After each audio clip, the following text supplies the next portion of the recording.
Girl Get It by Tyler Walker. This white boy has it all, except for one thing he needs most: a wife. When Katarina crosses paths with rich CEO George Manning, she falls for him instantly. And when she finds out that this fine white single dad is fighting for custody of his son, she's hooked. Lucky for George, because he needs a wife to prove that he can provide his child a stable family life. His solution? To make Katarina his fake wife. Once this custody battle is over, will she be able to walk away? Don't forget where to find all of the spicy scenes that YouTube won't allow. TylerWalker.com. Get 40% off with code SAVE40 and subscribe to the channel to get regular updates on newly released and upcoming content. Thanks for choosing Tyler Walker's Girl Get It.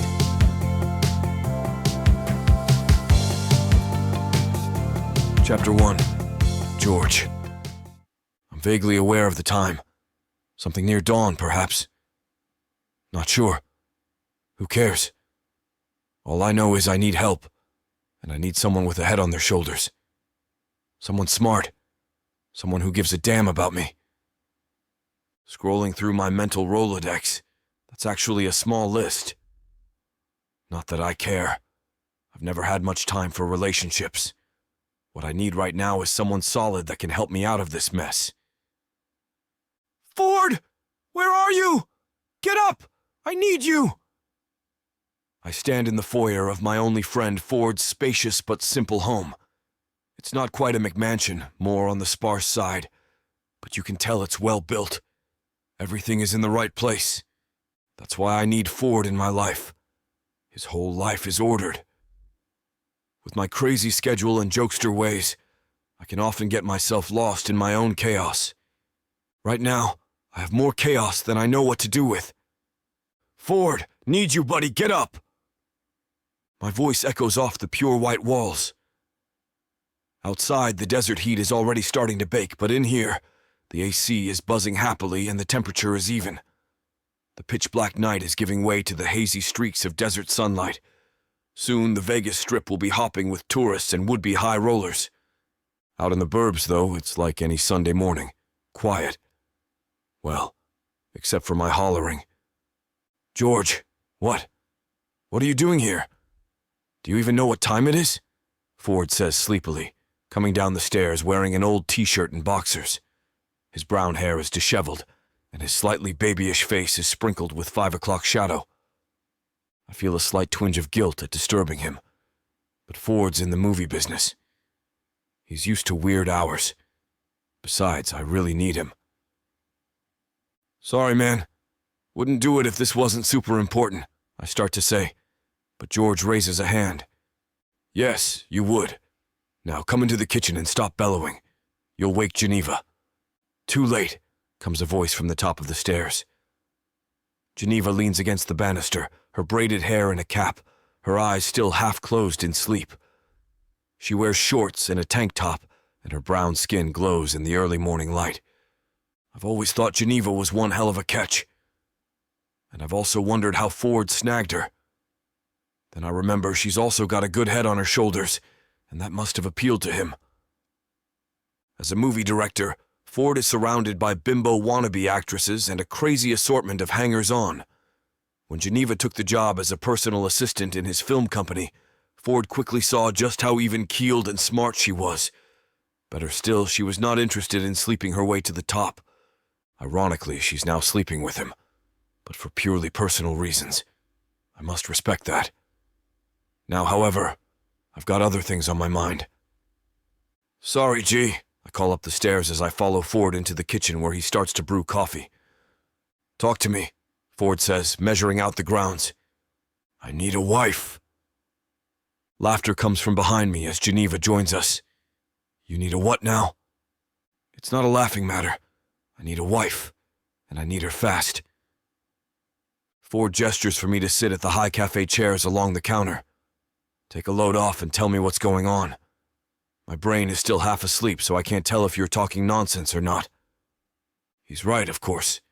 I need to slow down and give them both some background info. My brain is swimming. Forcing myself to take a few deep breaths, I start at the beginning. Okay, so about 6 years ago, I had a fling. "Oh, here we go," Ford says knowingly. I let the crack slide. It turns out I got the woman pregnant. There's a pause, and then I add the rest. It's obvious, yet still requires the obligatory explanation. I have a kid. He's 5 now. His name is Greg.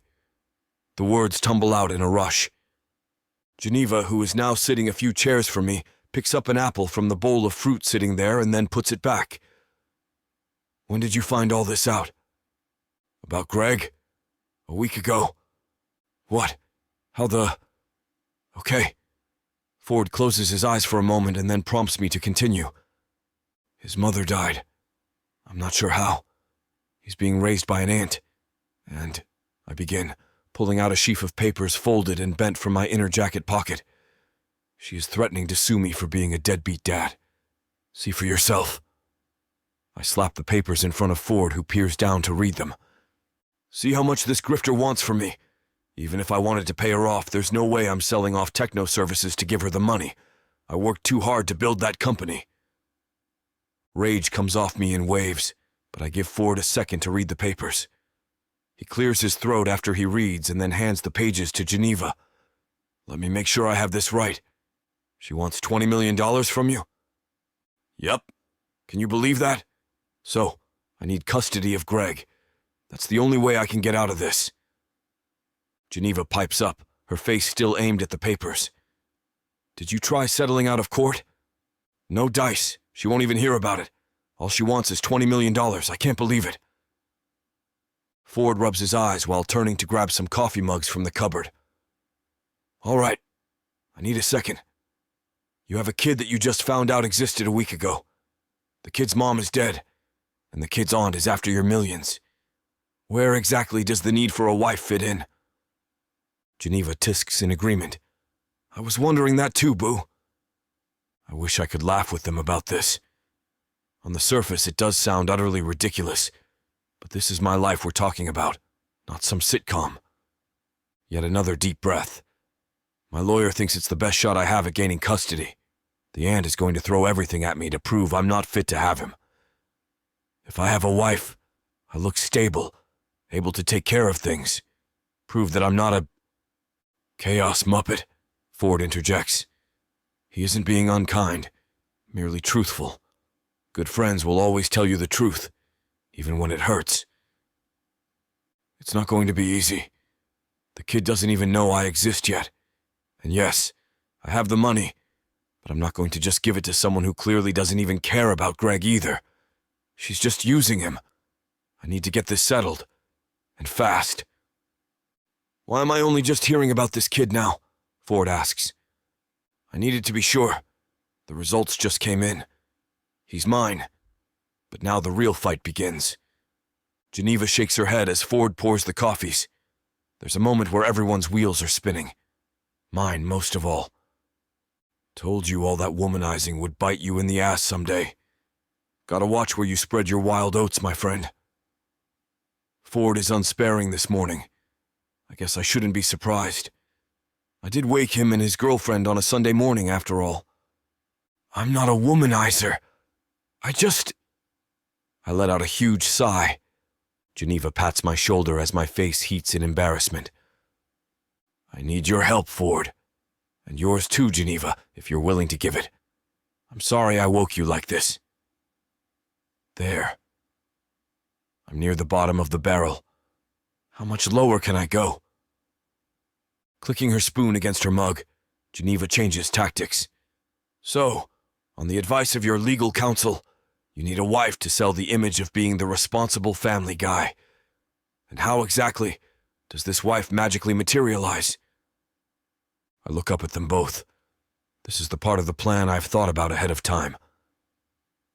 "With all your connections in the film world, I thought you could find me someone, Ford." "You want me to hire you a wife?" Ford asks. I can't tell if he's messing with me, so I plow on. "Yeah, someone who is the picture of perfect mother material. Someone nice, soft-spoken, and can treat Greg well. Bonus if they cook and take care of my house." Both Geneva and Ford look at me for a hot second before they both burst out laughing. Geneva sputters through her giggles. "Sounds like we'd be hiring you a nanny, not a wife. My cheeks heat once more. Maybe it is entirely ridiculous. But I don't have a lot of choices here. I'll be straight with you, friend. There's no one in the entertainment industry who is going to take that on. They won't settle like that. It's not the breed. Can't you hold an audition or something? I'm desperate here. No actress is going to do that for you, George. No one. This is real life we're talking about here. What if she falls in love with him? Geneva asks, as if I'm suddenly not in the room. I pipe up, eager to re-establish myself. That's also a condition. She absolutely can't be my type. No blondes, not sexy, not bold or outgoing. There will be no falling in love, I blurt out. Surely she's out there, right? I'm asking for the opposite of a supermodel. Where the hell are we going to find that? Ford asks in consternation. Do you think we can just conjure this wife out of nothing? The air in the room turns icy, and for many moments no one speaks. The smell of coffee wafts through the kitchen as we each sit in our own thoughts. Maybe this was a mistake. Maybe I should not have burdened my friends with this problem. But if they can't help me, who can? Chapter 2. Katarina. The scuff on my shoe isn't coming off. No matter how many times I rub it on the back of my other leg, the scuff is still there, mocking me almost. Oh well. Maybe you can't notice it from far away, or maybe I can find a way of standing that hides it. I only have this and my sneakers. If I'm going to make a good impression and get a good job out here, I'm going to have to look presentable. Add it to the wish list, I sigh to myself. The airport is bustling all around me. Some of the travelers are the usual fare, businessmen looking important with efficient-looking suitcases, bedraggled families with strollers and stuffed animals, and slow-moving retirees. But this is Vegas, so there's some unusual visitors as well. As I wait for my cousin to arrive and pick me up, I watch the crowds of giggling women ready to embark on noisy bachelorette weekends, the bros bragging about what high rollers they are going to be, and the giddy couples ready to find the nearest wedding chapel. Las Vegas never fails to put on a good show. That's maybe why I feel so utterly out of place here. The buzzing energy in the air, the possibility of riches, the thrill seekers. I'm just here to make some money and chip away at this mountain of debt that looms over me. If it has to be here, in crazy Vegas, so be it. Well, that and the fact that Geneva lives here. Were it not for my cousin Geneva, I'd be pretty alone in this world. My mom's death about 6 months ago has left me feeling pretty empty. Not only do I miss her, but I still feel sort of adrift. I don't know what to do with myself without the responsibility of taking care of her. It was Geneva that helped me see that there could be a life for me beyond living in a small town I never left so I could care for Mom in her final years. Years that were filled with cancer treatments, pain, discomfort, and yes, medical bills. It's more than I know what to do with, and it's weighing heavily on me. I wasn't exactly in a place to do much about it, even when she was alive. Though I had a job, taking care of a cancer patient is expensive. I needed too much time off work and focused on keeping her comfortable, not the cost of it all. Not like my meager salary would have covered it anyway, and we had no alternative. She was sick, and we did what we had to do. But now, with all these bills still my responsibility, it's a lot to figure out. On top of that, I'm not sure how to pull myself back together now that she's gone. Shifting my weight from the foot to foot, I scan the crowds of travelers moving from gates to luggage racks to the doors that open to the blasting heat of the Nevada desert. I've kept things light, only packing one simple suitcase. Not like I have a ton of stuff anyway, I think ruefully. Hey there, stranger. A friendly voice calls, and I see Geneva walking towards me with her arms open. She is taller than I am, and we share some of the same facial features, but it's her demeanor that really sets us apart. Where I am quiet and reserved, She is confident and bold. Nothing seems to scare her while my own shadow gives me pause. Without Geneva, I don't know where I'd be right now. She wanted to make things easy for me by lending me the money I needed to settle my debts, but a deeply rooted pride wouldn't let me. Find me a job and that'll be the most I'll take from you, I had told her on the phone. So here I am, now hugging her and taking what strength I can from her strong embrace. It's good to see you, Kat. I really think this will be a good change for you. Good to see you too, I reply, steering clear from offering an opinion on how well I think this experiment is going to go. That's it? One bag? Geneva says, pulling it from my hands. Yep, travel light, you know, I mumble as she leads me to the airport doors. Whatever you say, follow me, Geneva calls over her shoulder as she approaches a sleek midnight blue car, one of those crossover SUV things. The furnace of the desert hits me full in the face, only to be quickly replaced by a shot of cold air as I open the car door. Hey there, Katarina, Ford calls from the driver's seat. Geneva clambers into the front passenger seat while I sit in the roomy bench seat behind. Hi, Ford. How are you? Great. You ready for this new adventure? Promise it won't be dull, he says, pulling out into the sneaking arrivals traffic ringing through the airport. Sure am, I say, with false enthusiasm. If I had my way, dull would always be the name of the game. My dream job is as a librarian. I had it for a while in a part-time capacity back home, but now I need real money. Geneva has lured me here with the promise that being a personal assistant is lucrative, if tiring. At this point, as the bills mount and the collections calls keep ringing, I'm willing to do whatever it takes to get this debt under control, even if it means wearing scuffed shoes. You hungry?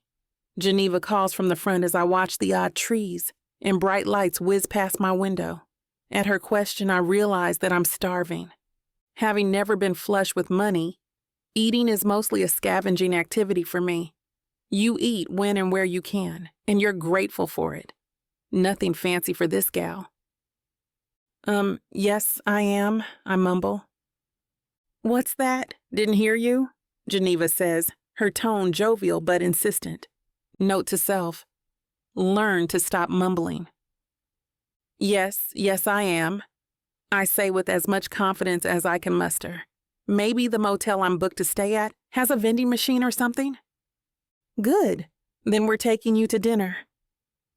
I start to protest, but Geneva whirls in her seat and looks at me. No protests. You are going to eat, and you are going to eat well. My gift to you. I shut my mouth. My mother always taught me to accept a gift when given, and Geneva knows this. So, what's new?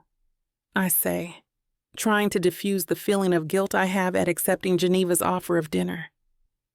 Oh, not much, except Ford and I now live together. There's a streak of genuine giddiness in her voice, and I can't help but be happy for her. How wonderful. Congrats. Geneva's face grows serious. Where are you staying again? The Gold Spike, I think it's called. I reply, fumbling in my purse for the reservation info. Cancel it. What? I said, cancel it? You aren't staying in that nasty place. You are going to stay in one of Ford's rental condos. It's super nice and you'll absolutely love it. This is all too much. It's one thing to accept a dinner. It's quite another to live in someone's condo, no matter how extra it is to their lives. Oh, I couldn't do that. Or if I did, I would need to pay for it. Not at all. You are my cousin, which means you are family. You aren't paying a thing. Look at it this way, Kat. Ford pipes up, his eyes on the road. You're actually doing me a favor. With you in there, I know someone trustworthy is looking after it. Do you know how hard it is to be a landlord here in Vegas? People are crazy. Geneva gives me a glare that tells me there will be no arguing. Instead, I give the only response she'll take. Thanks, Ford. I'll make sure your place is well taken care of. I know it, he says happily and returns to focusing on the road. It takes a while to make our way through Vegas traffic, but soon enough, Ford pulls into the parking lot of Village Pub and Poker. Though it looks comically overdone on the outside, I've heard about this place. The food is supposed to be stellar, and it has been around long enough to have become a go-to spot. As we pull in, Ford gets to talking. So I've got a beat on a personal assistant job for you. For an actor, he's just starting out, so it'll be pretty easy at first. And he's not demanding like some of them can be. Think it'll be a good training ground for you. Thanks, Ford. I really can't thank you enough. He puts the car's e-brake on. You can thank me by enjoying dinner, he says. His kind eyes smile at me, and I realize why Geneva is with him. Kind, gentle, and caring. Doesn't every girl want that? We get out of the car, and Ford strides ahead to get us a table. Pulling Geneva aside, I slow her down. I need a second with her alone. Geneva, thank you. I'm really grateful. You have no idea. I think I do, babe, she starts to say. No, you might not, I say, my eyes focused on the ground. I have to tell her this, but I'm not good at such things. The calls are getting worse. I have to make monthly payments if I'm going to get them off my back. Once you get that job going, the money will start to work out. It's pretty bad. Don't get me wrong, I'm so grateful to you both. Beyond grateful. But I think I'll find an extra gig once I get settled, just to help a little. The offer still stands for a loan, you know, she says, her eyes stern but warm. I want to do this on my own. You've already helped too much already. She looks like she's about to argue, but stops herself. Instead, she grabs me by the shoulders and looks me square in the eyes. You're going to get right here. You'll make the money you need, and we'll get those assholes off you, okay? You don't worry now. Let's get some steak. Her confidence helps boost my own. I nod, and we walk into the restaurant, a charming mix of old-fashioned Americana mixed with the Wild West. The food is delicious, and with Ford's encouragement and Geneva's thinly veiled threats, I actually manage to enjoy myself. Time flies by, and my belly and heart are soon full. Hours later, Ford drops me off at the condo. The keys sit heavy in my hands. Though they offer to help me get settled, I wave them off, painfully aware how much of their time, energy, and money I've taken already. Finally, with much cajoling, they get back in the car and head home, leaving me standing in an unfamiliar living room in an unfamiliar building in a very unfamiliar city. A sense of profound loss and lack of direction infuses me as I stand dumbly in the center of the room, the keys dangling from my fingers. What should I do now, Mom? I ask the air. Chapter 3. George. Really? It's gotta rain now? Of all times? And all places? I grouse out loud to my steering wheel. Sometimes I forget how much I talk to myself, but often it's the only way I can actually work out a problem in my head. Tonight, however, the weather conditions proved to be a bit beyond me.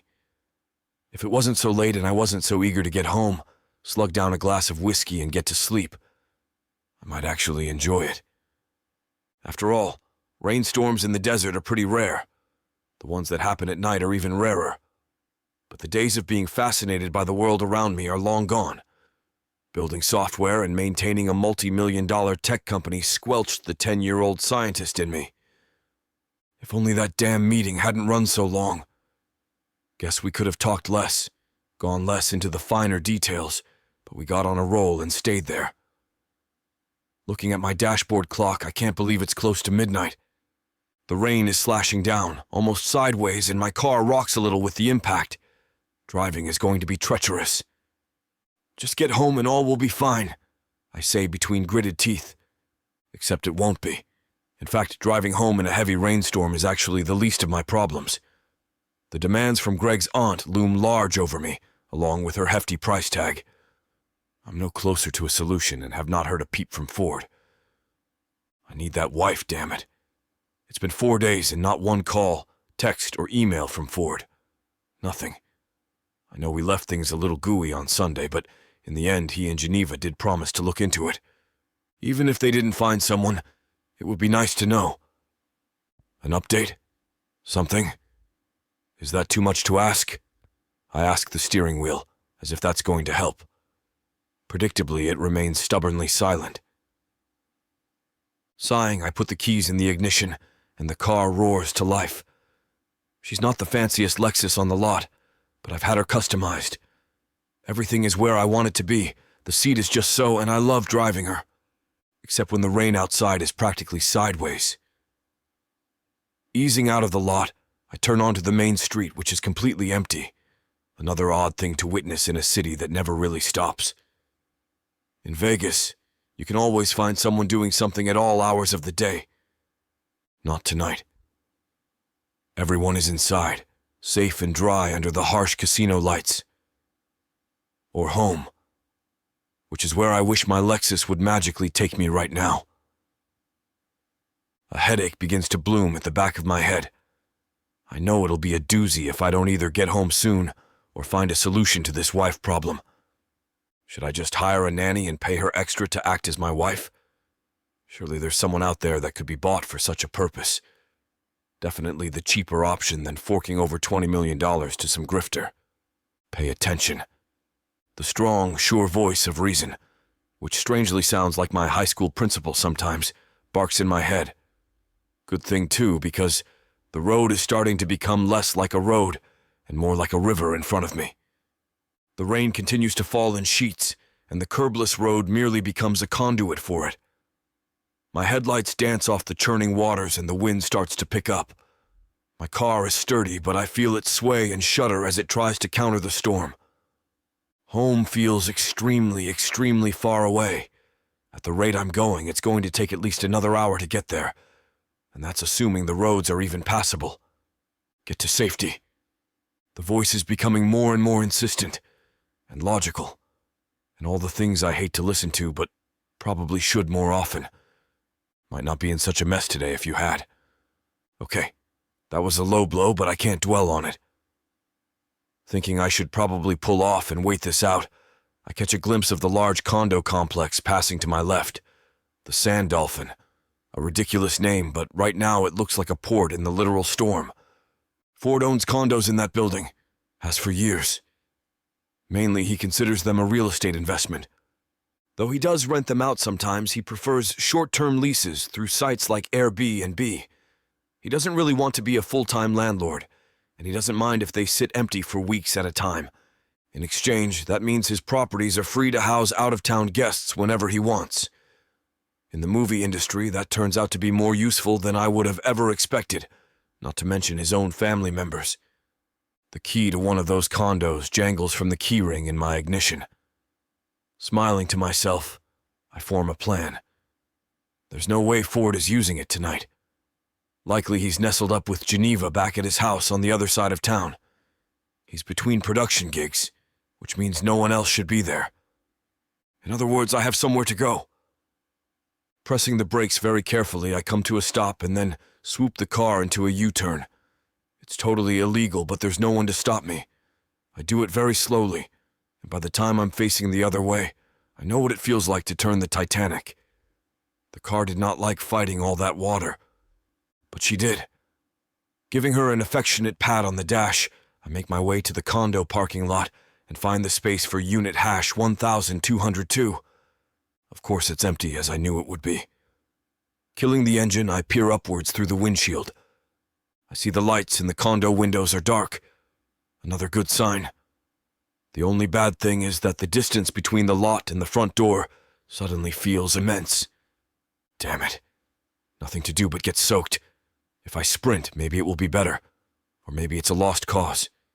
Nothing to do but try. Reaching for my phone, I try to at least give Ford the courtesy of calling him to let him know I'll be crashing here. When I hit his picture on my frequent contacts, however, nothing happens.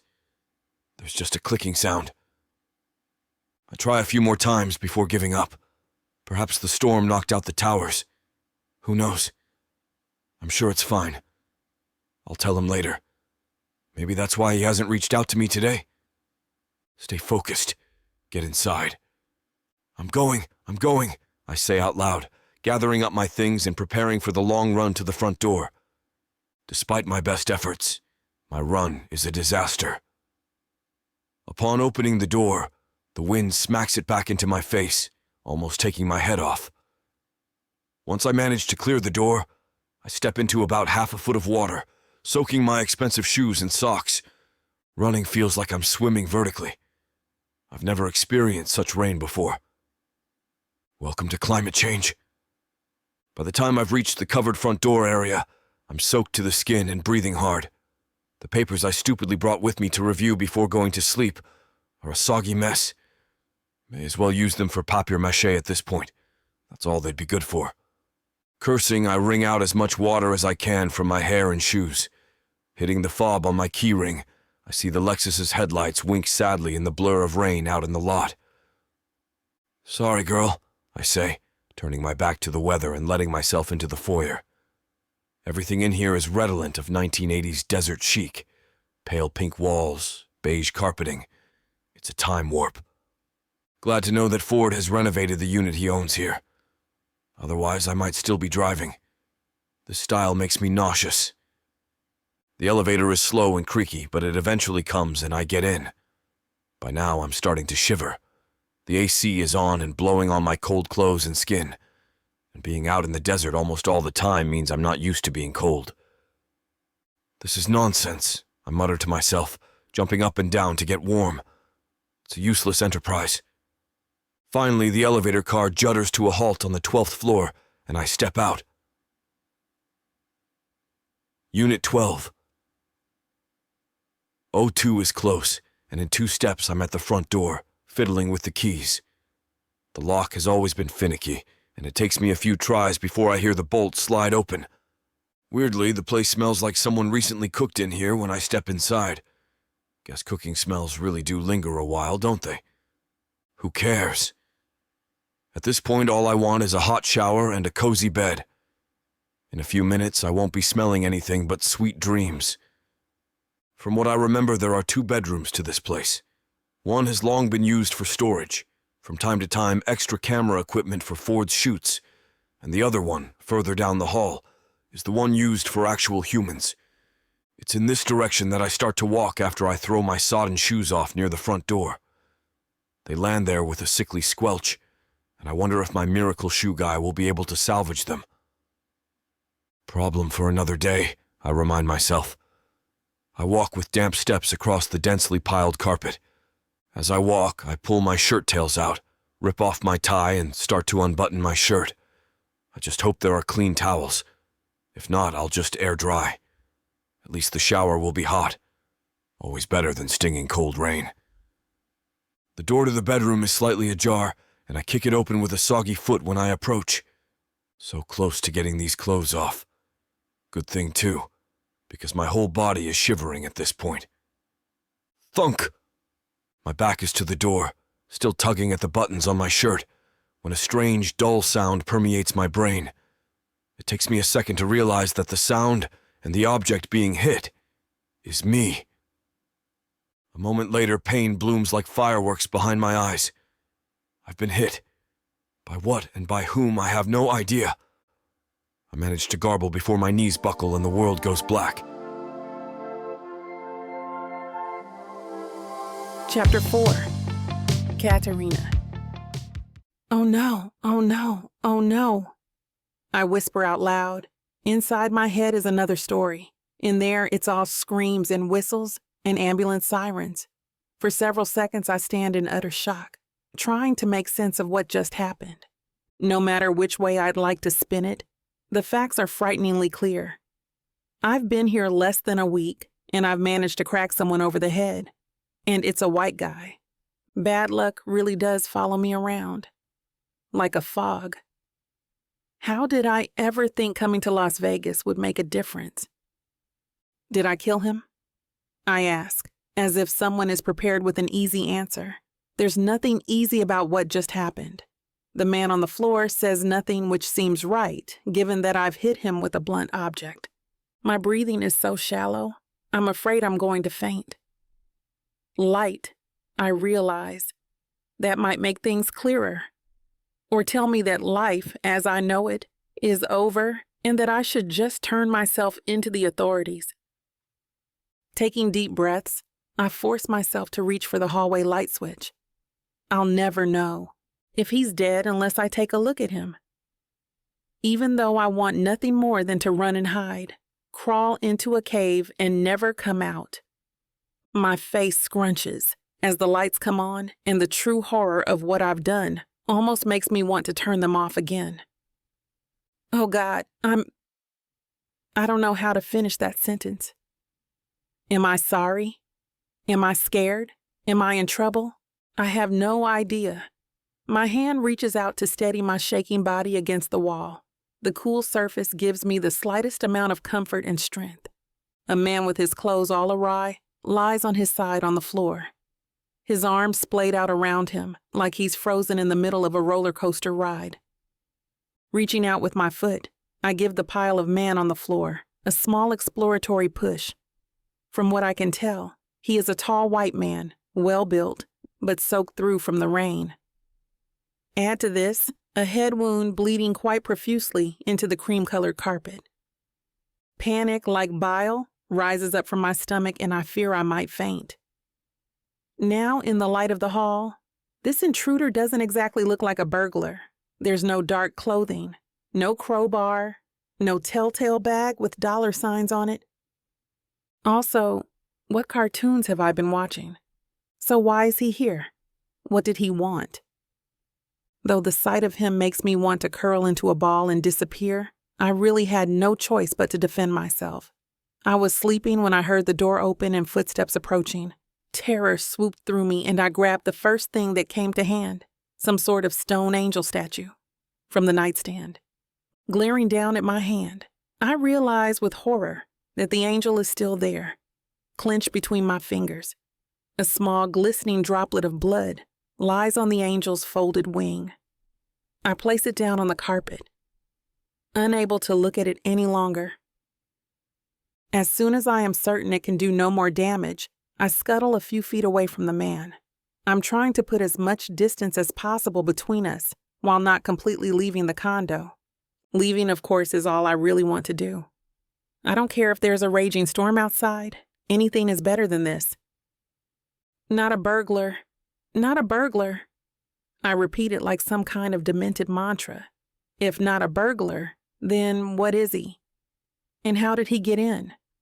I didn't hear any signs of a forced entry, and I'm a light enough sleeper that I should have been aware. But how else did he do it? Examining him more closely, keeping my eyes averted from the angry gash in his head, I see with another rush of panic that a key dangles from his hand. It's abnormally shiny because of course it is. He has a key. How does he have a key? Mystery Man must have a name. Yes, that seems logical. A name might answer a few things, or at least I'll know what name they'll be reading on the next 9 o'clock news, just after reports of my arrest. Extending my hand, I bend over the man. I'm relieved to see the steady rise and fall of his chest, but I'm still keeping my body as far away from him as I can. It's like when I have to shoo a spider from my house back home. I am deathly scared of them, but refuse to kill them. It takes all the courage I can muster to deal with them. This is no different, except for the fact that this is a bleeding unconscious man in a condo I don't even own. Biting my bottom lip, I reach with shaking fingers, trying to make as little contact with him as possible. His back is to me, and his rear end faces out. The bulge in his back pocket must be a wallet. In there might be something useful to me. I extract it from the man's soggy pants and pull it back towards me. A well-earned prize. The driver's license is nestled in a plastic pocket when I flip it open. The picture is of a handsome man with blonde locks and piercing blue eyes. Basically the same man as the one lying on the floor, minus the closed eyes and weeping head wound. Reading the name ignites my fears all over again. Squelching a sob, I back away from him and down the hall. No, not him. Though I've never seen this man before, I do recognize the name. George Manning, Ford's best friend. I've heard him speak of him often. Balling a fist into my mouth, I bite down on my flesh, trying not to scream. The thought of ruining Ford's carpets and possibly brainwashing his best friend are almost too much to bear. How am I so impossibly cursed? With this fresh information, new questions arise. Should I call 911? Should I call Ford? There's no guidebook for this. As I struggle with my inertia, I hear a groan coming from the man on the ground. Though it terrifies me, I rush to the man's side. Extracting my fist from my mouth, he is trying to sit up, his blonde hair disheveled, with a distinctive gooey patch gathering around the small wound on the back of his head. I'm so sorry. I didn't know who you were, I exclaim as he pushes himself up, grunting with the effort. He moves to lean himself against the hallway wall. With his other hand, he puts his fingers to the wound and his eyes widen as he surveys the blood that sits on his fingertips. Damn, what did you do to me? He looks at me and I'm somewhat relieved to see that his pupils are the same size. If they weren't, it would be a sure sign of concussion. How I know that little nugget of information is beyond me, but I grab onto it like a life raft in a storm. Swearing at me is also a good sign. I crouch near him, trying to examine the wound. Perhaps I should get a towel. I am so sorry. I just heard footsteps and then you were here. And coming into the bedroom and... Who the hell are you? Fair question. My name is Katarina. I'm Geneva's cousin. I'm new to town. Ford let me stay here. I'm sorry. If I'd known... Good God, a little family reunion. He mutters to himself. Pushing down on the carpet, he tries to get into a standing position. I do my best to brace him and get him to stand. He doesn't fight me. It's clear he's in pain, but if that wound can get patched up, he'll survive. Together, we hobble from the hallway into the bedroom. The bed still rumpled from my hasty exit. Clumsily, I manage to pull back the covers enough to help him into the bed. As his body gets into position, my hand slips and he tumbles into the bed, his back and head smacking against the padded headboard. I guess it's a small blessing that the headboard is padded. Anything else might have been deadly. Damn. Sorry. I jump back, afraid that if I keep helping him, I'll accidentally kill him for sure. A strange silence enters the room as I rack my brain about what to do next. You got a first aid kit? He demands. I shrug, feeling utterly helpless. Maybe? Go get it then, he barks, and I sprint from the room. Opening every cupboard, it's quickly apparent that the bathroom has nothing, so I scramble down the hall and through the kitchen pantry. It's packed with the usual.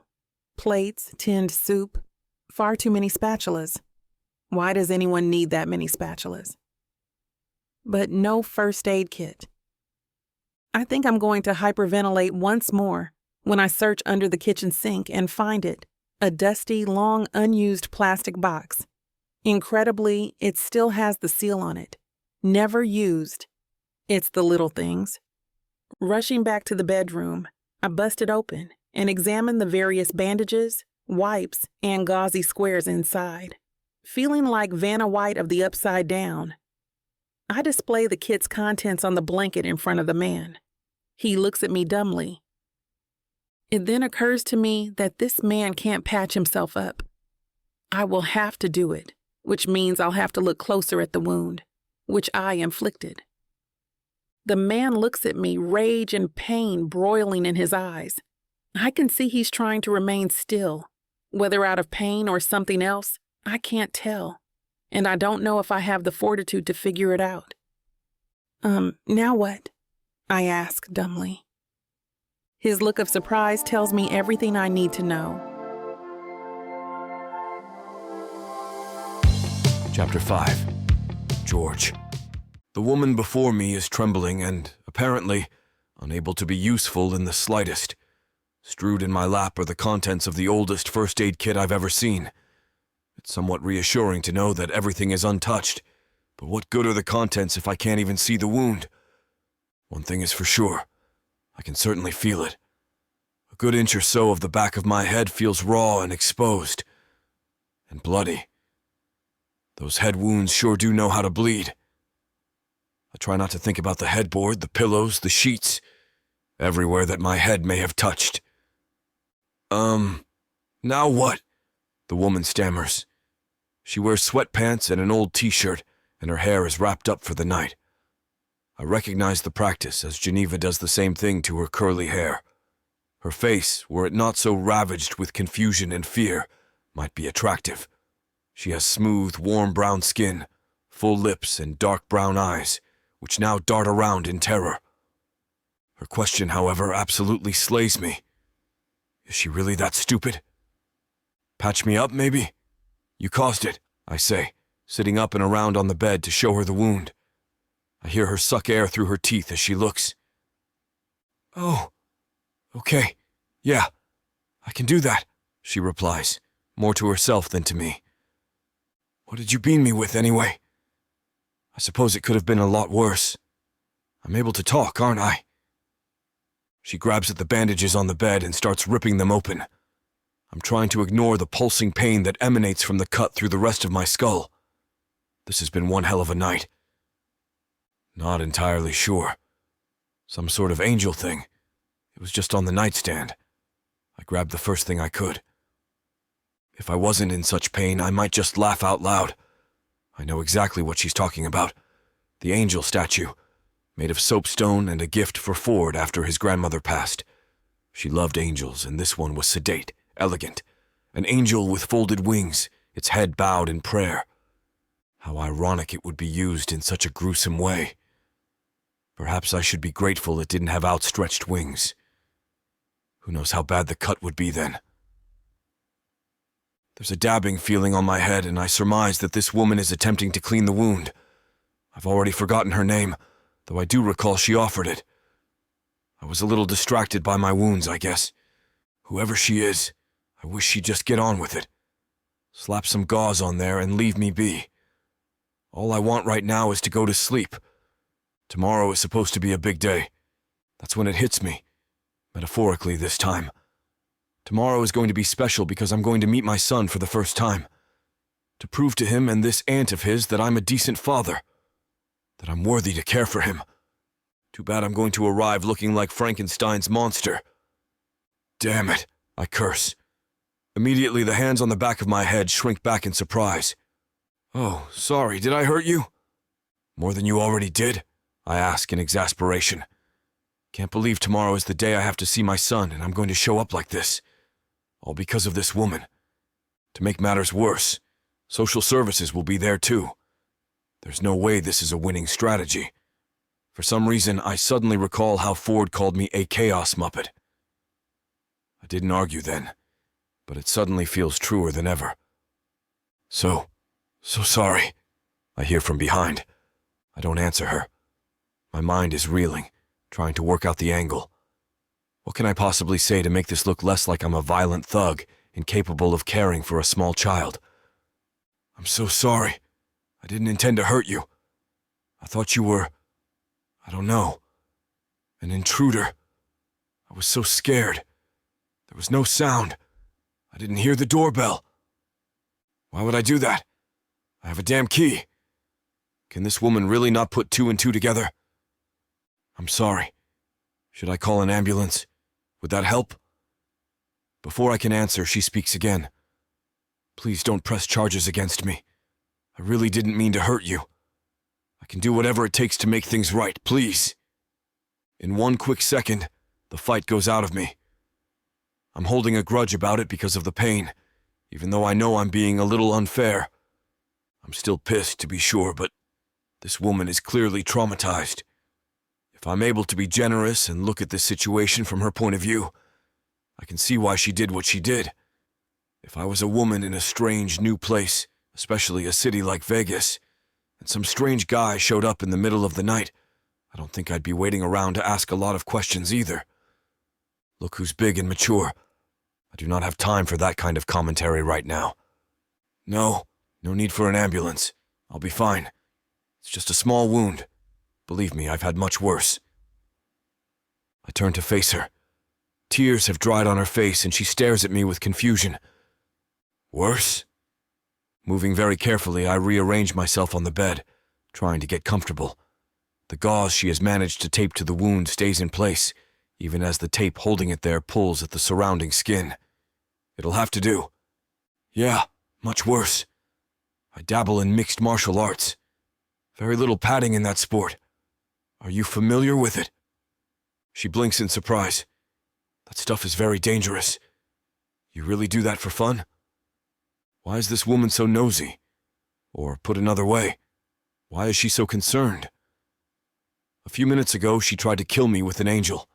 Nothing about tonight is making any sense. You said you are Geneva's cousin? I ask, changing the subject. I vaguely do remember Ford and Geneva mentioning that this woman would be arriving, though I don't remember much of the details. I had no idea she had actually gotten to town, much less gotten settled into Ford's condo. Or maybe I just wasn't listening very well. I guess I've had a lot on my mind the past few weeks, and I never really thought we'd cross paths. Yes. First cousins. She's the one who said I should come out here. That's how I got set up here at Ford's. Her eyes get sad and she looks at the floor. I hope I can clean the carpet. I study her face. If she's Geneva's cousin, I'm hard-pressed to find the family resemblance. Where Geneva is angular and confident, this woman is soft curves and shy as a dormouse. How can they possibly be related? It'll be fine. It's just carpet, I mumble. All of a sudden, I am very sleepy. Tonight has been an utter mess. Sleep is the only thing I want right now. I'm so sorry, she says again. But this time it sounds like defeat. It irks me. It feels like weakness. Stop. Apologizing won't do a thing. It was a misunderstanding, but we've sorted it out now. Have you finished back there? Her eyes flick upwards and she seems to see me again, as if snapping out of her reverie. Sort of. Let me finish taping it up. And I have to get all this trash out of here, she says, busying herself with taping the gauze tighter and taking the wrappings to the nearby trash can. Can I get you anything? A glass of water? Or... She stands there expectantly, but I can tell all she wants to do is take flight. She's like a frightened bird. No, nothing. I just want to sleep now. She nods and looks again to the floor. All right, I'll just get my stuff and get out of here, she mumbles, gathering up her phone and various other things that lay on the nightstand. There's a brief flicker within me that says I should offer to take the couch. I am, after all, the one who did come into her space, but tonight I don't feel like being a gentleman. Not that I have a great track record there anyway. Besides, I'm injured. Sleeping on the couch would feel like punishment on top of punishment, and hasn't tonight been enough already? She moves about the room, gathering her things. At the doorway, she stops to check one last time. She hesitates, and I think she's going to say something, but she doesn't. Quietly closing the door, I hear her footsteps down the hallway. Seconds later, I hear the sounds of someone getting settled on the couch. As couches go, it could be a lot worse. The scintilla of guilt I have at displacing this woman passes. My head throbs too much. Maybe I should have taken her up on the offer of a glass or water, and painkillers. Well. I settle back into the bed, moving my head very gingerly on the pillow so as not to disturb the wound. It's an odd sensation to get into the bed of someone you only just met, and under the oddest of circumstances. The sheets smell like her skin, soap, and fresh air. They still have lingering pockets of warmth in them. She must have bolted out of a deep sleep when I nudged open the door. Closing my eyes, I try to surrender to glorious sleep. Maybe when I wake, I'll be able to come up with some way of impressing my son. And social services. At least enough to prove that I should have sole custody. My son. Just saying those words to myself fills me with too many emotions to name. Pride, fear, confusion, and anxiety, to name a few. What will he look like? What will he sound like? With some shame, I have to admit I don't quite recall his mother's face. Will he be a mini-me? Will he even like me? My head pounds. I shift again in the bed, trying to get comfortable. Forcing my eyes shut, I will sleep to come. Like everything in the past few hours, it does not go my way. The living room sounds have quieted, and there is no light coming from the hall. She must be asleep. My attacker, the meekest woman in the world. What a night. And in the morning, I meet my son. Something within me crumples. What the hell am I doing? Head wound or no, all the signs point in one direction. I'm not fit to be a father. Did you see this? Jacob Stone, billionaire playboy, scores again. Your grandfather's condition is declining rapidly. You need to make a decision. Will you do the experimental treatment? How am I going to pay for it? No money, no treatment. It's time to settle down. Show the board that you can offer stability. Show them who you really are. Hi, I'm Jacob Stone. I know who you are. CEO of Stone Hospital Group. I need you to fake marry me. I'll pay for your grandfather's treatment. Fine, I'll do it. I'll marry you. Please spare me the romantic nonsense. We both know why you're really here. Gold digger. It was fake at first, but then I fell in love with you. But to save you now, am I going to have to break your heart? You're going to have a lot more problems than just your grandfather's health. I thought I loved Jacob Stone, but before I marry him,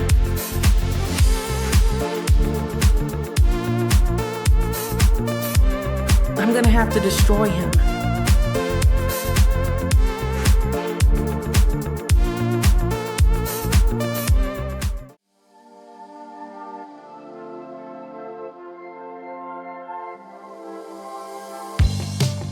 Chapter 6. Katarina. I can't believe it. My first week here and I almost killed a guy in the apartment Ford so graciously offered me.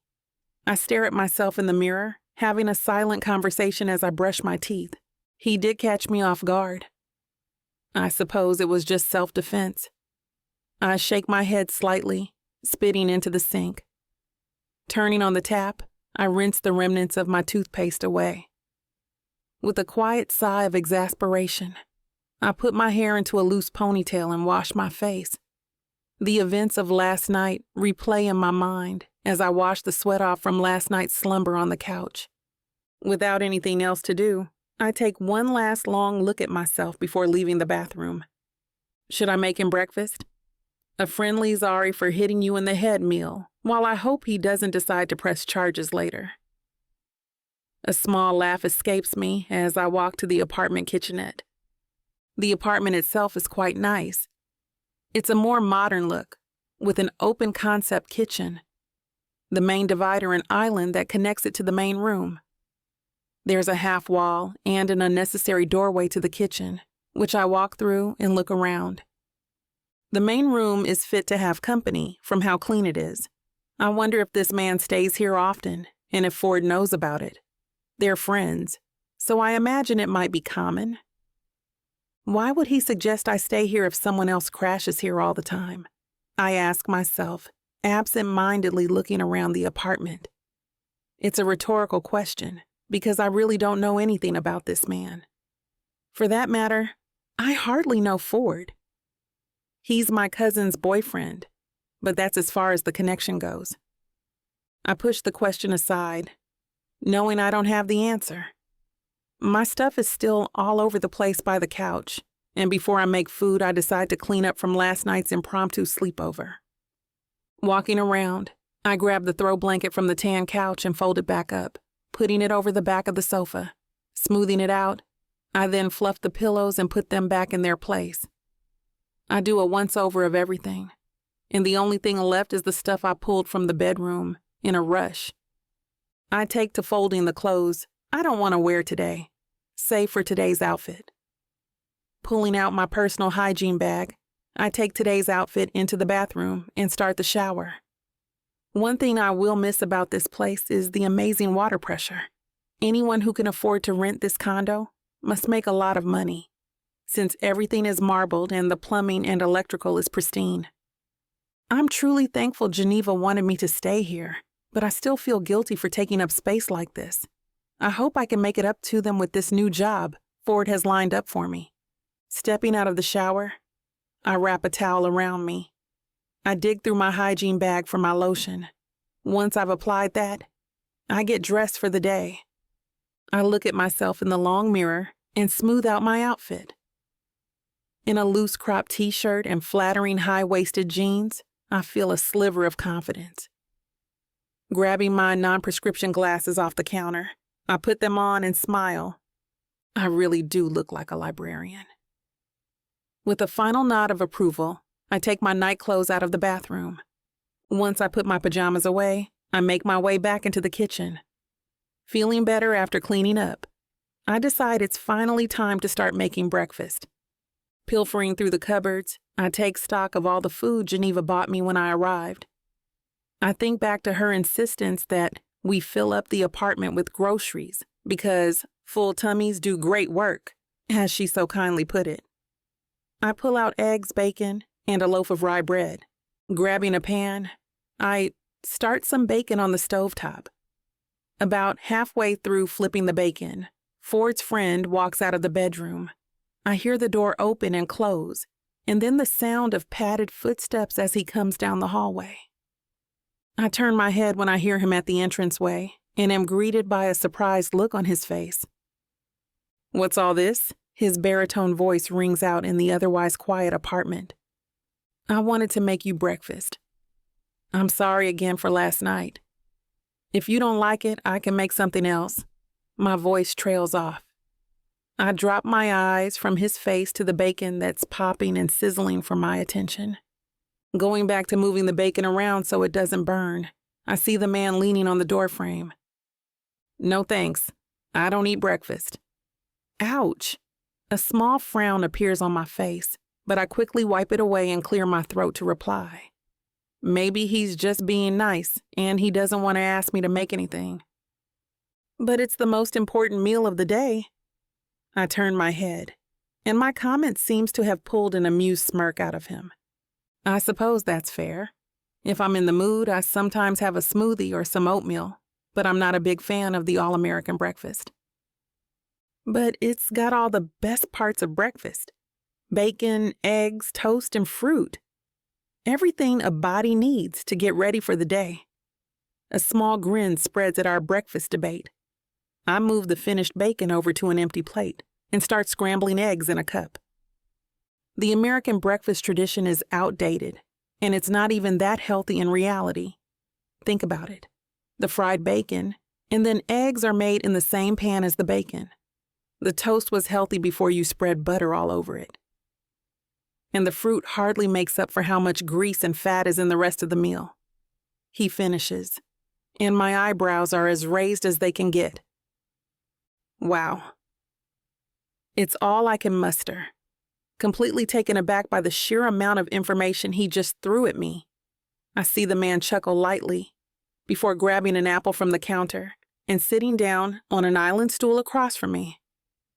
Without a rebuttal, I put some salt and pepper on my eggs. "So George, right?" I confirm. Though I did recognize the name when I checked his wallet last night, I'm not completely sure that I'm remembering it right. I know that I've heard Ford and Geneva say it plenty of times, but I never knew I was going to actually meet this man.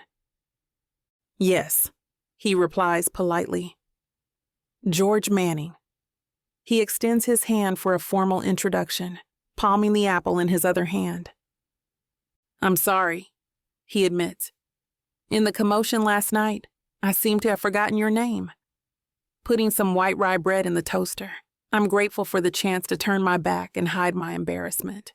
I should have offered my name when I asked for his, I suppose.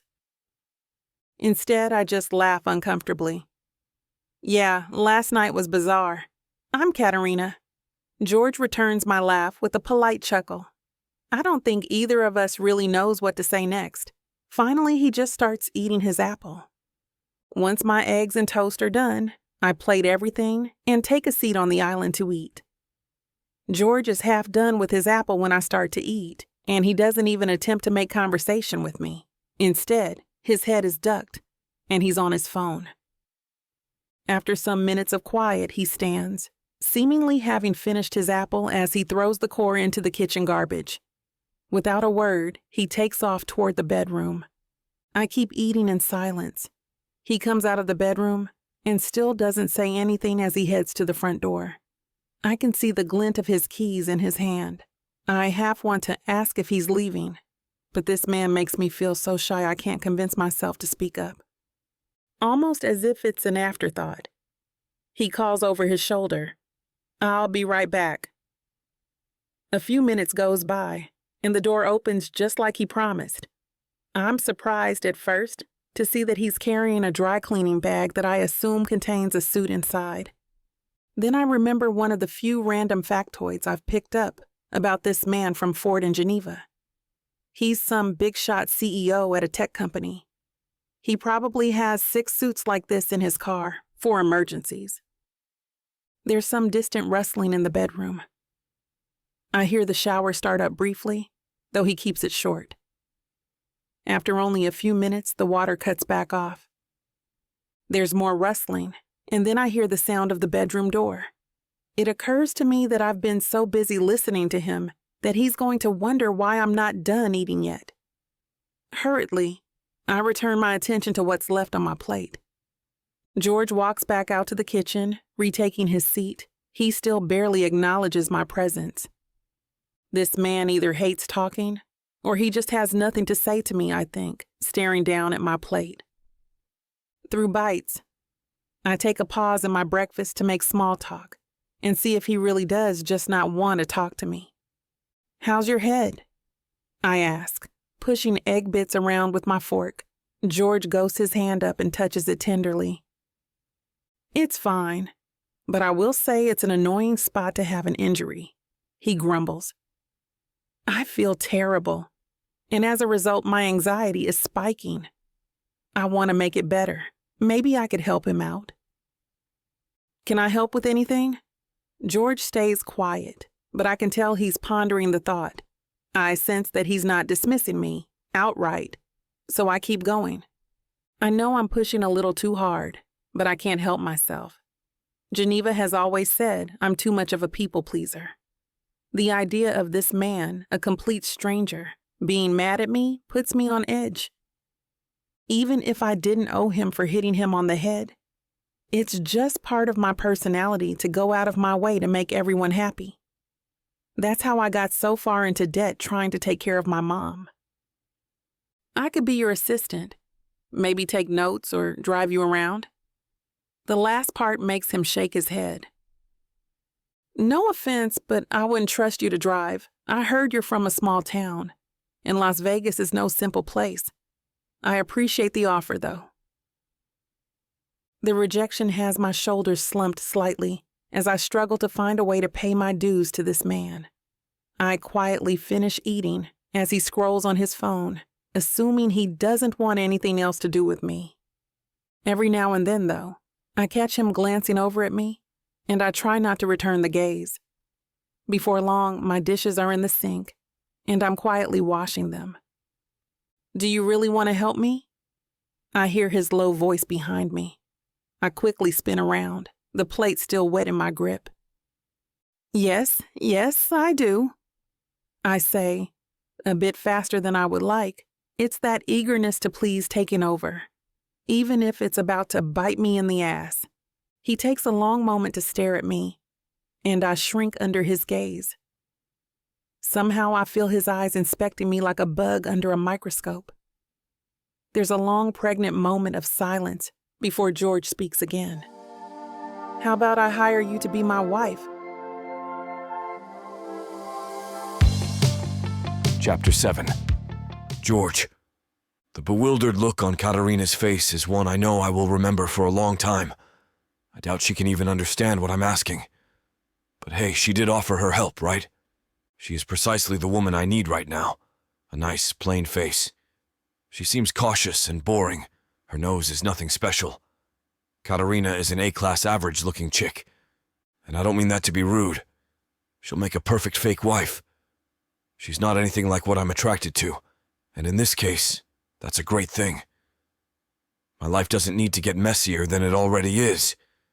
She seems gentle and kind aside from our little stumble last night. She offered to call an ambulance and tried to clean up my wound the best she could. As annoyed and tired as I was last night, I appreciate the sentiment behind her actions. Plus, she cooks. And looking around the condo, she cleans up after herself. She is exactly what Greg needs. A dull, stable, kind caregiver of a woman to help me raise him. From what I've heard from Ford and Geneva, she doesn't have much surviving family left either.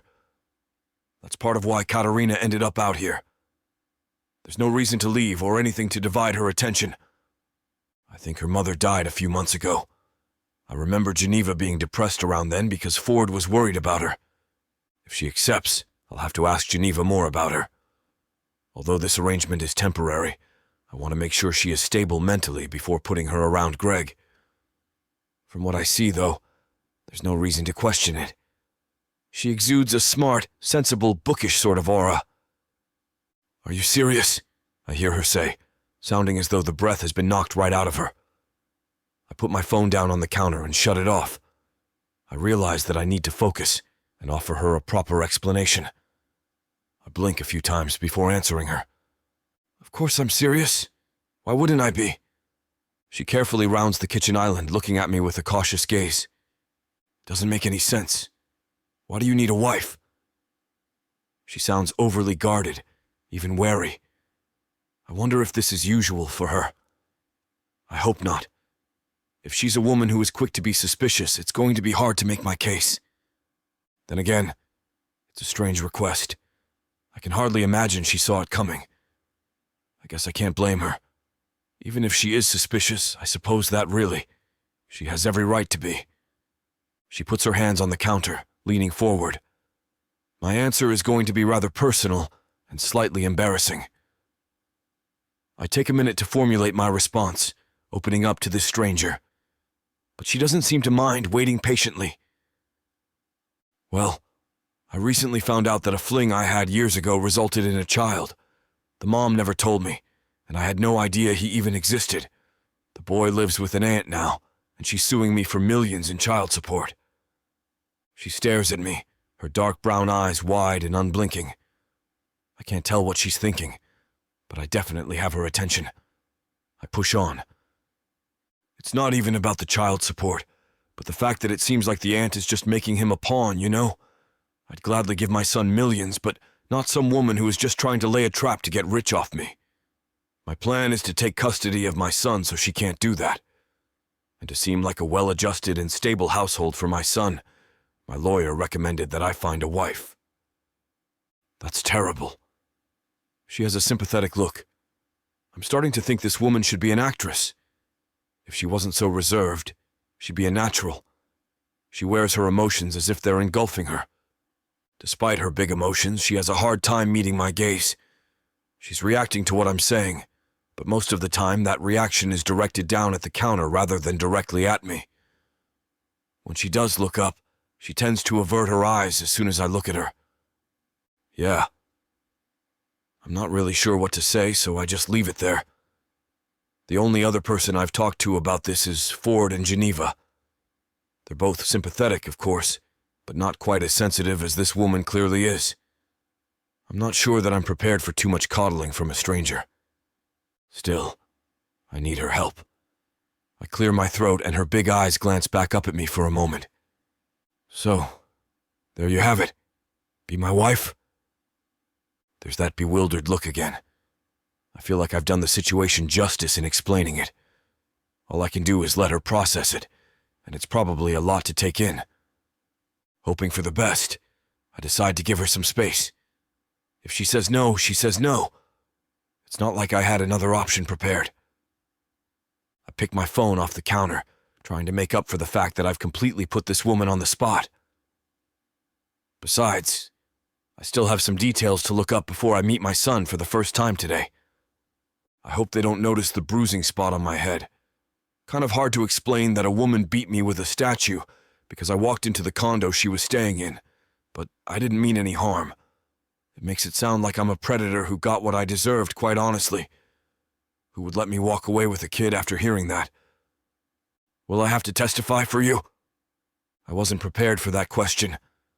I ponder what I've heard my lawyer say, reflecting. I shrug before nodding and glance up at her. Probably. It's likely to help my case a lot. So you want me to lie to a court? For someone I just met? I can't lie to the law. I haven't so much as had a parking ticket. She sounds exasperated. Her hand goes up to hold her face and push up her glasses. That's the big part she's worried about? Not about being my wife, but about lying to the law? Well, I guess I can make the decision a whole lot easier for her. Readying to explain myself, I put down the phone once more and look back up at her. You wouldn't be lying.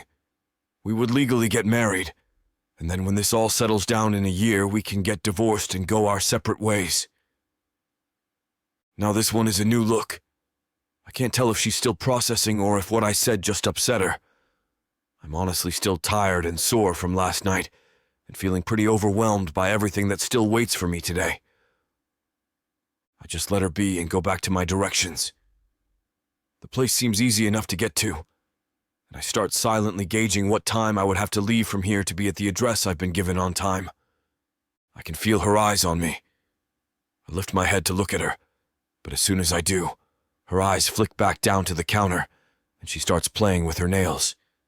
Her mouth moves, barely noticeable, but I can't hear what she's saying. Pardon, I say, sliding my phone back into my pocket and turning to face her directly. I can see the embarrassment filling her eyes, and I hope to God mumbling isn't just a part of how she talks. I'm not a big fan of mumblers. I'm a CEO of a tech company, and I play the part exactly the way you might imagine. I get to the point, I don't mess around, and I make myself heard. She repeats herself, I assume, but loud enough so that I can hear her this time. I said you Vegas people are wilder than I thought.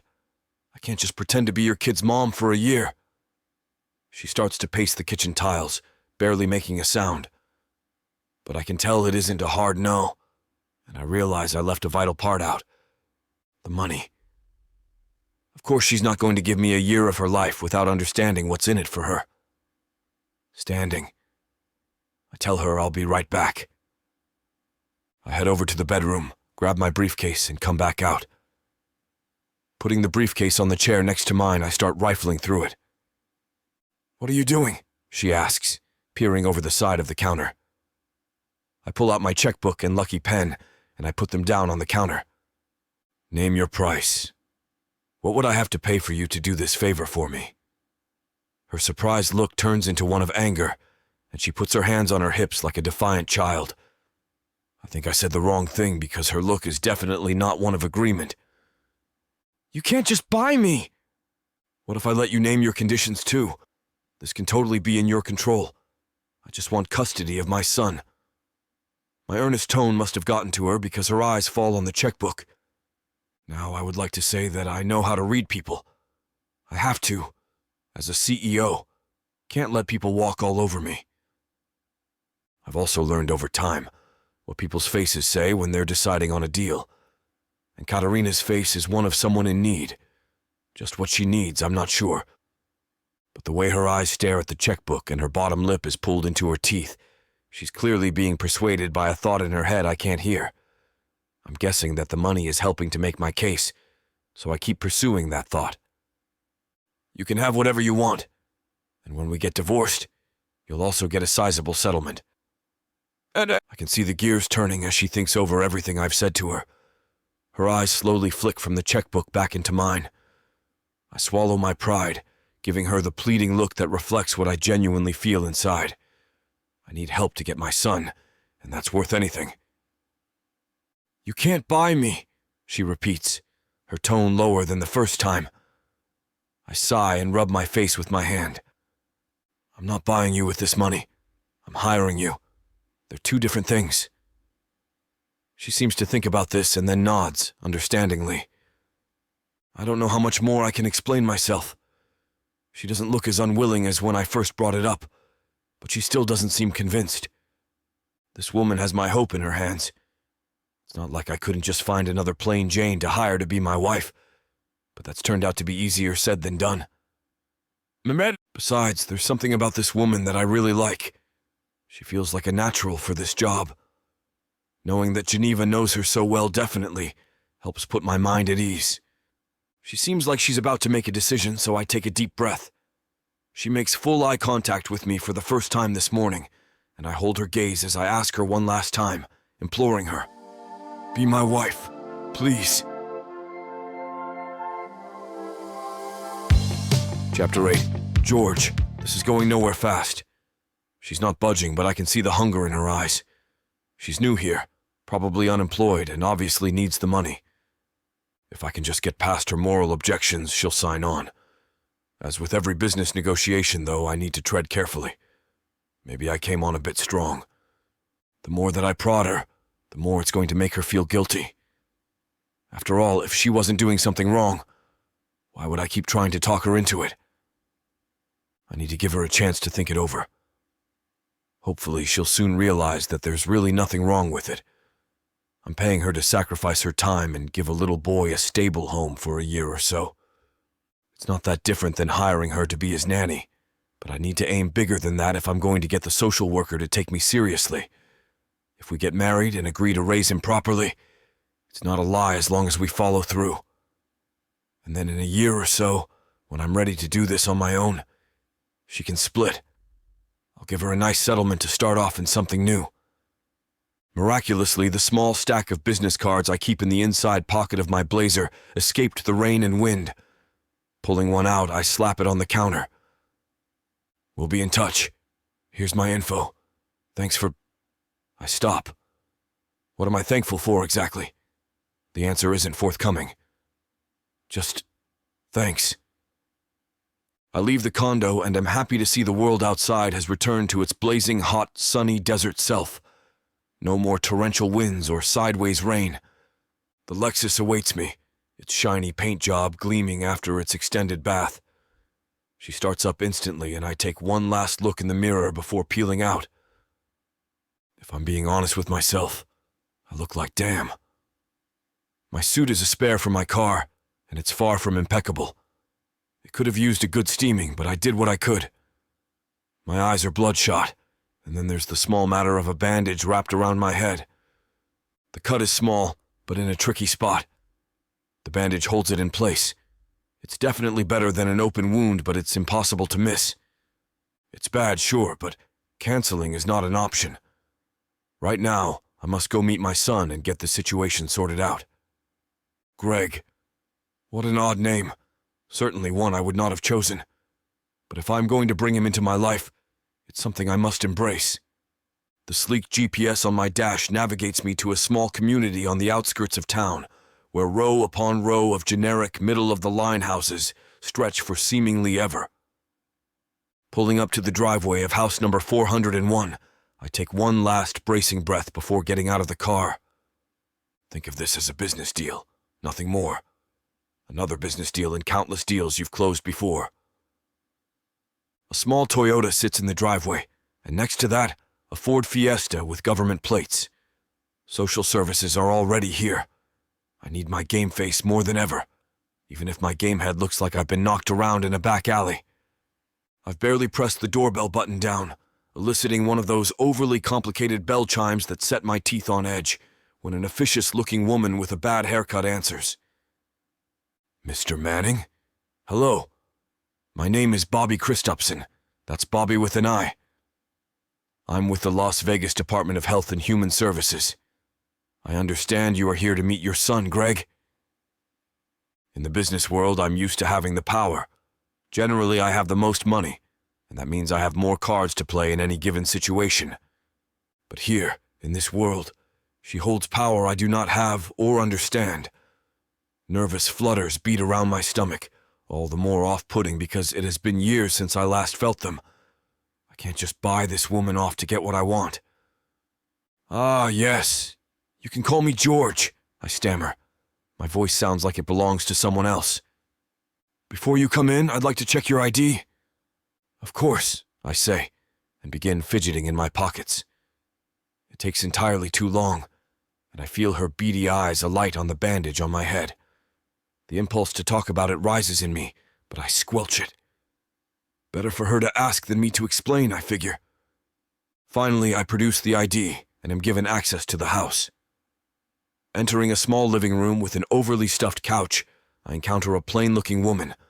Her mouse-brown hair is tied back in a braid, and she wears black pants and a turquoise shirt. Her white skin is tired, and her face is pinched and mean. I can only assume this is the aunt. Sonia, she says, substituting her name for the more customary greeting of hello. George Manning, I add, my eyes quickly flicking from her to the little boy on the floor. Nothing else is forthcoming from her, and I don't offer more. He's small in frame and charisma, and seems perfectly happy playing with a dozen or so toy cars.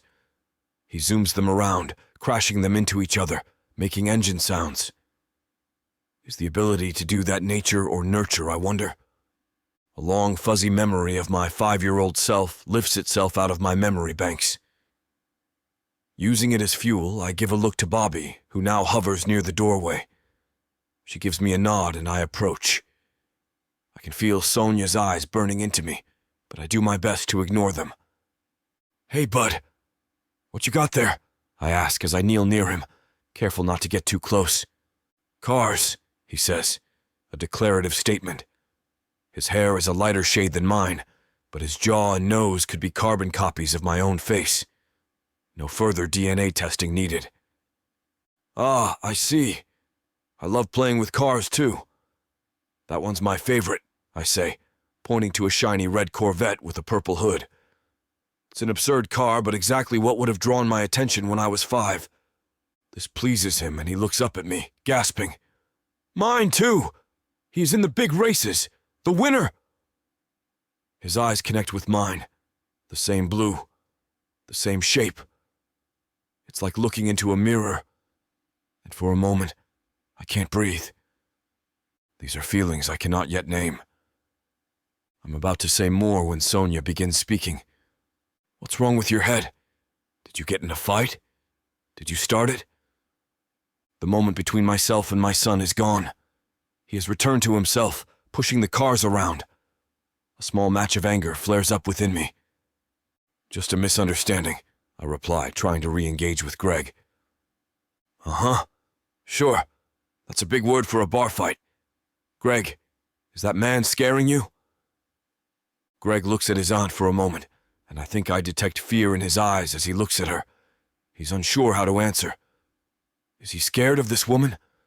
Can I leave him with her? No, he mumbles and resumes playing. Edging closer, I try to ignore Sonia and pick up again with Greg, but she insists on ruining this for me. Probably best we don't leave him alone with Greg, don't you think? I mean, we don't know him, and if he's walking in that kind of state... It takes all my willpower not to shout down the house. How can this woman be such a gorgon? How can she be so bent on sabotaging whatever relationship I may have with my son? Money. That's why. To my relief, Bobby doesn't buy into Sonia's antics. She says nothing, giving a clear signal to Sonia to allow me to have the visit that all parties agreed to. Sonia, however, is determined to undermine it all. I think that's enough for today, don't you? Sonia asks the room in general. Turning to face Bobby, I try my own tactic. Would it be possible to have Greg stay with me for the weekend, so we can get to know each other? Sonia instantly erupts. No, that's not possible. We don't even know you, and that's not part of the agreement. Bobby raises a hand, and her eyes flick pointedly in Greg's direction. It's a clear indication that we, as the grown-ups, should keep our voices at an acceptable level. Actually, I think that's a good idea. Mr. Manning has cleared all background checks, and he is entitled to see his son. Perhaps Greg would benefit from this experience. Sonia starts to protest, but Bobby holds up her hand. If Greg agrees... The outrage on Sonia's mean little face morphs into something else. She sees the opening. Greg, she says, her voice suddenly treacly and soft. Do you want to spend 2 whole days with this man you just met? Anger burns deep and hot within me, and I have to swallow hard so as not to lose my damn. Greg looks up from his cars, and his eyes find my face. For a moment, the connection we made with the red car returns to him, and he smiles. I smile back. Sonia has placed herself slightly behind me on a diagonal. Greg's eyes slide from me to her a moment later, and his smile fades. There's that flash of fear again. He does not want to cross his aunt. What hold does she have over him anyway? He opens his little mouth. No, he barely squeaks out, before turning and running away. Seconds later, I hear the click of his bedroom door. Sonia's triumph is almost palpable. Well, that settles it. He doesn't want to. I suggest you leave now, Mr. Manning, and be sure to consider my offer as well. The long walk from this woman's living room to the front door feels endless, but I do it because anything else will get me in trouble. Bobby follows, murmuring some government doublespeak to Sonia on the way out. Once outside, I gulp in the dry desert air like a man who hasn't breathed in hours. My hands flex open and closed as I try to regain my control. Bobby pops up beside me. Go to the court and file for visitation rights. His aunt may have made it clear you cannot see him, but according to the law, you still have rights. Her words give me a glimmer of hope. Turning to her, I see concern on her face. The boy is not comfortable in that house. I believe he would benefit from a change in scenery. Is that your professional opinion? Bobby looks at me, and for a second her government drone demeanor drops away. It is my human opinion. Prove you can provide a stable environment, and you can have custody of your son.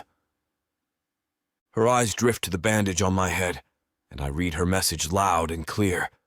Even she doesn't quite trust that I can provide a safe environment for my son. Point heard, lady. She mutters a goodbye and a good luck, and climbs into her government-issued Ford.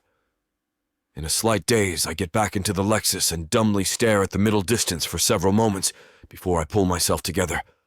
I need to get custody of Greg. I need to kick my plan into gear. And for that, I need Katarina. She's perfect. Grabbing my phone, I activate the screen. Then I realize, with a sinking feeling, that I don't have her number. How could I have left without that crucial piece of info? I gave her my card, but I didn't take anything from her. The universe seems to hear me, though. The phone lights up with an unknown number as if I willed it into being. Hello? I answer. George? It's Katarina. My fist pumps the air. What were the chances she'd call? Who cares? I've got a good feeling all of a sudden. Katarina, nice to hear your voice. I was just about to call. Did you think about my offer? Chapter 9. Katarina. Omens are not usually something I pay much attention to, but the fact that we called each other, or tried to in George's case, at the same time is something I can't ignore. It feels like a sign, like this is right after all. Maybe I'm just looking for ways to justify everything in my brain. What I do know is that I can't do this over the phone. Can you come back? To the condo, I mean. I don't want to discuss this over the phone. If I'm going to even consider his offer, I need to look into his eyes when doing it. Strangely, it's the only way I'll keep any scrap of courage I may have. Sure. See you in a bit? The line clicks off, and I stand there for a few seconds, staring mutely at the chirpy screen. For a second, I'm envious of this machine in my hand. It doesn't have to think about these things. It doesn't have to wake up in the middle of the night thinking about crushing debt or what I might do in case of a medical emergency. It just beeps, clicks, lights up until it becomes obsolete. My, so dreary. Shaking my head to rattle these thoughts away, I try to busy myself as I wait for George to return. Mr. Manning? What should I even call him? There's no playbook for this. Tidying up the living room helps. At least there I can make a small order out of chaos. The room is messy, and within a few minutes it's clean. If only everything in life were that simple. Soon, I hear footfalls. For a second, panic returns as the memory of last night's events comes back to me, but I swallow and tell myself that's all in the past. The door opens and he stands there, his bandage still in place but a new look on his face. It's hard to describe, a mix of determination and desperation, perhaps. Does it even matter? I have my own needs as well. Before he can speak, I cut him off. The words just tumble out, barely punctuated by breath. I will accept your offer. I have no choice.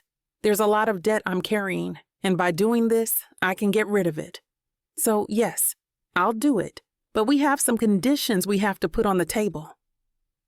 His head jerks back only slightly, as if he's physically feeling the onslaught of my words. Then he smiles. How much? $256,185.78. That's it.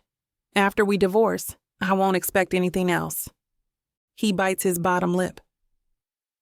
$256,185.78. Why so specific? Medical debt, my mother's. It's the whole thing. I want to wipe it out. And nothing further? Nothing. We stand, almost like gunslingers facing each other across the expanse of the living room. If it weren't me standing there, I might characterize the whole thing as entirely absurd. But it is me, and this debt is real. An albatross that haunts my every waking hour. If I can wipe it out with some honest work, I'll do it. The trick is ensuring the work remains honest. I will marry you, but conduct my life my own way. I have a job and I'll be doing that, but to the outside world, you and I will be married. He waves his hands at me in protest. You won't have to work. I'll make it so you don't. You'll have your own room, your own space in the house. I can get you a car. You'll be taken care of. You won't need a job. I do need a job, and I've committed to Ford. He sussed it out for me, and I intend to honor that. Besides, being a kept wife isn't exactly the ruse it used to be. If I have a job, it just lends to our story, our fiction. Am I really going through with this? Seems very much like I am. No, he says, pacing the length of the living room. This is normal. This is what average wives do. I need to do that if we're going to be convincing. He exhales loudly and stops pacing.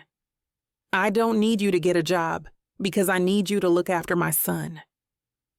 There's something in the way he says this that sounds less like a command and more like a plea. I blink to indicate for him to go on. How about I pay you to be a nanny to my son? Would that be acceptable as a job to you? But why? He sits down heavily on the couch, his hands dangling between his knees.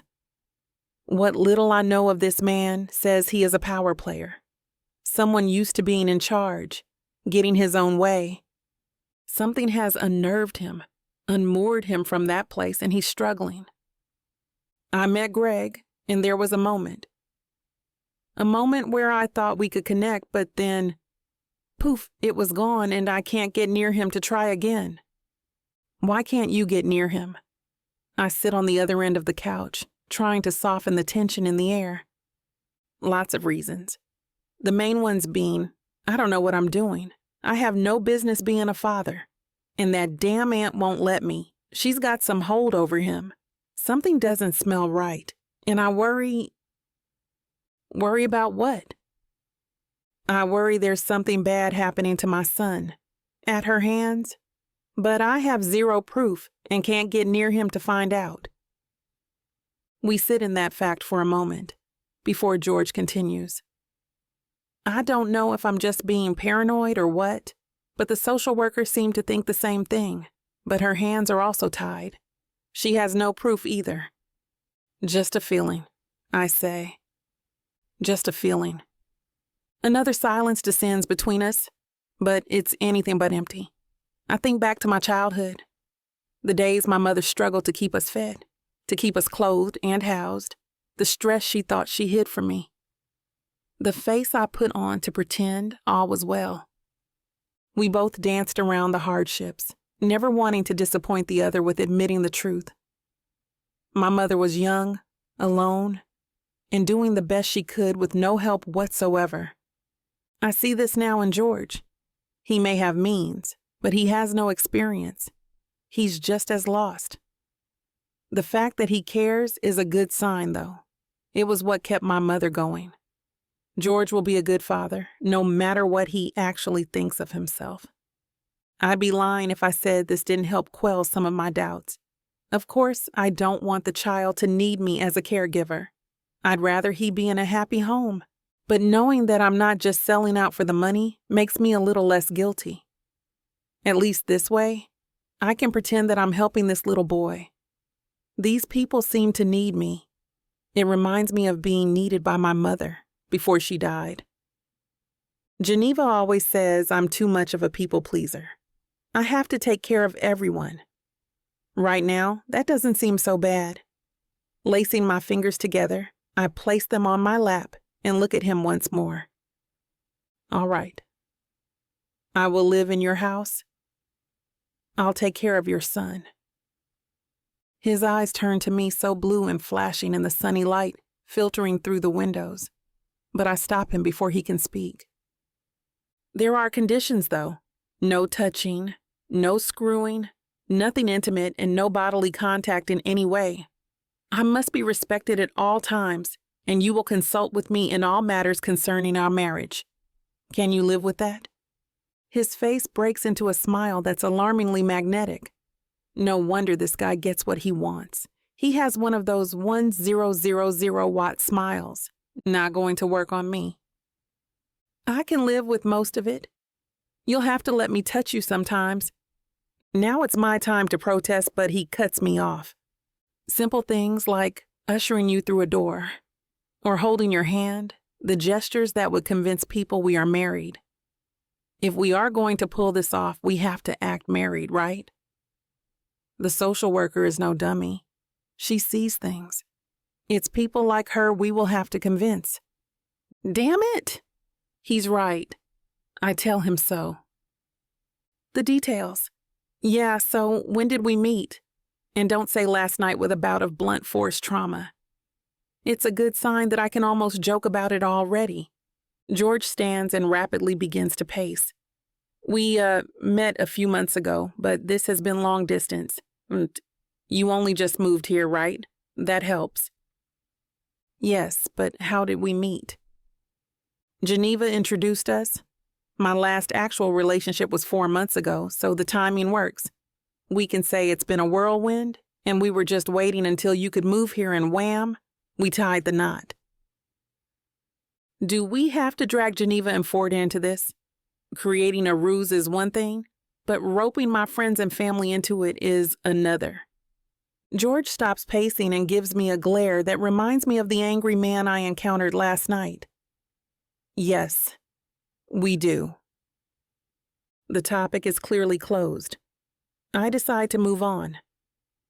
I agree to all your conditions. No screwing, no touching, except when necessary to be convincing.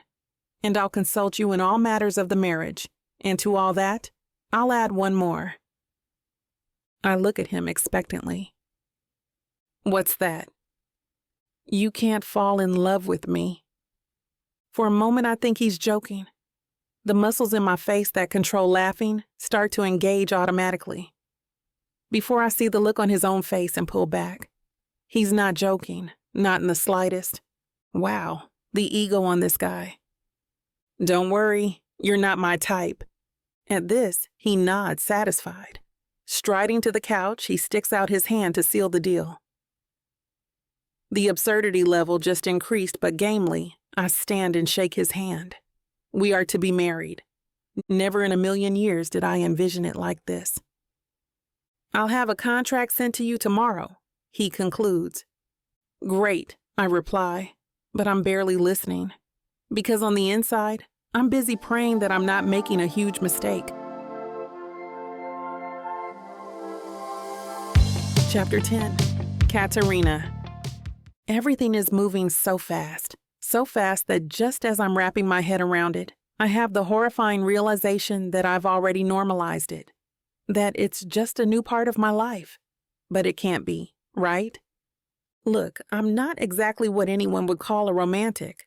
I've seen those paintings of women with long, luscious hair standing on a mountaintop, yearning for their love to swoop them up and ride off into the sunset.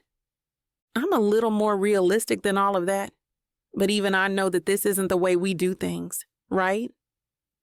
People take years to decide whether to marry, and that's with someone they presumably love, right?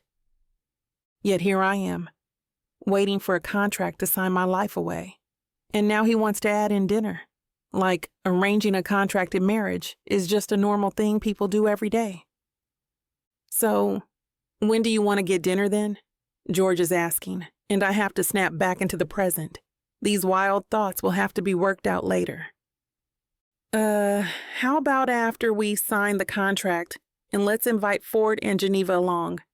If we are going to use them as a references, so to speak, we should probably all get on the same page. This idea is partly protection and partly true. If we are going to lean on them as part of our story, we do need to get our facts straight. But I need to talk to Geneva. I need her guidance. A dollop of her strong confidence might help as well. All right, that's a good idea. I'll get that contract going then, he says, starting to leave once more. I'll be in touch. Thank you, Katarina. He smiles, and for a brief moment, I bask in the glow of it. And the gratitude. For a swaggering CEO with a head wound, it sure felt sincere. You're welcome. See you soon. He nods and leaves, and the vacuum of his absence leaves me standing mutely for a moment as I try and make sense of what's going on.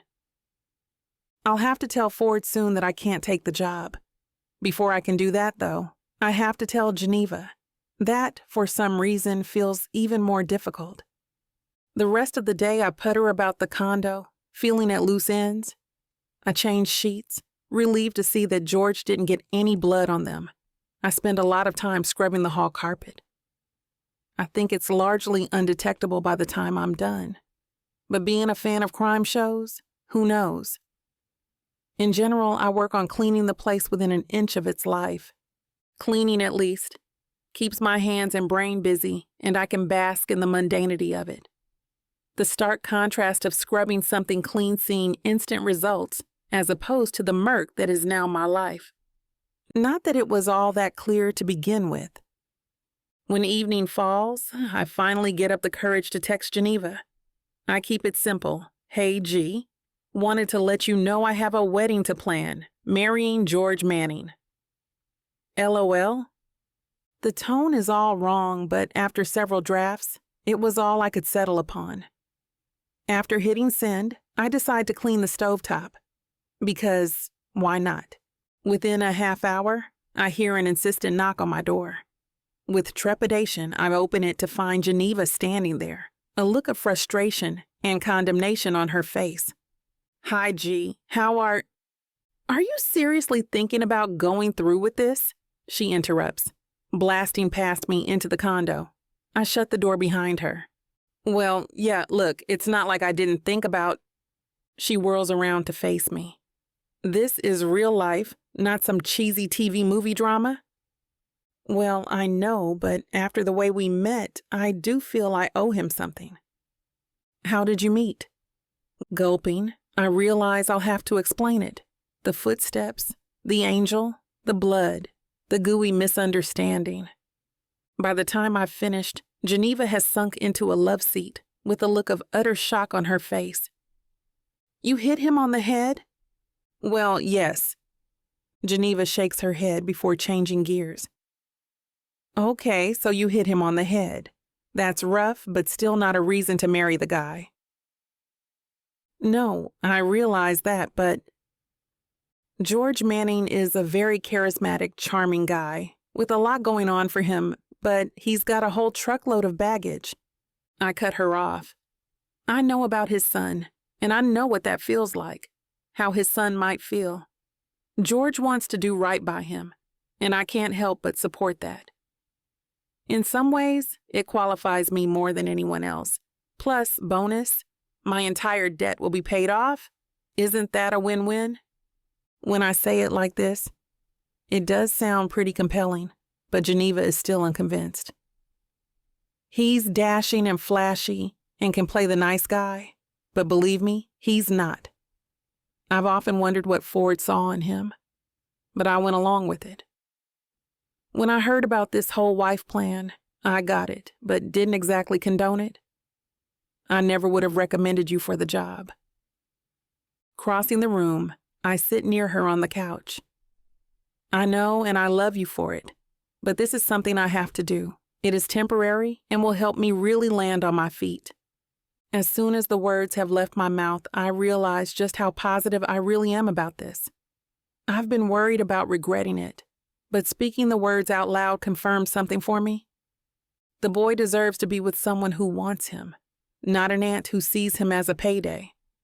George deserves to have his rights to his son be taken seriously, even if he needs a woman in the picture to get that. And in exchange for my time, I won't have to sweat my bills anymore. It's the right choice. Geneva senses my mind is made up. Her shoulders relax a touch, and she reaches to grab my hand.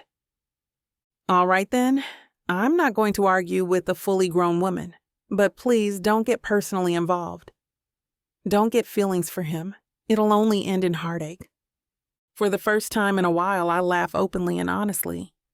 Don't worry about that. This is a job, pure and simple. Keep it that way, Geneva replies with a slight grin on her face. Come to dinner with us, both of you, tomorrow night. George wants to get to know me, but I want you both there. Will you? Geneva takes a deep breath before answering. Only if he's paying. It's a high-end place and I can doll you up, because that's what prospective fake brides should do. Smiling, I squeeze her hand. Sure thing. The next day, I'm ferried to the makeup trailer of a soundstage on the outskirts of town. Geneva has arranged a real doozy of a makeover for me. If I'd known she was going to get this intense about it, I might not have agreed. Too late now. Geneva leads me into a blindingly bright trailer where I am introduced to Raoul, a wizard of hair, and Maxine. What she does with eyeshadow is sick. Another guru of high fashion is dispatched with my measurements to find me something appropriate to wear. For the next several hours, I experience what I can only imagine is what a mannequin goes through. I am plucked, prodded, coiffed, buffed, and draped. I keep my eyes averted from the mirror, not out of a sense of the dramatic, but of fear. What can I possibly look like at the end of all this? Finally, Raoul and Maxine push me behind a curtain of the trailer, and there I find an outfit so unlike anything I've ever worn. A sapphire cocktail dress with a blood-red bolero jacket, and heels that could kill someone. The outfit feels dapper, fierce, chic, and feminine all at once. I didn't know clothes could do that. Come on out, girl, Geneva calls. I emerge. Geneva is resplendent in an emerald green pantsuit, her hair in a tight updo. Look at you, she breathes. With a deep breath, I finally do. The full-length mirror reflects back someone I barely recognize. My hair has been washed, relaxed, and straightened. It falls like water down past my shoulders. Blood-red lipstick pops on my full lips, and my eyebrows have been expertly plucked into a tidy shape. But it's my eyes that I can't get over. Maxine has truly worked her magic. They are highlighted, outlined, and designed to capture anyone I'm looking at. I feel like I could burn souls with my eyes. So far from the plain Katarina I've always known. The dress hugs my curves in all the best ways, and I feel, for the first time in perhaps my whole life, like a beautiful woman. Who knew? A chorus of oohs and ahs and guttural mms chorus around the trailer. For a few seconds, I want to be jubilant about this transformation, but hearing the adoration has a cooling effect. Am I just an imposter? Am I really this person? My body language starts to crumple, and in the mirror, I see the real Katarina start to poke through the painted facade. Geneva quickly comes to my rescue, grabbing my hand and standing close. Now, you look incredible.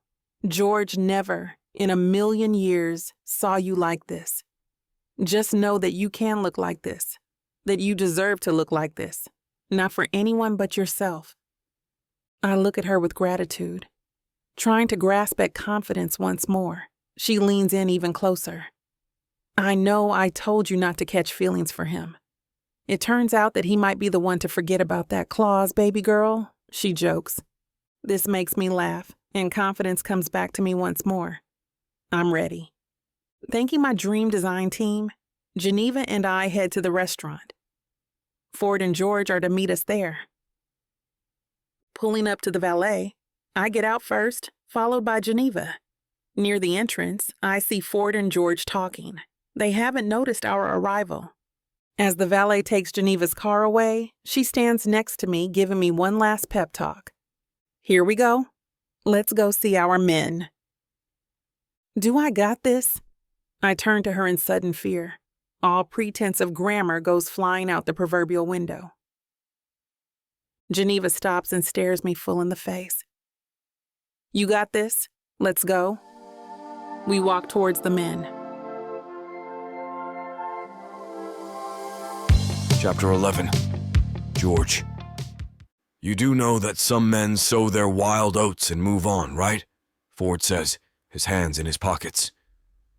The dim light from the awning of the restaurant keeps his face in shadow. I can only guess from his tone that he's half joking and half serious. This isn't some wild oat thing.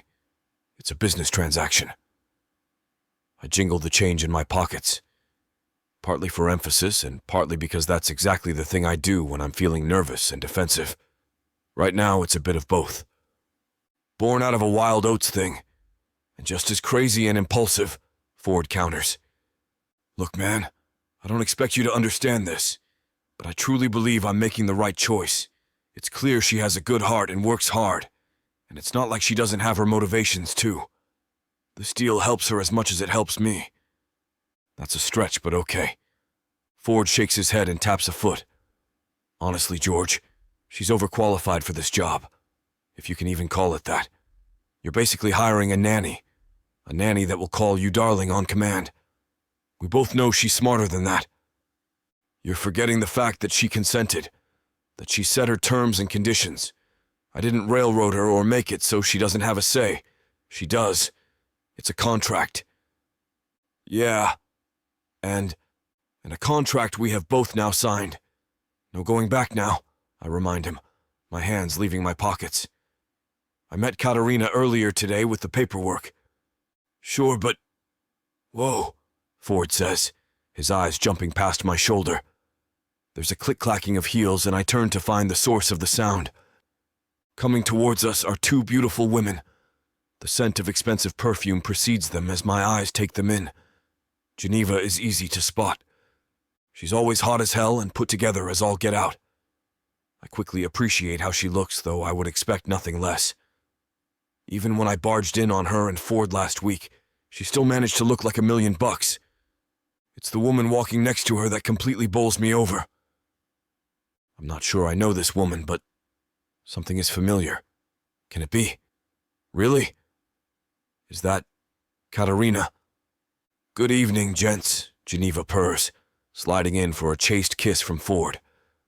He looks at her with a healthy mix of pride, appreciation, and pure hunger. I, on the other hand, stand like a gagging teenage boy trying to make sense of the creature before me. Were it not for her eyes, I don't think I would know it was her. But there they are, outlined and highlighted. Those same deep brown pools, caring, kind, and gentle. I can't wrap my head around the fact that they are now cloaked in a fierce new hairdo, designer clothes and heels that accentuate her legs, making them seem as if they stretch on for days. Evening, Ford replies, elbowing me when I say nothing. Yes. Evening. Wow. You both look stunning. Thank you, Geneva says with a confident air, as though she knows the reaction is well-deserved. She's a woman who is used to accepting compliments. Katarina, however, looks in my general direction but not at me, as if doing so would melt her resolve. She's a woman who is not used to receiving compliments. "Yes, thank you," she says in a rush. There's a strange moment where no one says a word when, at long last, Ford breaks in. "Shall we go in now?" Geneva nods and turns to the entrance, followed by Katarina. Ford and I hang back for just a second, admiring both women from the back. "Breathe, hotshot! Don't want you dying on us," Ford mutters in a sotto voice before he catches up to open the door for the women. In a rush, I fill my lungs, realizing that I have been holding my breath for the past 10 seconds at least. Hurrying to catch up, I try to compose myself as we enter the restaurant and are greeted by the host. Mastro's is a place I've been to often, mainly to take prospective clients. The webbed ceiling unfurls above us. The air is suffused with the smell of fresh fish and cooked butter. Despite being thrown off by Katarina's transformation, I realize just how hungry I am. Ford gives his name to the host, who expertly whips out 4 menus. Quickly, we are escorted to our table. I take up the rear, and as we walk, I clock the wandering eyes of the other diners as Geneva and Katarina pass by. It quickly becomes apparent that every man there wants to undress them with their eyes. The women beside them become steely and rigid, noticing where their partner's attention has gone. A strange sense of pride washes over me for the simple fact that I am associated with these beautiful people. I'm the envy of the men and the women who, to my mind, do not even rate. That's rich coming from a playboy. When we arrive at the table, Geneva and Ford easily assume their seats. For Katarina and I, it's another story. At first, I head straight to my seat, but then realize that I've committed a gaffe. I should have pulled out the chair for her. Too late. I stand to rectify my error, but the host has already done it. Katarina stands awkwardly, clearly unused to this archaic chivalric ritual. For an excruciating second, she simply stares at the host, waiting for him to get out of her way. "Would the lady care to sit?" he asks, his voice smooth as butter.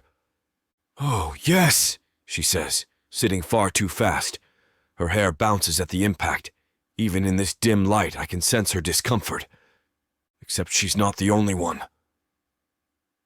Since I stopped to witness this, I'm now the only one standing, and it suddenly feels extremely artless.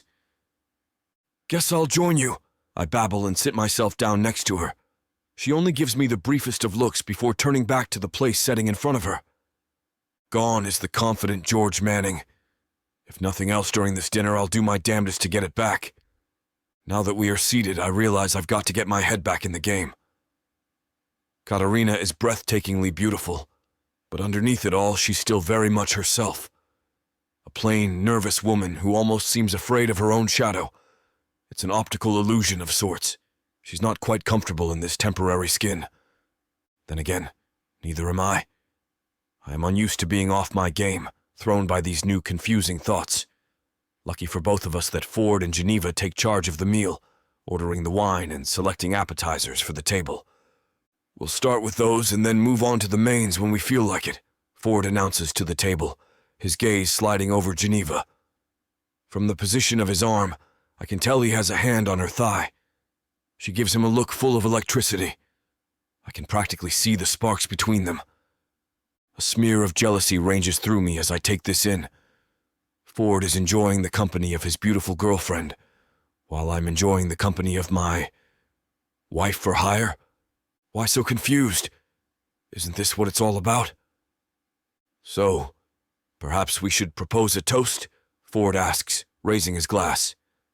A bottle of Montrachet lies in a freestanding ice bucket. Till this moment, I remained only half aware that the wine was opened, sampled, poured, and stored. My brain is that distracted. "To what?" I stammer. Ford stops for a moment, considering. I've heard his concerns, and I get them. I do. But I also know that Katarina, for all her awkward ways, wants to be in this arrangement. At this point, we all have to buy in, or it's not going to work. Given my current state of mind, I have to buy in most of all. I simply have to. It's like Ford has read my mind. For a brief second, our eyes catch and something in him relaxes. can almost hear his assent to the plan. He's choosing to help me pull this off rather than stand in my way. I owe this guy big someday. To the newest and best-looking make-believe couple I've ever seen. May you have months of closely guarded happiness, Ford says, laughter behind his eyes. Geneva slaps Ford's shoulder but smiles. My eyes slide to Katarina, who is also smiling, albeit slightly more reserved than her cousin. The lighting in the restaurant is bathed in shadows, punctuated by tabletop votive candles. Katarina's eyes, rimmed in charcoal, flash and dance in the firelight, and something stirs deep within me. Desire I'm familiar with, almost to my detriment if my present situation with Greg is any indication.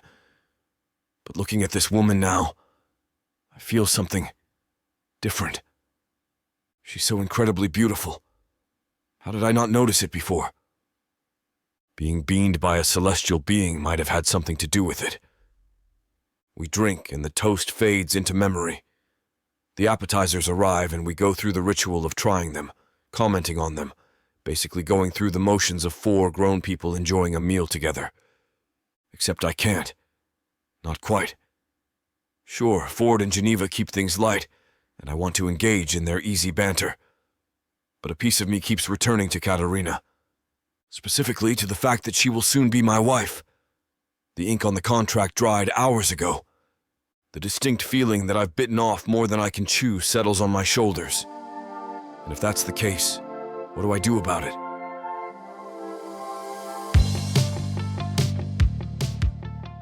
You won't know what hit you, baby. I'm going to take you, break you, and make you mine. And when I'm done, you're...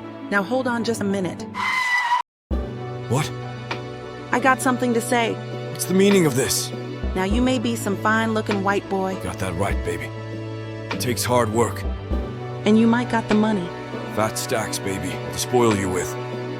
but that doesn't mean I'm going to give it up to you without a fight. A fight? You want some limp wilting flowers? Go to historical romance, baby. But you want sassy and spicy strong black queens that tame their alpha male bad boys? I think our listeners do. Then you go on and look at Miss Tyla's Bougie Brides and Billionaires audio bundle. 50 hours of me whispering the most romantic things in your ears. Fake marriages, alpha male billionaires, strong black women, steamy scenes that will make your eyes roll back. And everything wrapped up in a happily ever after that will put you in an afterglow. Use code SAVE40 to get 40% off this bundle and any other digital product in Miss Tyla's store. Unabridged and uncut. Just like you, You're gonna have to find out. Tyla Walker Romances. Escape your life with sassy romance.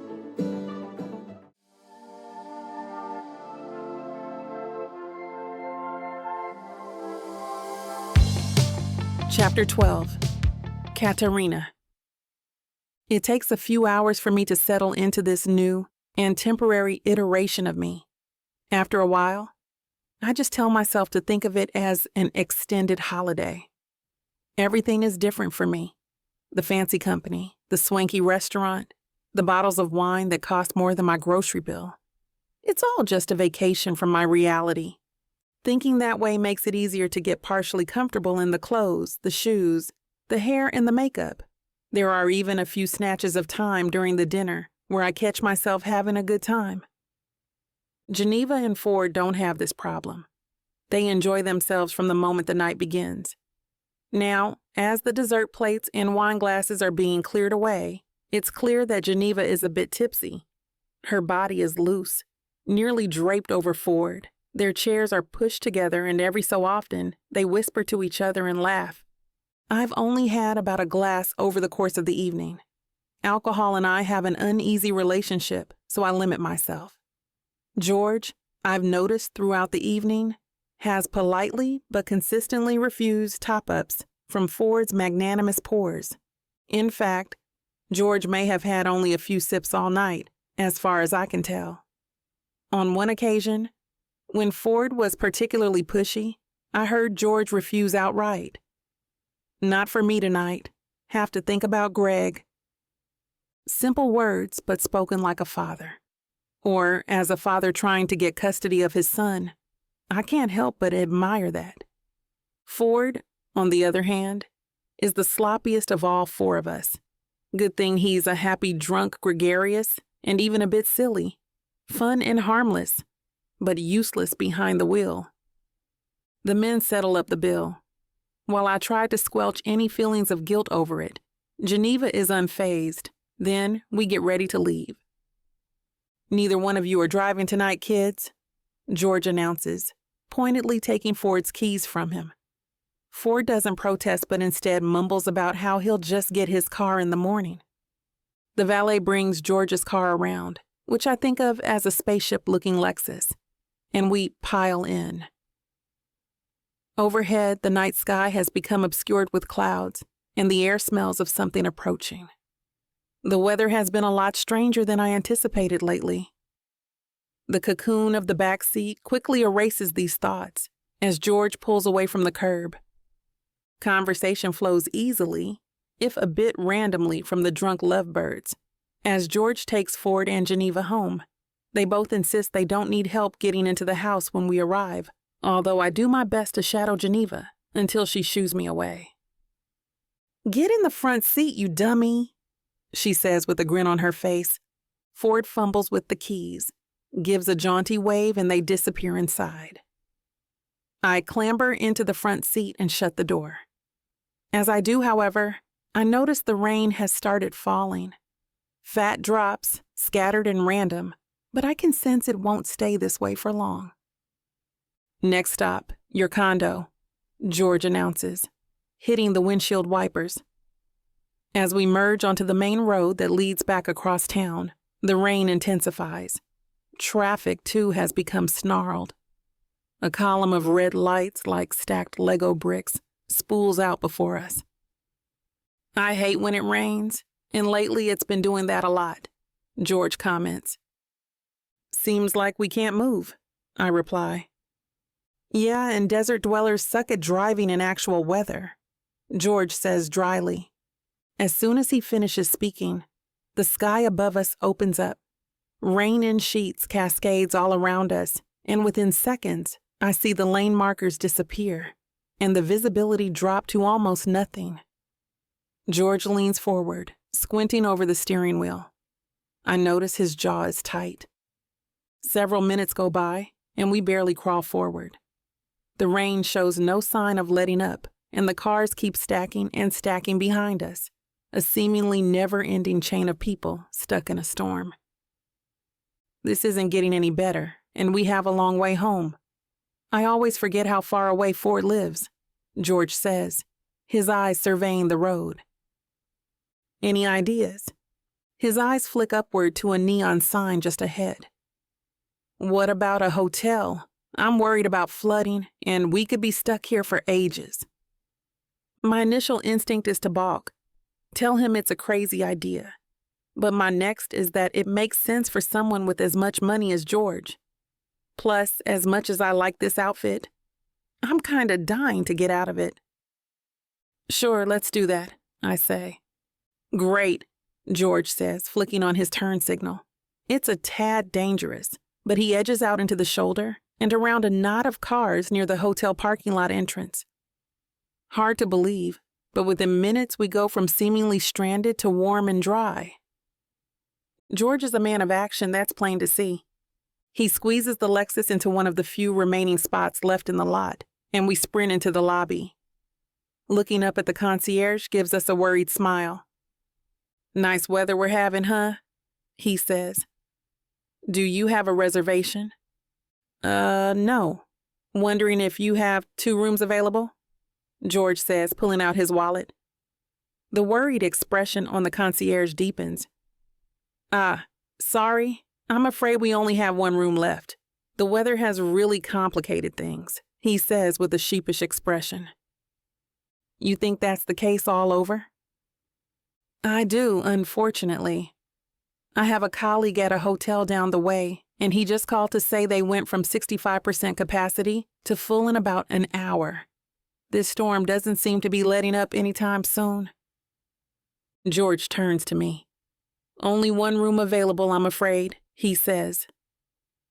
I look from him to the concierge and finally to the storm outside. I have no desire to go back out in that. Let's take it, I say, injecting as much Geneva-style confidence into my voice as I can. Great, George repeats and turns back to the concierge. Minutes later, we are on the 4th floor with soggy clothes and one keycard. Room 406 is near the ice machine and tucked around the corner from the elevator. When we open the door, I'm amazed at how small the bed is. And singular, as in, there's only one bed. Now, it's really awkward. Okay then. Here, we go, George says, placing his keys, wallet, and phone on the glass-top dresser. Everything is hotel spare. Black, angular furniture with gray accents, a love seat, a dresser with a TV, 2 nightstands, lights under gray sconces by the bed, and a black and gray bed. The bathroom is near the entrance, and there's a small closet. In one corner is a small table with the tools for making coffee, a place to rest one's head in a storm, I suppose. If only it wasn't so small and so filled with, well, George. Do you, the bathroom or anything? He asks, plopping into the chair and pulling off his shoes. No, you can go ahead if you like, I say, a little too loud. I need to gather myself first. Great, he says, and I'm beginning to wonder if that's the only word he says with consistency. My pants got wet, and I hate that feeling against my skin. I make a noise that approximates agreement, and he disappears into the bathroom. A few minutes later, I hear the shower start up. As it does, I let out the breath I didn't know I'd been holding. Get yourself together. It's just a room. Sitting down, I pull off my heels and carefully place them side by side. Hard to believe I was wearing them at all. They are nothing like anything I've ever owned. Why is this all happening? Why does it feel like every situation I find myself in is complicated, thorny, and, well, awkward? If I'm going to be married to this guy, I need to get past the scaredy cat phase. Not only is it getting old and running my nerves ragged, but it will hardly be convincing to others. I have to act like I want to be here. So do it then. 20 minutes later, the bathroom door opens and George emerges. In a robe. His skin is flushed and steaming, his hair a darkened mop. He smells clean and warm. Something in my stomach flips. A sickening but also exhilarating lurch deep within. He looks hot. Like lightning hot. To the point where I have to avert my gaze because I just can't handle it kind of hot. Sorry, had to get into the shower. My pants were drenched. Glad they have these robes. Is that okay? Am I making you uncomfortable? It's that obvious. Wow. Okay. Good to know. Oh no, I get it. Your pants were wet. Not your fault. Totally fine with me. I'll just, get in there myself, I say, as I practically crab scuttle my way to the steaming bathroom. Closing the door helps, but I have to clutch at my heart to slow its rapid-fire beat. What is wrong with me? I whisper to myself. It's not a rhetorical question. I've always been a bit more reserved. But this is madness. It's not like I've never seen a man in a robe before. Get yourself together. He's not your type, Katarina, I say, like a mantra I so desperately want to believe. Snapping on the faucets, I get ready to shower. 30 minutes later, I emerge, wearing the other robe provided. It would be silly to put my clothes back on. If I'm going to be in this room with him, I need to embrace the robe. Stepping into the room, I notice all the lights are off, but for the 2 wall sconces. George is sitting in bed, his feet crossed, reading a book, possibly the Gideon's Bible from the bedstand. It's an odd sight. Finished? He asks. Did you wait for me? Chapter 13. George. The steady thrum of the shower is keeping me awake. At least that's what I tell myself. In reality, I know it's the person in the shower that's really keeping me from slumber. I can't shake the thought that the only thing keeping me from Katarina's naked, soaped-up body is a thin door and my at times questionable self-control. Her gorgeous curves are taking my mind hostage. Oh God, stop. I have to distract myself before my rogue thoughts take me too far. Lying here and pretending to sleep certainly isn't going to cut it. That's just an empty canvas for a fantasy. I can already feel myself growing hard, and I scan the room for something to take my mind off things. The bedside table might have something, and I open it up in vain hope. There, in the back corner of the drawer, I catch a glimpse of a book. Thank God. I have to laugh when I pull it out, though. On the forest green cover, the words, "The Holy Bible," catch the light in faded gold lettering. A boner killer, if ever there was one. I open up to somewhere in the Old Testament and start reading, hoping that the Israelites have enough bushels of barley or whatever to get my mind off Katarina and put me to sleep. I shift my legs, hoping to hide my heart on in case she comes out. Just in time. Her matching robe is cinched tight in all the right places, and it takes everything in me not to stare. She's already caught me gawking once tonight. I'm not about to make things even weirder. Even though out of the corner of my eye, a glimpse of her thighs peeking out from under the robe is about enough to drive me crazy. Damn, am I really that unattractive to her? The thought deflates my boner even faster than Leviticus. I try not to let my disappointment show. Instead, I ask her politely about her shower, and she gives me an equally polite answer. The conversation is so polite, in fact, that I'm reminded this is a business transaction. It's a little weird to be so unsettled by that, when I was so adamant that was all that I wanted. Usually I'd be ecstatic to find a beautiful woman climbing into bed with me. But as Katarina pulls back the cover, I just turn my back to her. There's a strained silence as she turns off the bedside lamp, and I do the same. Lying there in the darkness, I try to sleep, but every muscle in my body is tense. I can hear her breathing, and feel exactly where her body is in relation to mine. Although I didn't watch her climb into bed, I can feel from her weight on the mattress that she has her back to me too. What a ridiculous way to spend a night in a hotel room with a beautiful woman. The more I lay there, the harder it is to sleep. My mind can't help but flicker between fantasy images of her in the shower, and her look of absolute disinterest when she came out and saw me in bed. Suddenly her voice breaks the silence. Would you have trouble sleeping with the light on? Still polite, but with an edge of vulnerability. I'm curious to see where this is going, but she hasn't moved, so neither do I. No, that's fine for me. Still no movement. I can hear her breathing for a second before she speaks again. Would you mind if I turned a light on?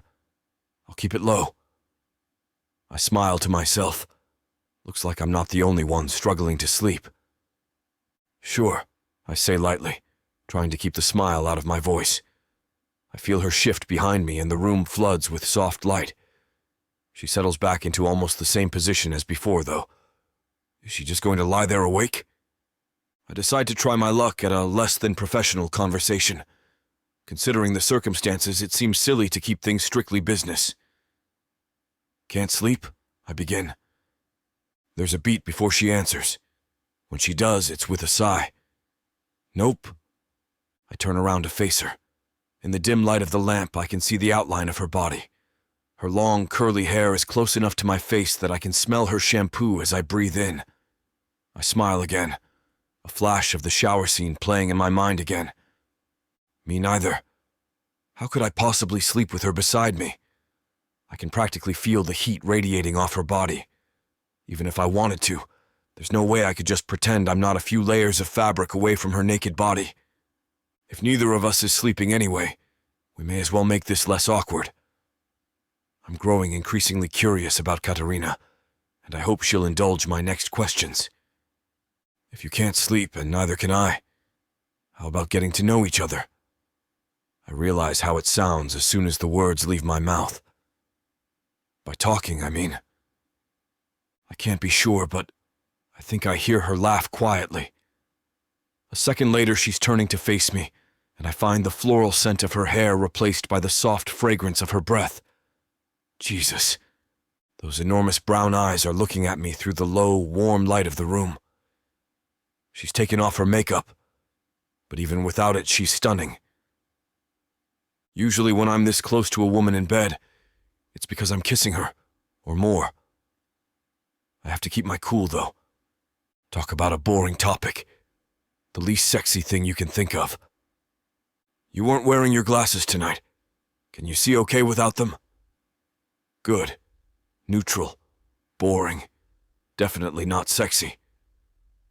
She gives a surprised little smile and then laughs. Oh, that. Yeah, my eyes are actually fine. She looks down and her fingers tug absent-mindedly at a stray thread on the sheets. To be honest, I just wear them to look more like a librarian. She laughs at herself, embarrassment tinging the sound.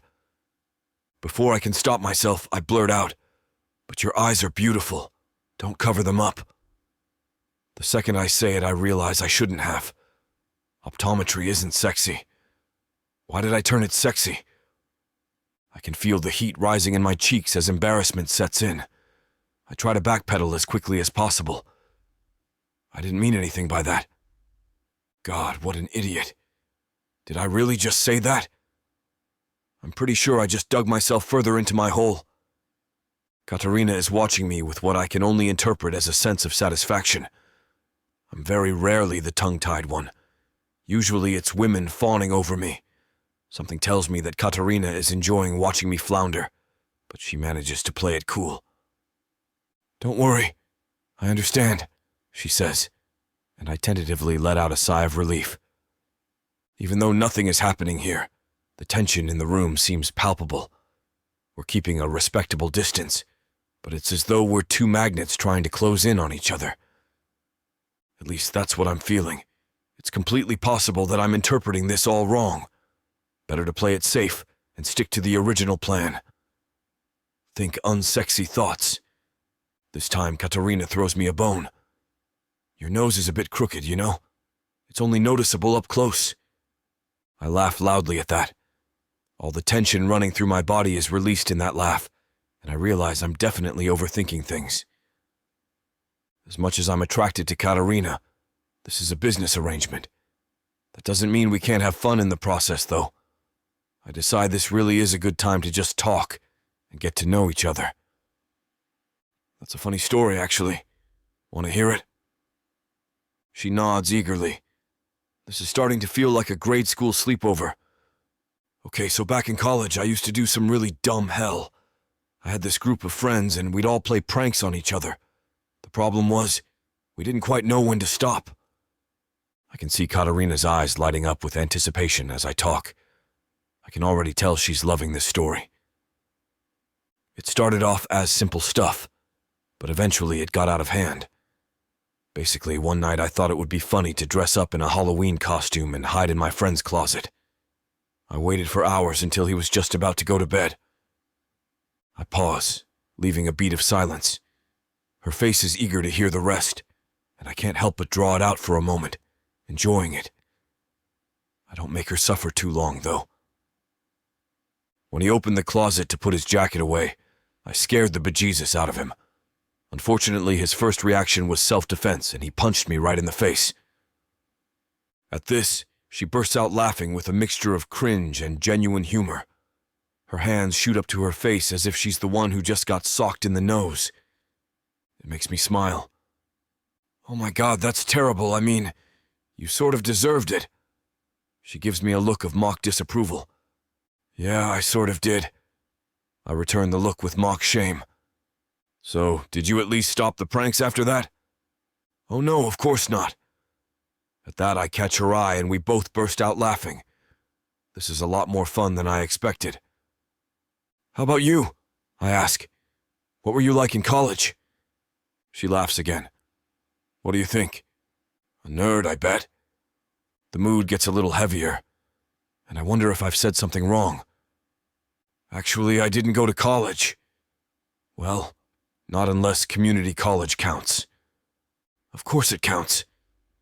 I don't bother to decide if I actually believe that or not. Honestly, I never thought about it before, but in this moment, it doesn't really matter. I just want her to go back to smiling again, Her eyes, to my relief, brighten a little bit, and I take that as permission to lift the mood again. I bet you were a nerd though, right? I flash my most charming smile, and she allows herself a mischievous grin. Okay, yeah, I was a nerd, but a cool nerd. Oh, of course, a cool nerd. I'm loving this banter. We spend the next hour joking, and when I finally do fall asleep, a very different set of thoughts is running through my mind. Chapter 14. Katarina. I'm here at George's house. Feeling the ring hugging my finger, I touch it with my thumb. It's still an odd sensation, one I'm not used to, but I like how it feels. I like him. If he was just some guy, some friend of Ford's I met any other way, I'd hope for him to ask me out. But everything now is so complicated. He's not just some guy, and I know we can't go past the agreement we made at my condo. George convinced me to move into his home with him. It didn't take much convincing. What's the difference between crashing at his place or crashing at Ford's place? And it helped sell us as a believable couple. Before I moved into his house, we would have long phone conversations at night, just getting to know each other. Even if our intentions weren't serious, it made sense for us to get on good terms. We're going to be spending a lot of time together for the next year or so. Except I think maybe we did a little too good. And I'm a little too comfortable here, and I have to keep telling myself that this isn't real. Looking over my supper preparations, I'm satisfied. Everything is ready, and I hope he'll like it. Katarina, I'm home. Hi, George. How was your day? Productive. That smells good. What is it? I made baked chicken with veggies and mashed potatoes. Dessert is brownies with vanilla ice cream. Woman, you are going to make me put the pounds on. I gasp. I'm sorry. My next words come out in my usual mumble. I didn't mean to do that. What? You're mumbling. I didn't mean to do that. My voice is audible now. No, don't be. There were days when I was lucky to eat a cold burger before coming home. I'm just not used to home-cooked meals every evening, and I love it. Are you sure? In answer, George follows the scent of the baked chicken into the kitchen. He pokes the chicken breast with a finger. Ah, just like I remember. Tender. Let me get everything onto the table. Go wash your hands so we can eat. What do you want to drink? Tea? Beer? Water? Is the tea sweetened? George brings his fist down in victory. Yes, tea please. I'll be right back. I giggle, trying to make myself remember that this was temporary. No feelings, girl.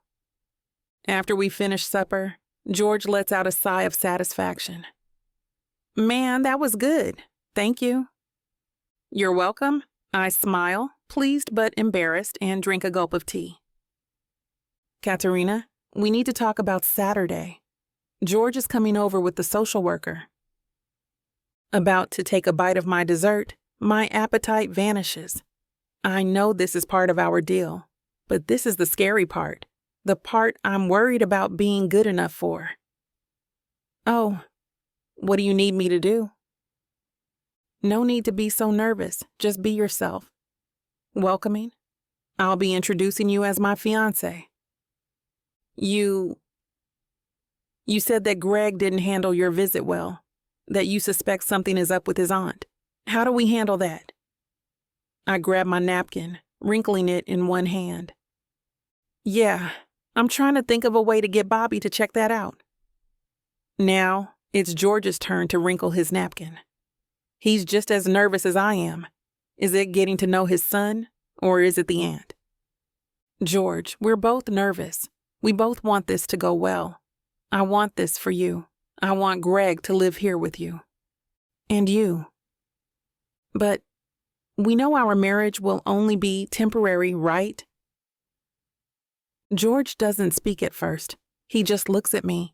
Then, after a pause, he grunts out a confirmation. Yeah, temporary. I feel a sense of loss at George's words, and I don't know why. It's exactly what we planned. Why does it not feel like enough suddenly?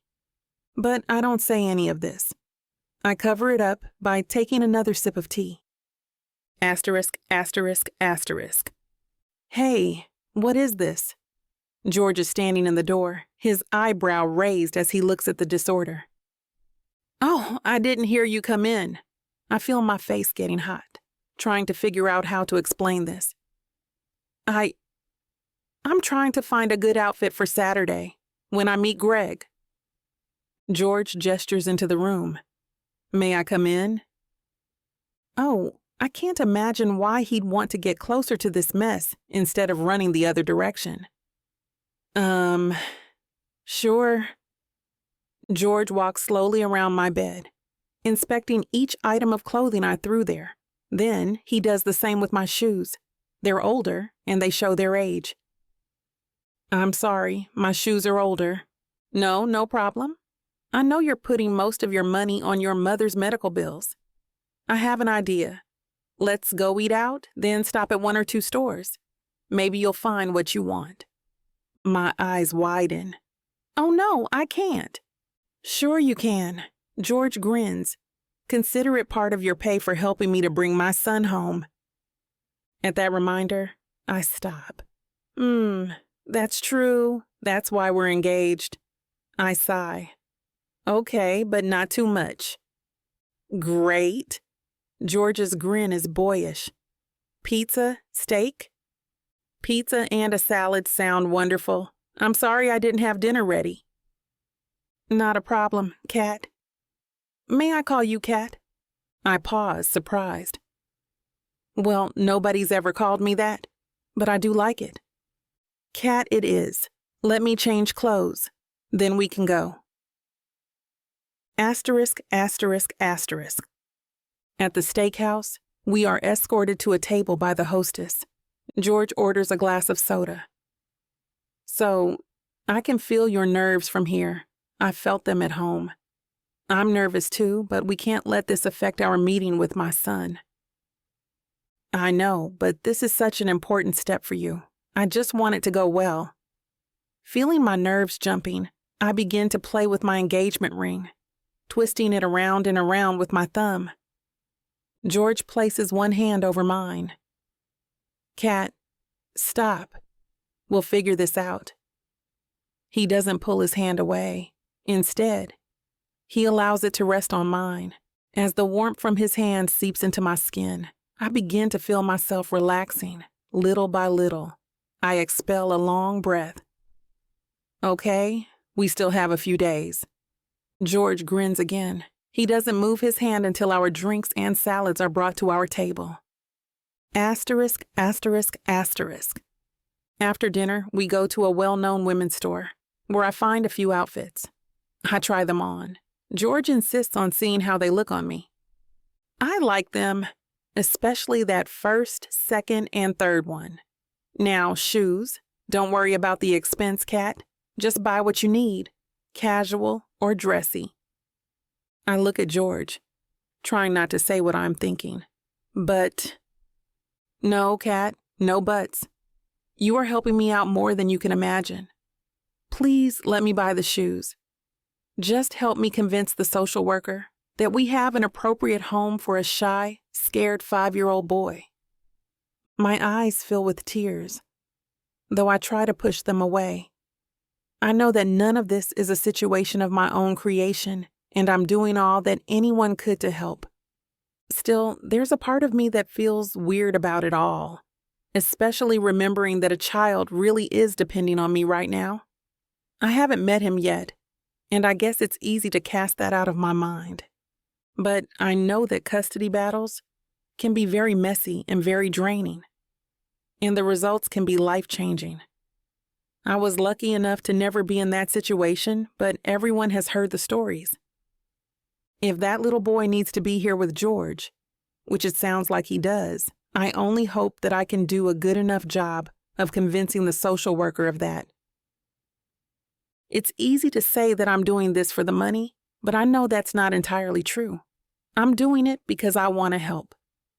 but that pressure is starting to get to me, and I'm worried that I won't be enough.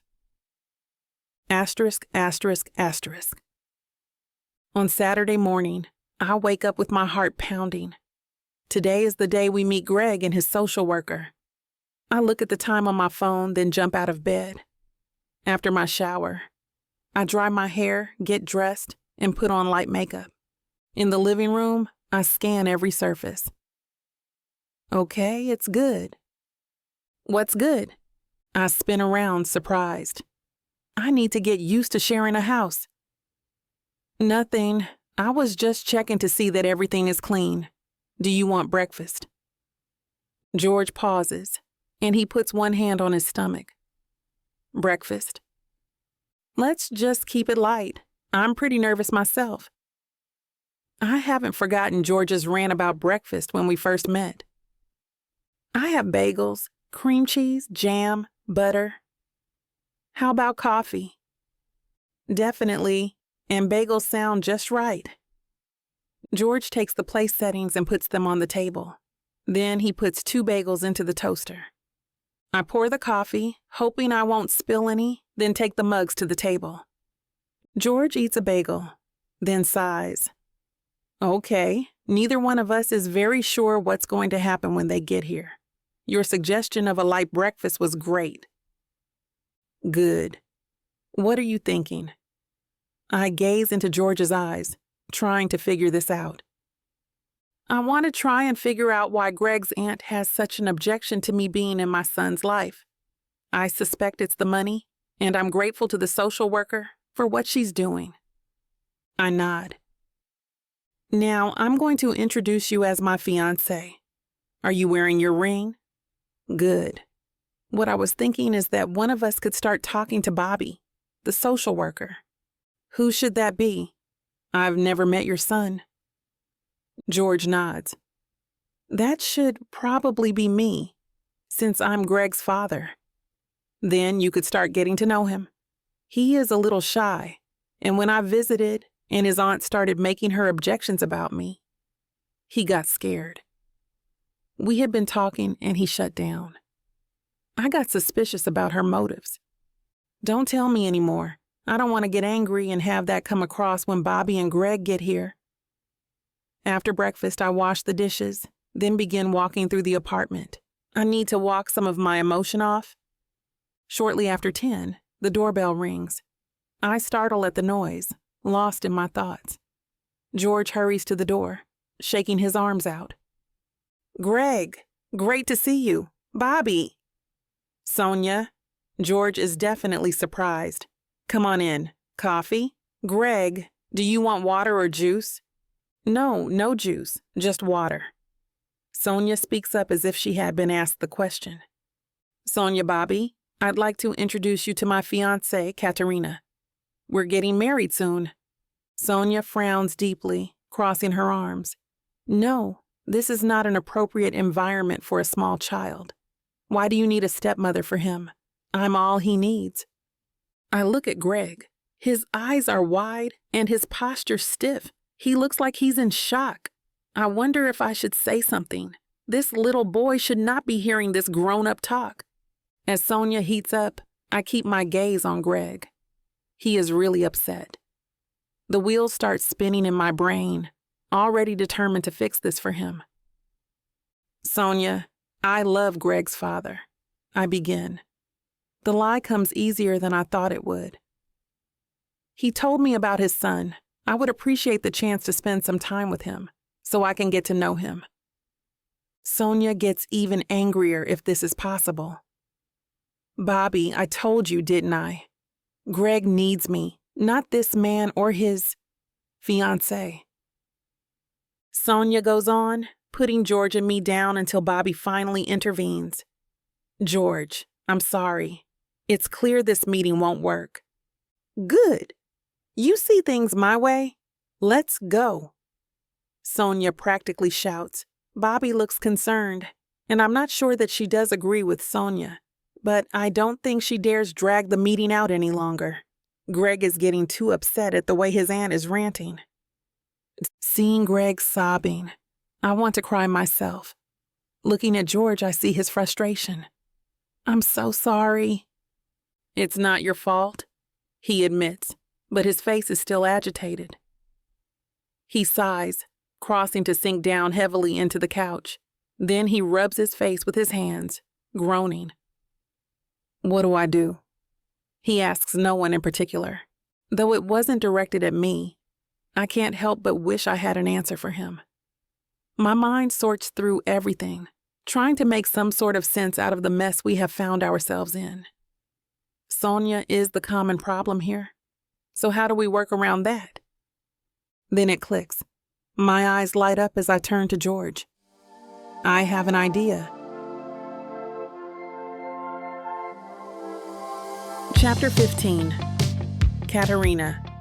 If you'd told me that I'd be posing as a fictitious mother in order to get access to Greg's school, I would have said that you were insane.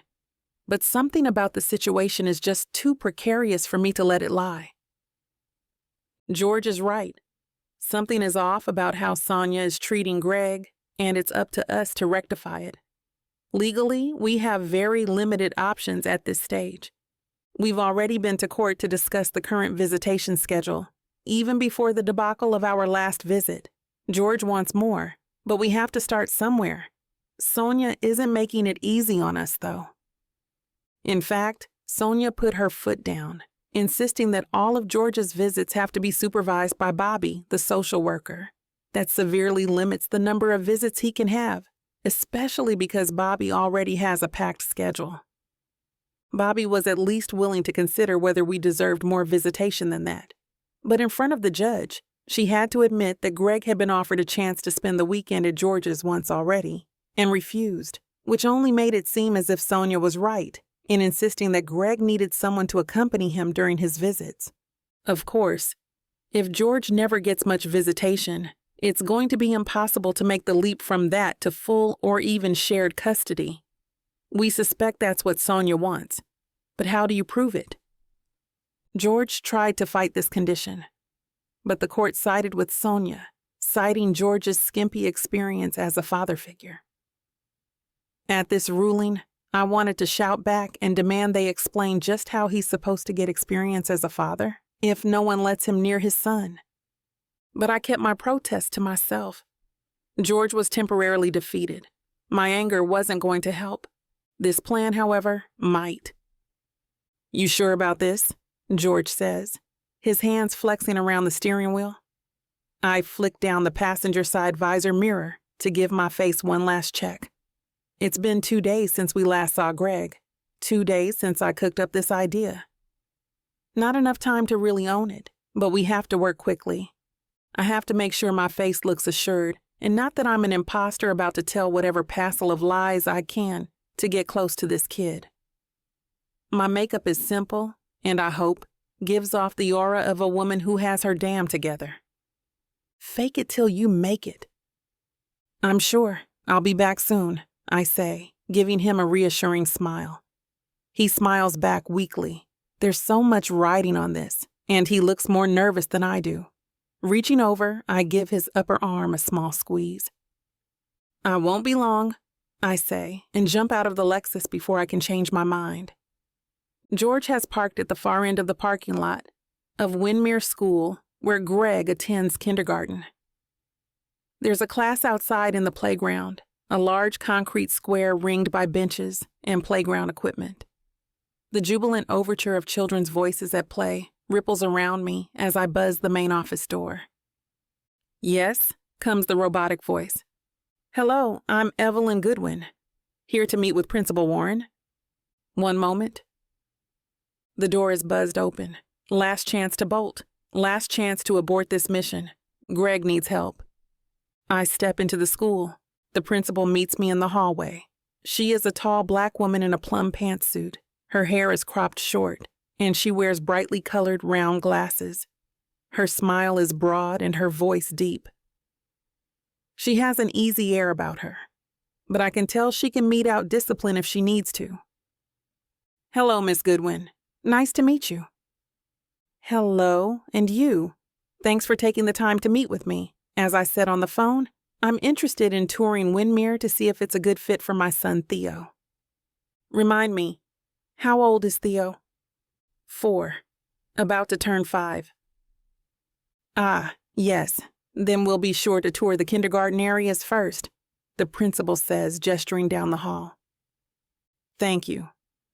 We walk slowly in tandem down the gaily painted halls, dotted with the usual elementary school art paper, cutouts of little hands, inspirational posters, balloon-sized letters expounding the virtues of being kind and working together. Principal Warren chatters easily about the history of the school, its academic achievements and standings, etc. I'm barely listening, making ums and ices when appropriate. And here we are at Mrs. Phillips' kindergarten class, the principal intones, as we stop outside a closed door. The door is half metal and half window. Inside, I see about 18 children sitting on a brightly colored carpet, their eyes trained to the older-looking teacher sitting on a stool with a picture book. What a nice classroom, I say. This isn't a lie. The room is well lit and cheery. It really is. Mrs. Phillips has been here longer than I have. The kids really listen to her. Seems like it. But that one seems a little sad, I think, I say, pointing out Greg. He caught my eye instantly. Sitting in the back row of the children, his body language looks deflated. While the others squirm or fiddle with their hands, Greg stands out because of his stillness, like he's not quite engaged. The principal's cheery disposition falters. Oh yes, he's a tough one. Very sweet but distant and doesn't engage with the other children. We're working on it. What's his home life like? I ask, trying to sound curious and not probing. Miss Goodwin, it's not for me to say. Is he abused, or do you know anything about his home situation? Her face grows steely, and her jaw gets tight. Miss Goodwin, we have never noticed anything untoward about that little boy. If I did, I can assure you I would report the matter to the authorities myself. I may have pushed too hard, too soon, but I couldn't stop myself once I saw him. Seeing his sad face and fallen shoulders was just too much. I'm about to assuage her when a bell chimes. Never have I been so grateful to be saved by the bell. That's snack time for the kids. We should probably move, or we'll be run over. I smile weakly as the door opens, and a small stampede of children parade out, heading for the playground area. We let them whisk past us, followed by Mrs. Phillips and a teacher's aide. Funneling outside, we stand to the side watching the kids play. Greg quickly separates himself from the pack and sits on a small tree stump near the edge of the playground. If I could only shake this woman.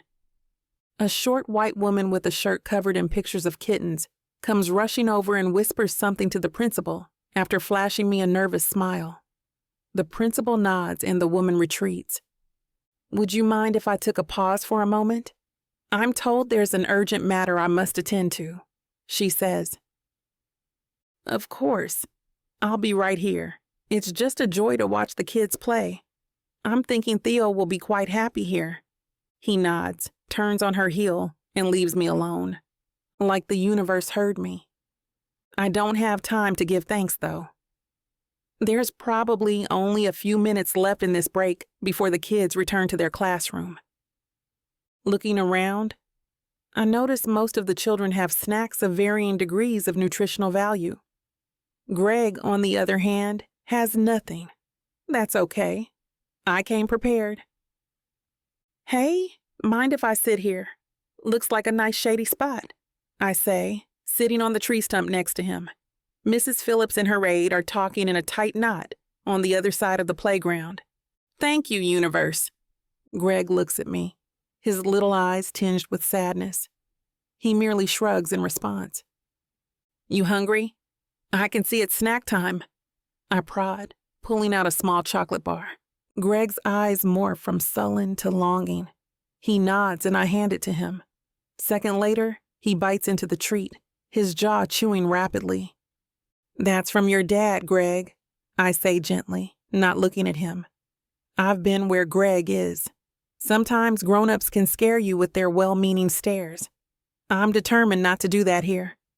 From my periphery, I see his chewing stop abruptly. Then he sniffs, and I turn to face him. Tears ring his eyes. Hey, it's okay. I know things are tough, and that meeting your dad is confusing and strange.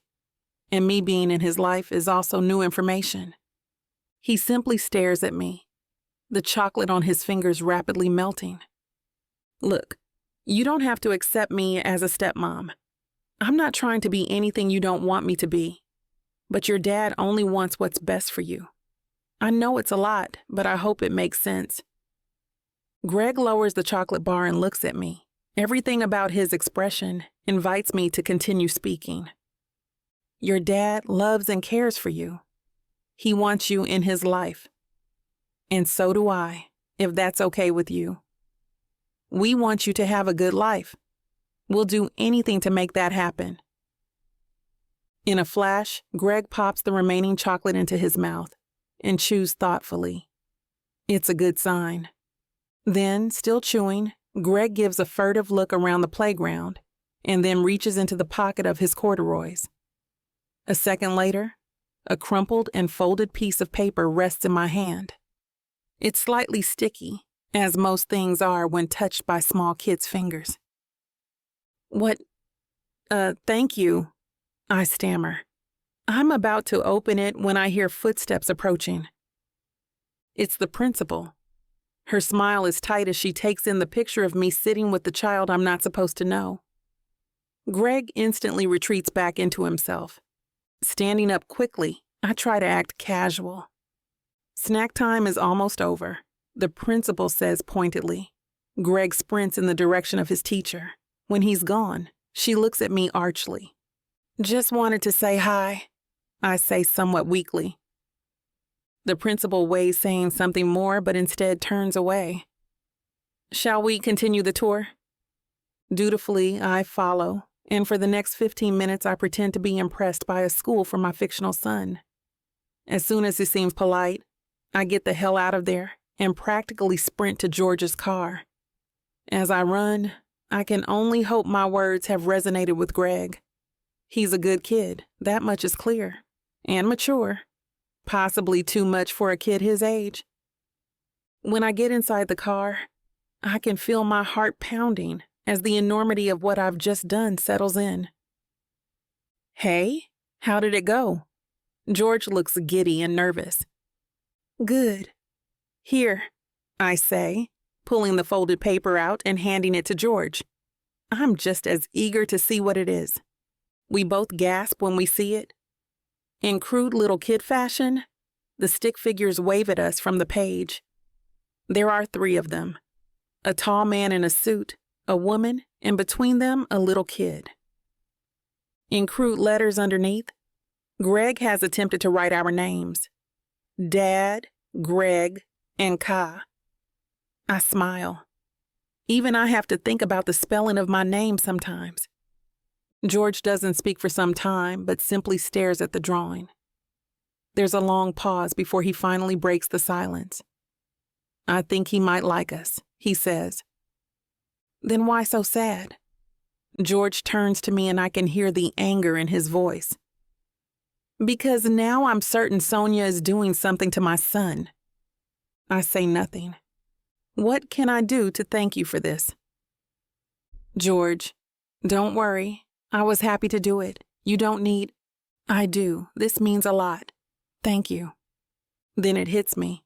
Maybe we show this to Bobby. Maybe this will help our case. Change the rules on the visitation rights. Then you can finally bond with him.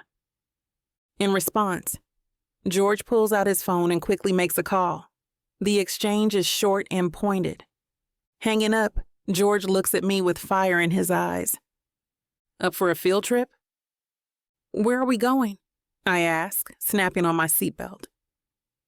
To see Bobby. She wants to hear what we have to say.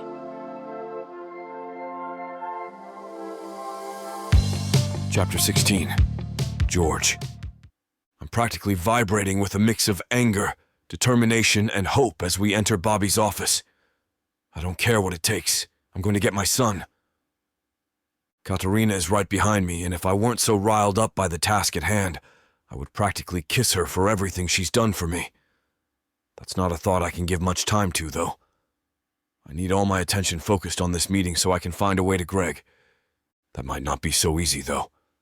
This meeting is going to be a tightrope walk to get Bobby to agree with us, and the waves of emotions are making it hard to keep my head straight. I'm afraid I'm going to say the wrong thing. Luckily, Katarina starts, and I'm grateful that she seems happy to do the talking. I know this may be a little unorthodox, but I want to see Greg today. The shocked look on Bobby's face quickly shifts into what can only be interpreted as stern disapproval. I'm afraid she's about to chew us out right then and there, but she holds her tongue. We were sure not to break any of the court-appointed restrictions, so please don't worry about that, Katarina hurries to add. George wasn't there, but I was concerned about Greg. I had to see if something was going on with him. And with Sonia. Bobby is still silent. From where I'm standing, that seems like a good sign. It means she's listening. Katarina throws me a glance before continuing. I get the feeling that Greg is scared of Sonia. I think she might be trying to convince him not to trust George. At this, Bobby leans forward and rests her arms on the desk. She looks each of us in the eye for a moment before settling on Katarina. I appreciate that you're trying to help George here, but, Katarina, you can't just go and harass a child on a hunch. I agree the dynamic between Greg and his aunt is, let's say, strained. But unless there's some proof of coercion or abuse, the court order stands. You might not have broken the law, but you're not doing yourselves or Greg any favors either. I feel crestfallen, but Katarina isn't giving up. The more I get to know this woman, the more I'm in awe of her. With all due respect, what are we supposed to do? Right now, Greg is completely under Sonia's control, and it seems she's doing whatever she can to instill some kind of fear or hatred in Greg towards his father. We need more information, and the only way I could get it was to see Greg without Sonia's influence. Bobby sighs. I'm beginning to think she's on our side, but that her hands are tied. I'm sorry. Unless we have some proof that Greg is being coerced, or that his wishes are different to what the court decided, things will stay as they are. Her voice is apologetic, but firm. In the meantime, I recommend you don't try this sort of stunt again. She seems to think the meeting is over, but I know it's only just begun. I finally speak up. You said you'd need proof that Greg wanted to see me. How would that be possible if Sonia were coercing him? I think he's scared to say what he really thinks because he knows she won't like it. I take a deep breath. I'm getting emotional, but I want her to hear the weight in my next words. He's my son, Bobby, and I don't want him to lose the chance to have a loving family, a family that we could provide. I look at Katarina with a slight smile. How much of that last sentence was true, and how much is the lie that we've been fabricating? I don't have time to mull over it now. Instead, I pull the crumpled piece of paper out of my breast pocket and smooth it out on the table. If a child can't speak for fear of punishment, what other medium does he have to communicate? Spread out before us, Greg's drawing speaks volumes. The room is silent for a moment as we all absorb the powerful message that this crudely drawn family portrait sends. The child in the middle wears a mop of yellow curls, just like I did at that age, and his mouth is spread into a haphazardly drawn smile. His left hand juts out to meet the hand of the father standing beside him, an equally crooked smile plastering his face. What strikes me most, however, is the mother figure. Clutching the child's hand in her own, her dark brown skin and long curly hair are unmistakable traits of Katarina's. The moment is broken by the sound of Bobby's voice. This changes things. I look up at her, and my face must be plastered with an expression of sudden hope, because she adds a caveat. I can't promise anything, and I still don't like how you got this. But if Greg really is responsible for this drawing, that says a lot. He wants to see me, Bobby. All I want is to make that possible. I'm hoping there's a way she can help us. I'm beginning to think this might really happen. I know. She looks down at the picture again, and I can see she's thinking deeply. I steal a glance at Katarina, and she returns the look with an encouraging smile. Okay, I need to make sure this really did come from Greg. Don't worry, I'll be discreet. She must have felt us tense up at the thought of Sonia seeing it. Then I can help you try for visitation rights without Sonia present. The best we can do is to be patient, though. Try for a few hours first, then see where things go from there. Are you happy with that? The whole drive home, I feel like I'm floating. The crushing weight that's been resting on my chest for the last few weeks finally seems to have lifted, and I have Katarina to thank for it. At the apartment, we're all smiles, talking over every moment of the last few hours as if to get the excitement out of our systems. She's telling me about the moment when Greg gave her the drawing, and I have the sudden urge to hug her, so I do. I don't even think about it. It's as if my body is moving for me, as if all the relief and joy and gratitude that I'm feeling can only be channeled into that one gesture. To my surprise, she hugs me back, tightly and enthusiastically, and for a moment everything feels right in the world. It only lasts for a second, though, before I realize what I'm doing and pull back awkwardly. She must have realized it the same because she's not looking at me. Damn, I've just made this weird again. Sorry. I didn't mean to make you uncomfortable. A crude attempt to undo the awkwardness I've just introduced. She mumbles some sort of dismissal, but all I can think is that I want to hug her again. I'm still flooded with happiness and gratitude. Katarina has done so much more than I ever could have asked of her. When I hired her, I expected something like a cross between a personal assistant and a nanny. Not that I believe that's what a real wife would be, but she's not a real wife. That's the point, right? This was supposed to be a business arrangement, but she's gone so far above and beyond the call of duty with this. And over the last few weeks, she's truly become a friend, or something like a friend. The lines, I have to admit, are blurred. The only thought running through my head now is she's perfect. The tension between us after that hug is still lingering. I want to continue celebrating, as well as break the silence, and I have an idea.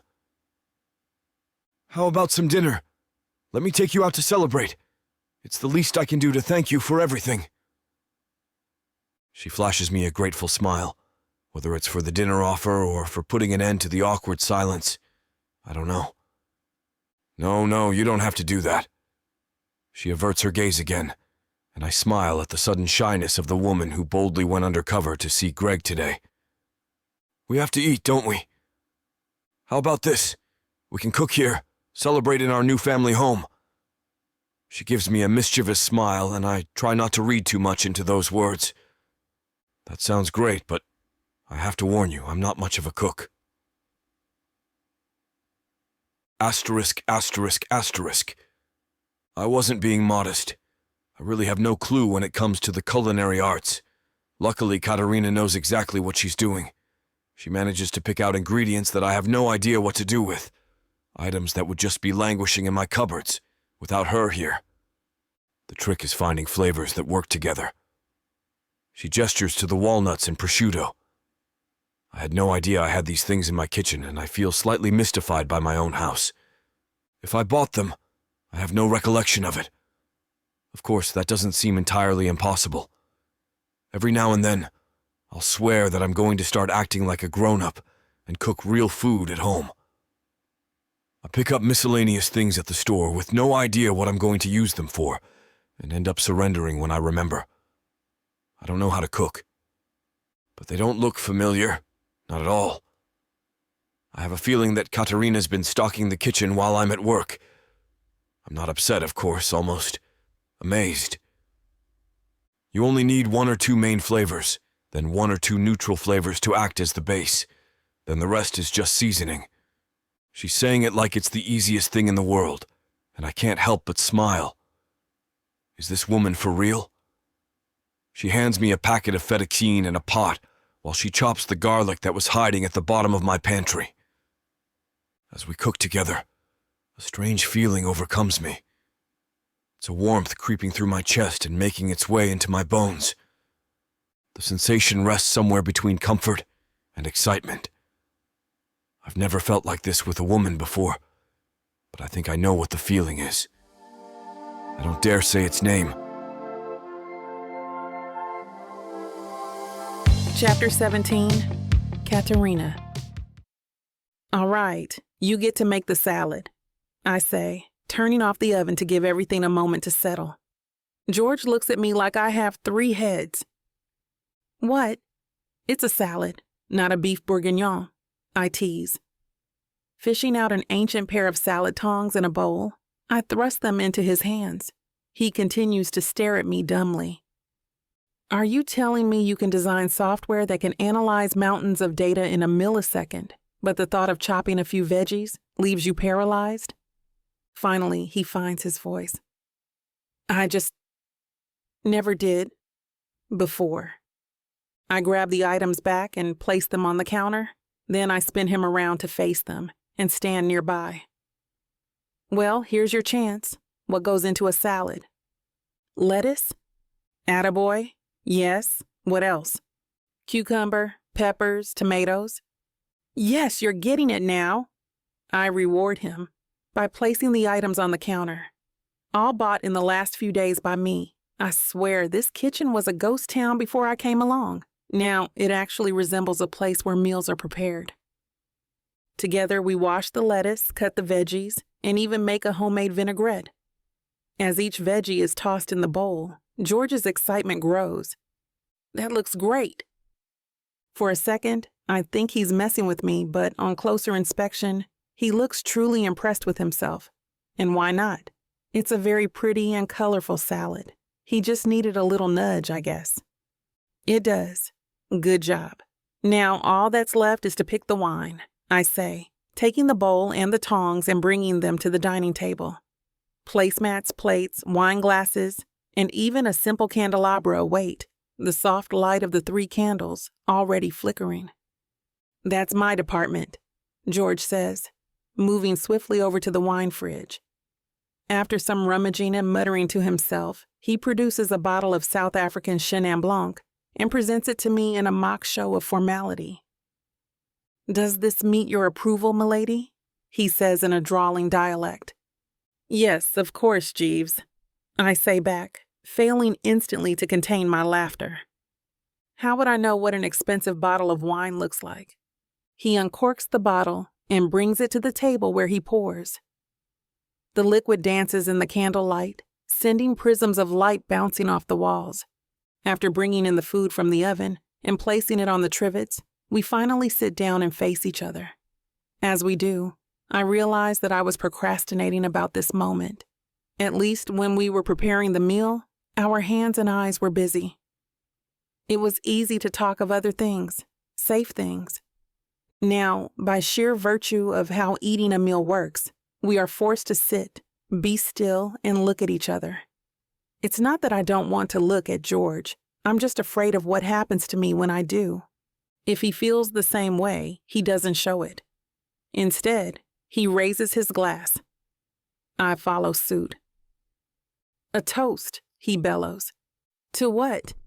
To getting one over on Sonia, to public servants that actually care. He lowers his glass and looks at me for a split second, and his gaiety ratchets down a notch. His eyes look directly into mine. There's that stomach flip again.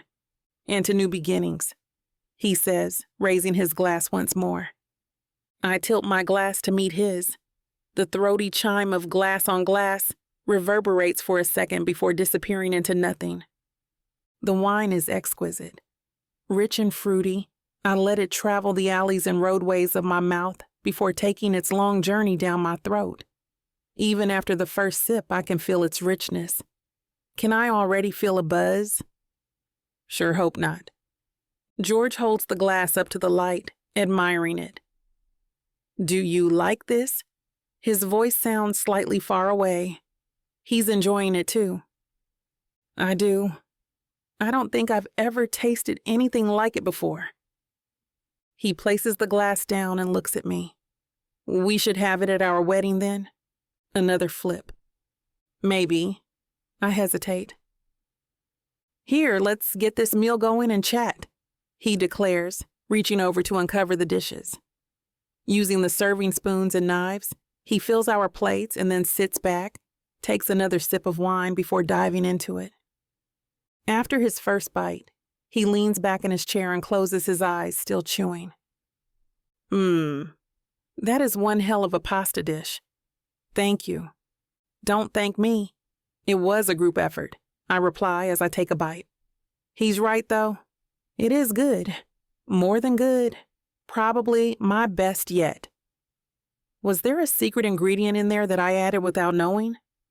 We eat in happy silence for a few moments. The food is just too good to keep talking. After a while, though, we are able to turn back to conversation. George jumps right back in. The wedding, what are your thoughts? Very direct, I reply. That's me, he says, grinning. Just go for it.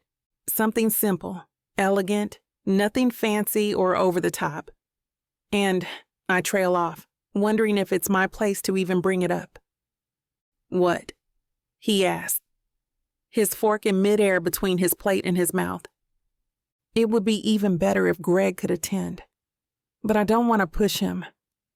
Or you, if that would make you uncomfortable.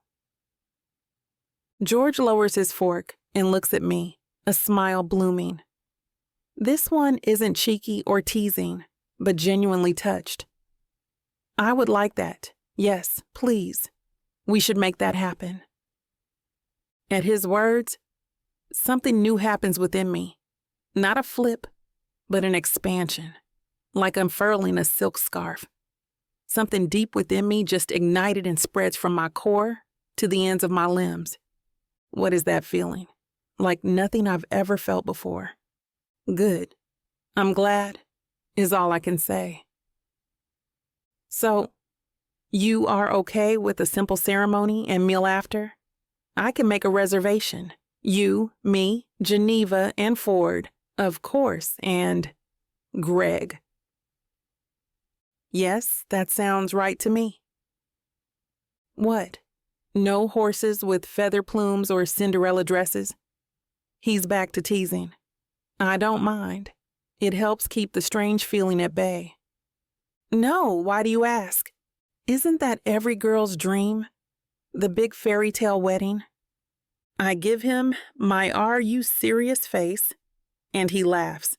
Not to point out the obvious here, but what about our situation screams fairy tale to you? A bigger laugh escapes him. His head flies back and a burst of laughter comes from deep within him.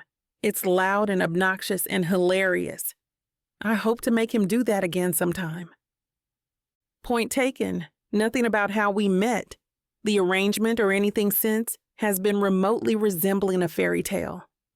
I laugh with him, realizing that the harrowing way in which we first met has finally started to lose some of its sting.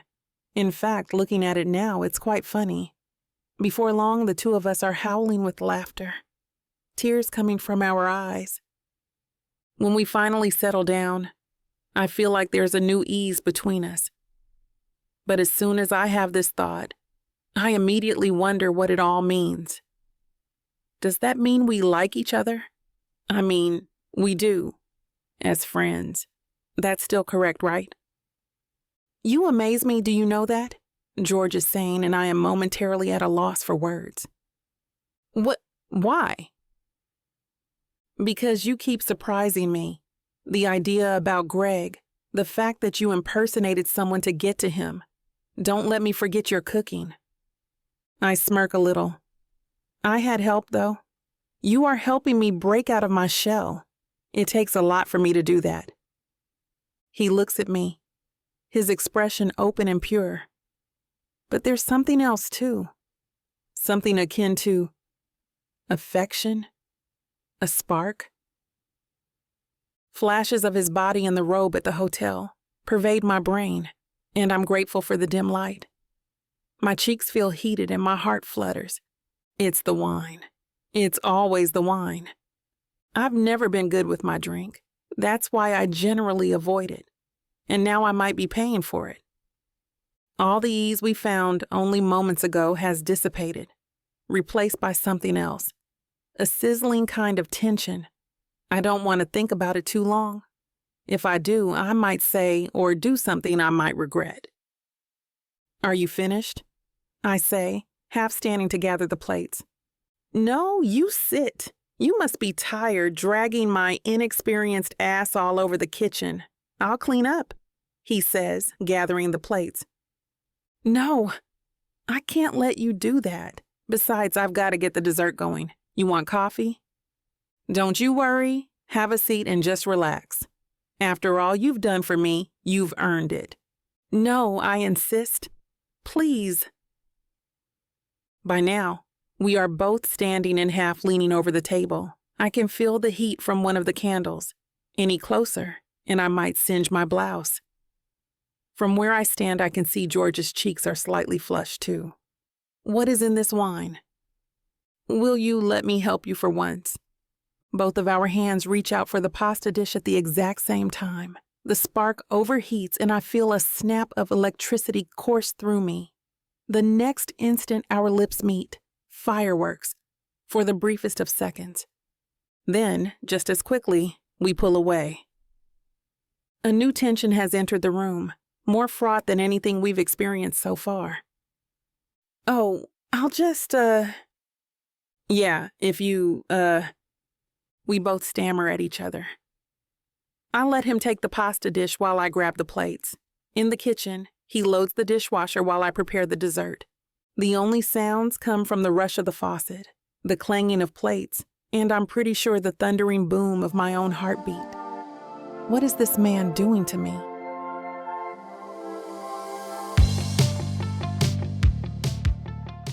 You think you can catch me? You think you can tame me? Oh, I know I can. And you know it too, baby. I gotta tell you, you're not the first to try. But don't worry, baby. I'll be the last. With sass like that, maybe I'll be the one that needs to tame you. Let's cut to the chase, big boy. What you selling me? Your appetite is big AF. I have just the thing that'll satisfy you. Oh, really? And what's that? Over 120 hours of romance audiobooks. Brought to you by Tyler Walker Romances in the Big AF audio bundle. 120 hours? That sounds amazing. Your knees won't work afterwards if I do my job right. Don't make promises you can't keep. Well, I can keep this promise.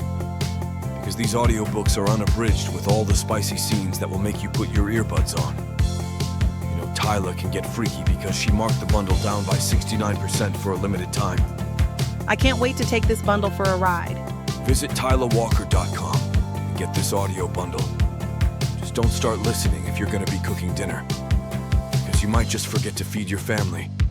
TylerWalker.com. Escape your life with Tyler.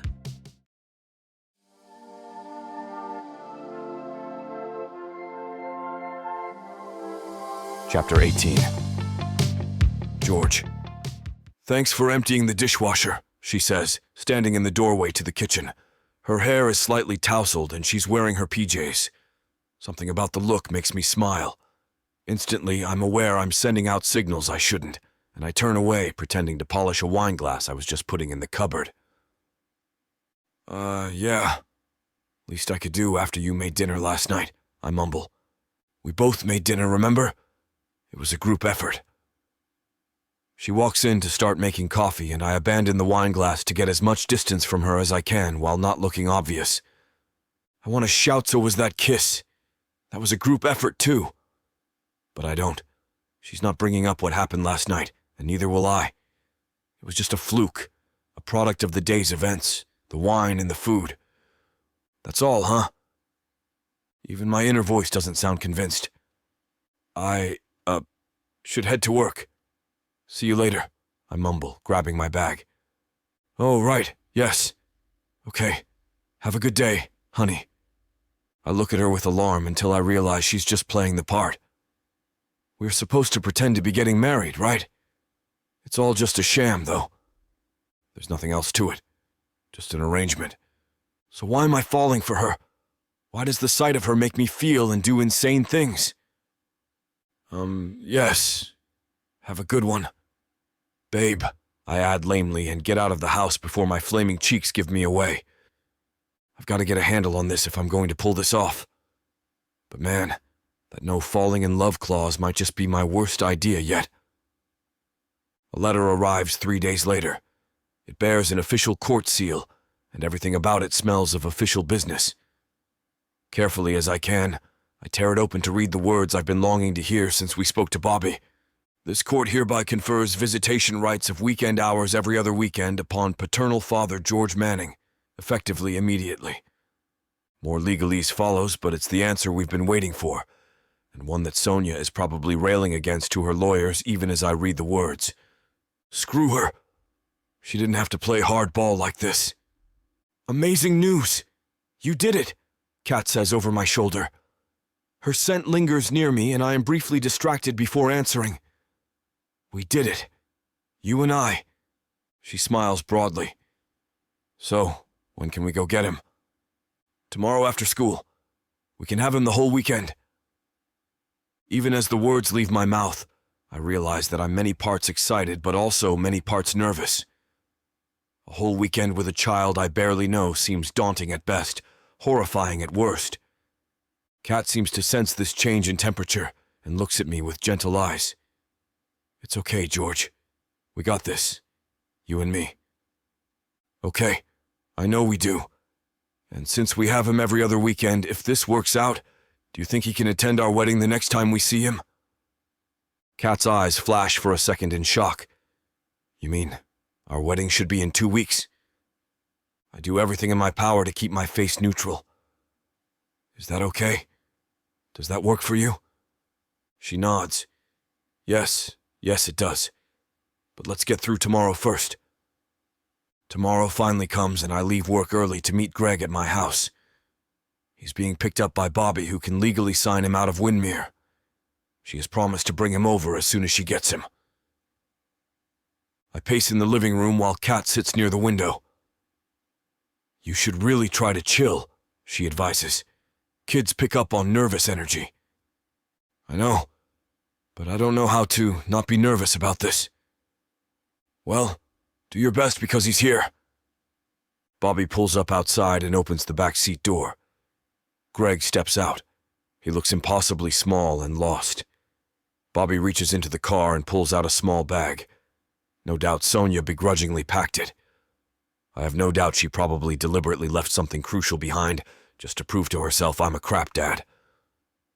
What if he's got no toothbrush? I blurt out to Kat as Greg and Bobby head to the front door. Then we get him one, she says, and her calm demeanor helps. A bit. Hello, everyone, Bobby calls, a tad too cheerily for my taste, when Kat opens the door. Here we are! Greg follows, his eyes downcast. Everything about him screams scared puppy. If only I could just skip this part and get to the dad and his son montage that all movies have. That could happen in real life, right? Hey there, little man, I say, and immediately wince inside. My voice is way too loud, bouncing off the walls. Greg's eyes remain downward. Hey, Greg, Kat says, gently and much quieter. How about we go into the living room and you can show me what you've brought for the weekend? Greg nods ever so slightly, and we all shuffle into the living room in an awkward clump. Bobby settles herself on the sofa, while Greg sits on his knees near the coffee table. I try to sit in a manner that suggests I actually know how to move in my own living room, but I feel like everything is awkward and wrong. Again, Kat comes to the rescue. Can I get anyone anything? Bobby? Something to drink? Water is fine, thanks. How about you, Greg? We have apple juice, and I can get you some cheese and crackers if you like. Greg looks up, looks at Kat, and nods twice. It's the most enthusiastic he's ever been, in my opinion. Great. I'll just pop to the kitchen then. It's only after she leaves I realize the huge mistake. I should have gone to get the drinks and snacks. Now I'm left with the social worker and a kid who can barely look at me. The seconds tick by like eons. So, how was school today? Classic dad question. Greg shrugs in response. Do you like your teachers? Another shrug. Then a thought comes to me. Hey, did you bring that cool car with you? The one I saw the first time we met? I'd love to play cars with you. Greg sighs and deflates even more.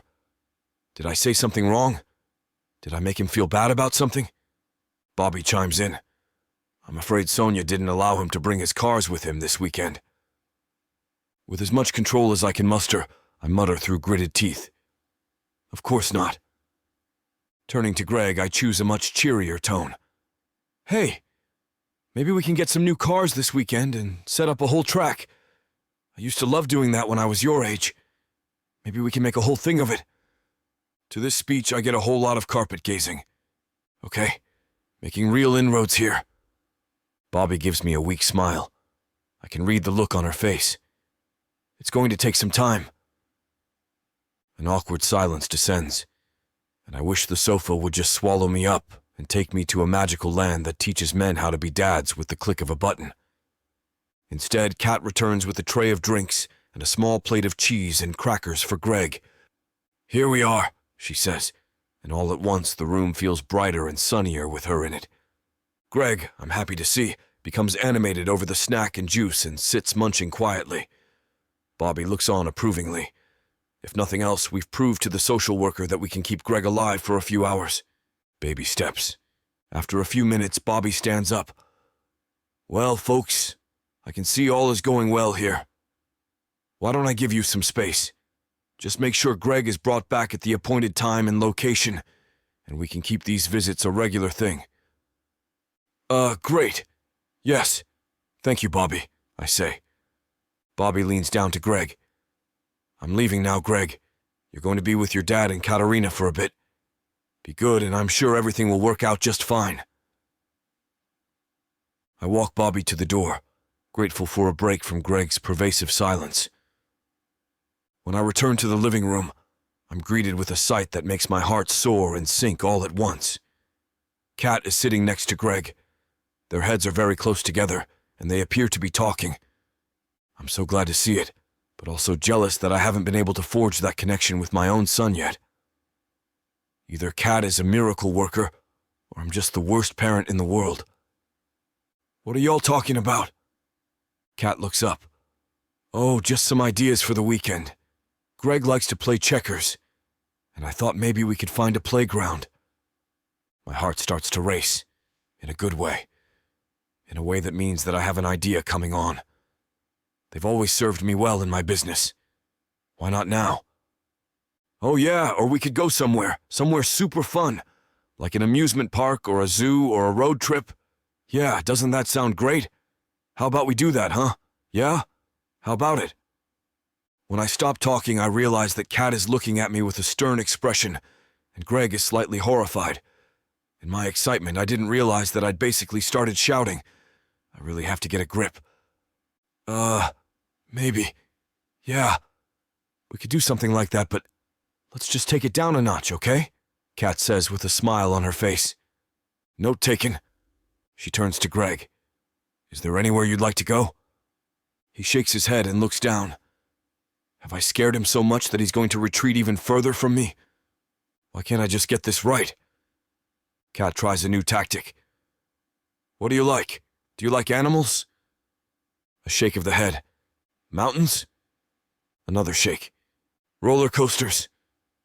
Two very big shakes. Sand? Greg's head stays still. You like sand? Okay, great. So how about a beach? Greg looks up and his eyes shift from the floor to Kat, and finally, to me. I feel a glimmer of hope which only grows bigger when he finally nods. The beach it is then. Let's do it, Kat says, agreement in her voice. Oh yeah, let's do the beach, I exclaim, happy to have finally made a little headway. Pulling out my phone, I check something on the internet. A listing pops up, something I've been thinking about for a while but never had the opportunity to use. My fingers flying over the keyboard, I keep chattering. I know just the place. Let's get all packed and we can grab supplies on the way. I'm inviting Ford and Geneva too. It'll be grand. Tomorrow we'll roll out. Kat nods, smiling. In the meantime, I say, taking advantage of this new energy. Who wants pizza? Chapter 19. Katarina. George, Greg, and I arrive at the beach. We look for Ford and Geneva, who had said they would find a spot where we could eat and enjoy the sand and water. There they are! George points our friends out and waves at them. The area Ford and Geneva have chosen is perfect. The sand is soft, and the water an inviting blue-green. The breeze is blowing, helping to cool everyone down. Come on, Greg. Can you handle the ball? George chirps excitedly. Yeah. Yes. Greg is still on his best behavior, fearful of doing or saying something that could make George or me angry. George squats with one knee in the sand. No, Greg. It's okay if you say, yeah. What happens if you say it? Greg's eyes widen as he looks between George and Katarina. Yeah, my Auntie Sonia gets mad and yells at me. His gaze falls to the sand. I see George take in a deep breath as his face gets red. Gently, he takes Greg's arms in both of his hands. Only in some areas is it wrong to say, yeah, but I don't think you're going to spend any time in any one of them, George tells Greg. I kneel next to George and met Greg's sad gaze. Greg, we want you to be comfortable around us. We want you to have fun and get to know your dad and me. Just to be yourself, okay? The sadness slowly leaves Greg's eyes. Standing straight, he looks his dad and me in the eyes. Okay, yeah, let's go. George lets out a booming laugh. Standing, he ruffles Greg's hair. Scooping my hand in his, he rests his other hand on Greg's shoulder. Come on, we're here to have fun. I feel like the three of us are a small family at this moment. I know this is how it is supposed to be for George and Greg. I give Greg a huge smile and side hug. Let's go. The boys disappear to go play on the beach. I'm happy to give George this time with his son. I start working to arrange the things that we've brought with us, spreading out a towel and settling the cooler nearby. It takes longer than it probably should, mostly because I keep stopping to watch George and Greg together. Greg is still quiet, but he's really warming up to George now. I can tell that George is over the moon about it. Geneva comes back to the edge of the beach, standing beside me. It looks like your visit with Greg's social worker went well for George. What did you do to change her mind? You won't believe this. I posed as a parent thinking of enrolling my son at his school. I got the tour, and when the principal was called away on an emergency, I went straight to Greg. He gave me a small piece of paper with a picture of him, George and me. Geneva opens her mouth to speak, but her eyes get watery and her voice catches. She swallows a few times, then brushes telltale tears down from under her eyes. Oh boy, I'm sorry. No, don't be. George and I were emotional as well. He got an appointment with the social worker immediately. And? George showed her the note. Bobby set up another visit. This time she saw Greg without Sonia around. I'm not sure exactly what happened, but it was enough for Bobby to meet with the judge and get us a real visitation. Geneva blinks, pondering this. But I thought George already tried to get visitation, and he was told he couldn't meet Greg without supervision. That's why Sonia kept tagging along. I shake my head. No, I don't know why Sonia keeps getting involved in our visits. Originally, Bobby agreed that, as his dad, George should have visitation. But Greg said he didn't want to come. Sonia kept using that as proof that George was a bad dad or whatever. I think when Bobby talked to Greg in private, something must have changed. Well, I'm glad. You seem happy to have him here, she points out. Yes, I agree. The idea washes over me, but as soon as I say the words out loud, I know they're true. I like the boy, I admit. Geneva smirks at me. She shoots a sideways glance at George, looking mischievous. Just the boy? I laugh, trying not to let my face give me away. Finish helping me get the drinks out, girl. Asterisk, asterisk, asterisk. Finally, we join the others in the water. We play in the water, and Greg enjoys getting wet. He's shy, but I can tell he's having a blast. When Greg announces that he is hungry, We stop playing in the water. The beach house is just a few yards from the shore, and we've already planned a barbecue for tonight. I head up to prepare the food for everyone, Geneva calling that she'll be right there. I get the grill started, letting it heat up. There's 2 picnic tables behind the house, along with this charcoal grill. Then I start carrying things out of the beach house to set up outside. I'm juggling a bowl of sauce and a plate of meat when Geneva arrives. "Hurry," I gripe. "There's so much." "Yeah, well, you know how we are at picnics." Geneva grabs the bowl from my hands, settling it on the table. "Hey, is the sauce hot or sweet?" "Sweet," I answer. We weren't sure what Greg could handle. Geneva goes inside to wash her hands, then starts prepping the meat. I finish carrying out everything that we'll need, getting arranged. Then, after washing my hands, I put the ready meat on the grill. I pretend to focus on my job, but I catch myself looking at George again. When I see him looking back at me, I duck my head awkwardly. "He seems to be settling in well with you and George," Geneva remarks again. "He's having such a good time." "Yes, he is. I like him." "Is it only Greg that you like?" Geneva's tone is teasing. "Well, yes." Geneva giggles. "Girl, it's obvious that the 2 of you like each other. If you could only see the looks you send back and forth." My mouth opens and closes as I try to think of a response. Finally, I can only admit it. "Yeah, I have a big crush on him." My cousin lets out one of her big laughs. "Just a crush?" Then she gets serious. "Katarina, remember, he's not the right man for you. Think of his reputation. He would go for a big bang with you, but he wouldn't commit to loving you." I know. I try to ignore the sadness I feel at her words. "Geneva, can you come here?" Ford calls out for her. I'm grateful that Geneva gets called away. I'm not ready to admit to myself how complicated this all has gotten, and I really don't want to pursue the topic any further. We're having a fun beach day, that's all. As Geneva runs off, I flip the meat on the grill.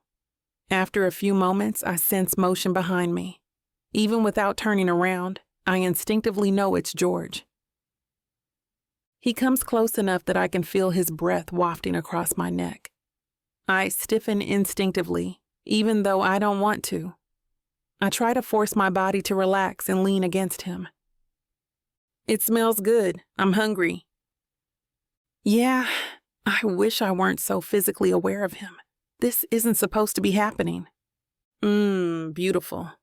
George practically whispers the words. "Huh? What?" I turn to look at him. The confusion must show on my face. George smiles, allowing his dimples to show. Reaching around me, he takes the tongs. The meat, it's a beautiful brown. I catch the look on his face. It's filled with longing as he stares at me while stirring the barbecue. He seems to drink my appearance in like fine wine. I feel my face growing hot. My heart is pounding. George's words are too suggestive to be an accident, right? Or maybe not. Maybe I'm reading too much into this. I feel a little stupid as my heart rate starts to slow, realizing that I've built all of this up in my head. Oh God, why did I automatically assume he meant me? I think I'll go spend time with Greg. I panic and abandon George at the grill, trying to flee all of the confusing thoughts in my head. Instead, I run toward George's son. "Hey, Greg, what are you doing?" I force a smile to my face. "I'm making a sandcastle, see?" "Ooh, this is beautiful. Did your dad teach you how to build them?" "Yeah." "There you go, you said yeah. Can I help you?" "Sure, yeah. Can you start another tower?" "Right over there." Greg points to the end of the growing castle. "Yeah, sure." I grin at Greg, showing him that it's okay to use slang. As I work on the sandcastle, I scoop and pack moist sand into the bucket and position the bucket on top of the castle wall. Carefully, I remove the bucket so the tower doesn't fall down. Cat, you're good at this. Do we need a moat? Greg has a look of consideration on his face. We do, I think, but if we put water in it, it'll just sink into the moat and disappear. Greg's face falls in disappointment. Oh, then he brightens again. We live in the desert, so is it okay that this castle doesn't have water in the moat? I snap my fingers and grin, feeling better. This kid is so smart. Yeah, you're right. Desert castles could have pretend scorpions. Keep the bad people out, right?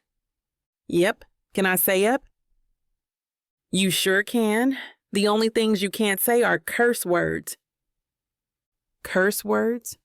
What are they? Curse words are bad words that kids and adults can't use. George has followed me close enough to overhear. He stands behind Greg and smiles at me with thanks in his eyes. So you don't say them, Dad? George's eyes widen, then he grins. Well, son, sometimes I make a mistake and slip, he admits. I can't say anything. I'm too choked up at this small but significant moment. Greg called George a dad. Chapter 20. Katarina. The rest of the evening goes off without a hitch. The barbecue is perfect, thanks to Geneva's and my handiwork. That's not to say the men didn't help either. However, ever since we were young, my cousin and I dominated the kitchen area. We have amazing chemistry, and I'm glad it hasn't faded with time. Greg seemed to really enjoy it too. I was surprised at how neatly he ate, as was George. We realized why when Greg dropped a bit of sauce on his shorts and looked like he was about to burst into tears. Making messes must have been a big bad with Sonia. We were quick to clean him up, and a few distracting moments later, it was like nothing ever spilled. Seeing Greg react so strongly to the most minor things like that makes my heart wrench, and I want nothing more than to make sure everything's all right for him. Too bad you're only in his life for a year. I silently curse my brain for bringing that part up. It's been about an hour since everyone decided to break off into their separate rooms. The giant beach house is eerily silent, and you'd think with 5 people in it you'd hear at least someone. But the rooms are pretty spread out. Ford and Geneva are at the end of the hallway. George and Greg's rooms are right next to each other, with an internal door in case Greg needs anything. My room is closest to the stairs and across the hall from George's. Sleep eludes me, so I close my eyes and start to visualize the house from the entrance to my room, hoping it will help distract my mind. The entrance is grand. It leads into a huge open-concept living room and dining room. Just off the dining room is the sparkling gray-schemed kitchenette. There is a lovely back door that leads to a grassy area. Right off the living room are stairs that look like they are carved right out of a tree. As my mind does the walk up the stairs to my bedroom, I sigh and roll over. My eyes open and I stare out the window. A set of sheer curtains is the only thing between me and the night sky. My body feels exhausted from running all over the beach today. I was tired when I went to shower. I almost fell asleep doing my hair up for the night.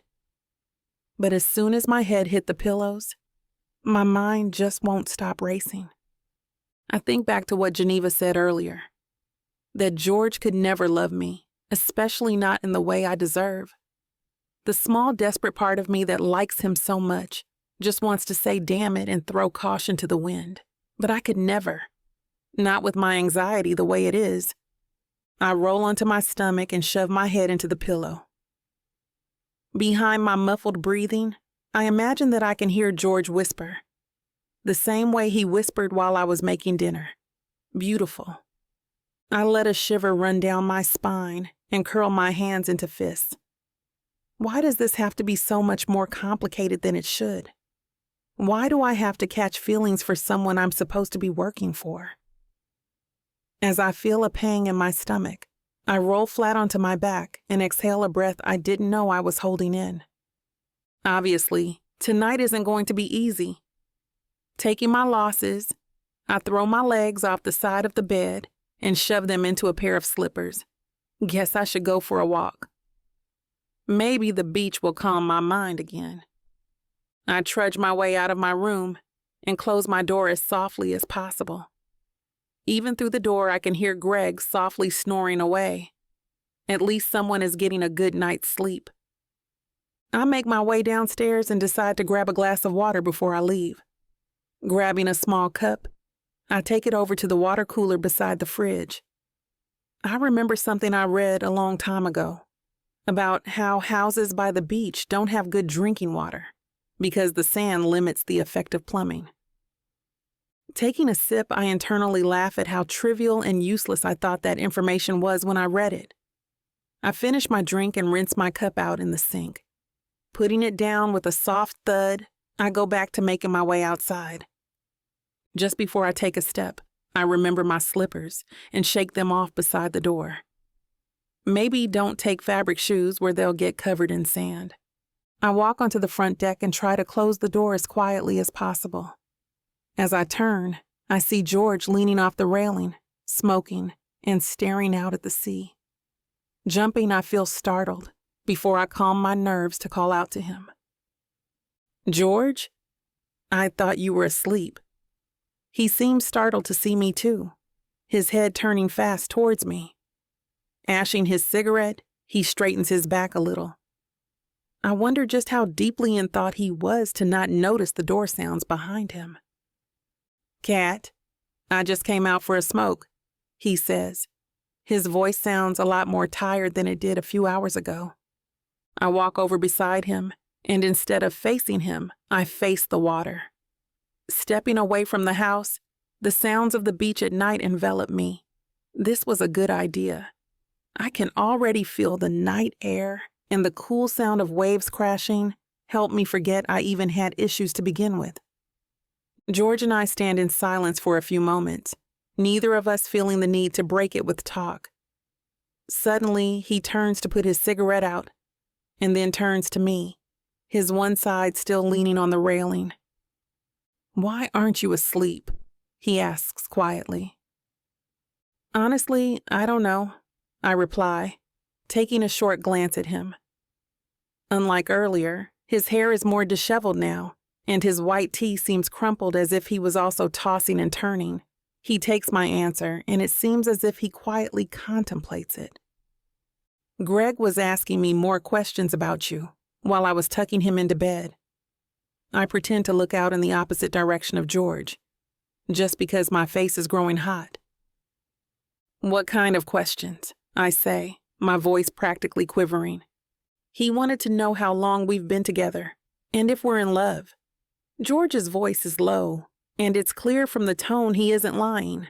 I practically croak out my response, almost not wanting to know. "What did you say?" That raises a chuckle from the man next to me. I can feel him step closer, but I only swallow thickly, too nervous to look at him. "I said we've been together a long time, and that we're absolutely in love." My head sharply turns to look up at him, and I hope to God it's too dark for him to read my expression, because if he could see the look in my eyes, it would give it all away. This man is impossibly attractive, even when he's not trying to be. The scent of cologne, the sea and cigarettes waft off him. I see him step closer again, and I feel myself shrink down. I wonder if I've been too neglectful to myself lately. I never used to find the smoky scent of a cigarette attractive, but on him, it smells like $1 million cologne. He could sell make love to a nun. I shouldn't be thinking this way. Not when he told me specifically that our relationship is just business. Not when I know he isn't attracted to me back. Not when Geneva warned me that he could never love me. I get so wrapped up in my own thoughts that the feel of his hand on my cheek catches me by surprise. I finally tune back into my senses to realize that our lips are barely touching. My one hand is still gripping the railing, but my other is on his chest. I'm not even sure how it happened. I can feel him shuffle closer to me, pressing me back into the railing, turning me so he can hold me against the deck. My hand leaves the secure wood, the last safety net I have, and I wrap my hands around his neck.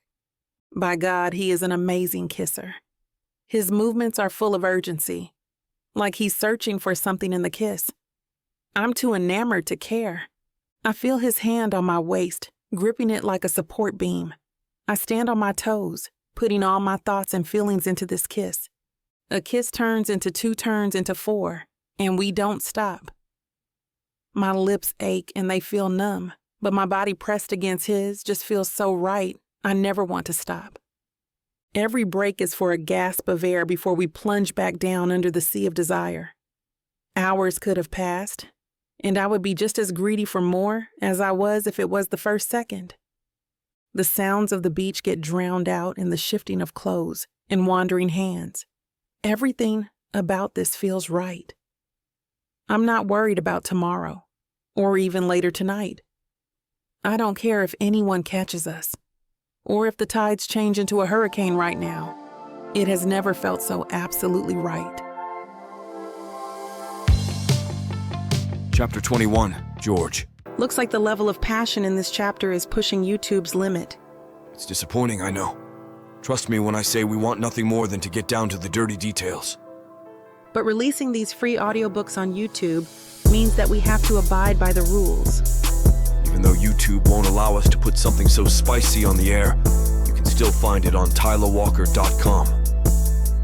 Miss Tyla has an unbelievable collection of uncut, unabridged audiobooks and ebooks. For access to the full, unfiltered scene, go to TylaWalker.com and use code SAVE40 for 40% off any digital product. This is the deal of a lifetime, a discount that can be applied to bundles that are already listed at a discounted price. You heard that right. It's time for you to treat yourself. With Miss Tyla.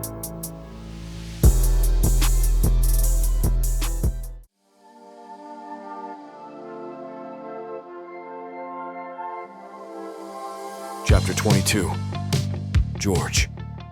Sensing the growing brightness from the window, I stretch and open my eyes. Feeling the warmth of Katarina's legs against mine, I smile. It's still pretty early. The sun is just barely creeping up over the beach. I stretch quietly, then get up. I don't want to disturb Katarina's sleep because we were awake so late last night. Thinking of last night, I smile again as I pull on my boxers, shorts, and my t-shirt, still lying where I dropped it last night. Looking at Katarina, I risk leaning over her and softly kissing her. I didn't expect this to happen at all. I really love her. Walking softly, I leave her bedroom, hoping not to see anyone else just yet. We need to sort our feelings for each other before going public. George! Ford's voice sounds extremely surprised. What are you doing in Katarina's? Wait, never mind. Geneva's voice sounds tart and even angry. Quickly, I look at them at the kitchen table, because I don't know what I should, or even what I can say. I just look at the two of them. Get over here, George. This wasn't a part of the deal you made with Katarina. I think back to the first kiss we shared. I felt like I connected with my other half. My soulmate, if you want to think about it like that. My thoughts wander to the times Kat and I were able to get to know each other. The revelation shakes me to my core. I think of how Kat helped me to gain custody of my son. The time spent in family court. The visits with Bobby. Going as far as portraying a mother considering enrolling her fictional son in Greg's school. My heart clenches as I remember how she spoke with Greg, who gave her the picture he drew. Guys, I know you want to protect Kat. I do too. Do you know how much she's helped me out? A lot. Geneva stands and stalks toward me. Do you understand how amazing that woman is? She took care of her mother, helped her through her last illness, and buried her. She would give anyone the shirt of her own back. She is kindness personified. Don't you dare use that against her. I know, Geneva. My voice is soft, subdued. The last thing I'm trying to do is take advantage of Katarina's generous heart. So? Why did you spend the night with her? Make love with her? Geneva. Well, I'm waiting. Jen, give the man a minute. Ford gazes at me with a look of understanding. Geneva, you know what I just saw? No, what? I see a man who took advantage of my cousin. Yes, they are engaged. She makes air quotes with both hands as she says the last word. Her voice is heavy with sarcasm. Geneva, come on. I see a man who has made some big realizations. He sees the sacrifices that Katarina has made for him. Would a less sensitive, giving man see all of that? No. I'm saying that he needs to respect her for who she is. She's not going to be just another one of his women that he gets what he wants from, and then tosses aside. Okay, there is that. But maybe it was just more than hot screw? Ford's words silence Geneva. She looks mad, but something flickers across her face as if she never considered it. Geneva's deep brown eyes widen, and her mouth snaps shut. She pulls a deep breath in through her nose as she glares at me. Well, is Ford telling the truth, or is he covering up for you? Instead of getting mad at Geneva, I nod at Ford. He said it right. I've fallen in love with Kat. I regret that damn contract more than you could imagine. I want a true, honest relationship with her. Geneva is silent again. I don't think she expected my admission. Ford laughs, issuing a loud hoot of joy. It finally caught up to you. Ha! Geneva doesn't laugh. Instead, she looks at me solemnly, her lips pursed. George, you need to make things right with her. I know. I'm about to explain what I want to do when Kat interrupts us. In all the noise we were making, we didn't see or hear Katarina open the door. George, did you just say you love me? In shock, I whirl around to the stairs. Katarina stands there, her glorious eyes wide open. I try to swallow as my mouth seems to be cotton dry. Chapter 23. Katarina. When I was a kid, I stumbled upon a movie that I had watched many times before. This was a movie I knew like the back of my hand. It lived rent-free in my head. I could play every part in it if I wanted to.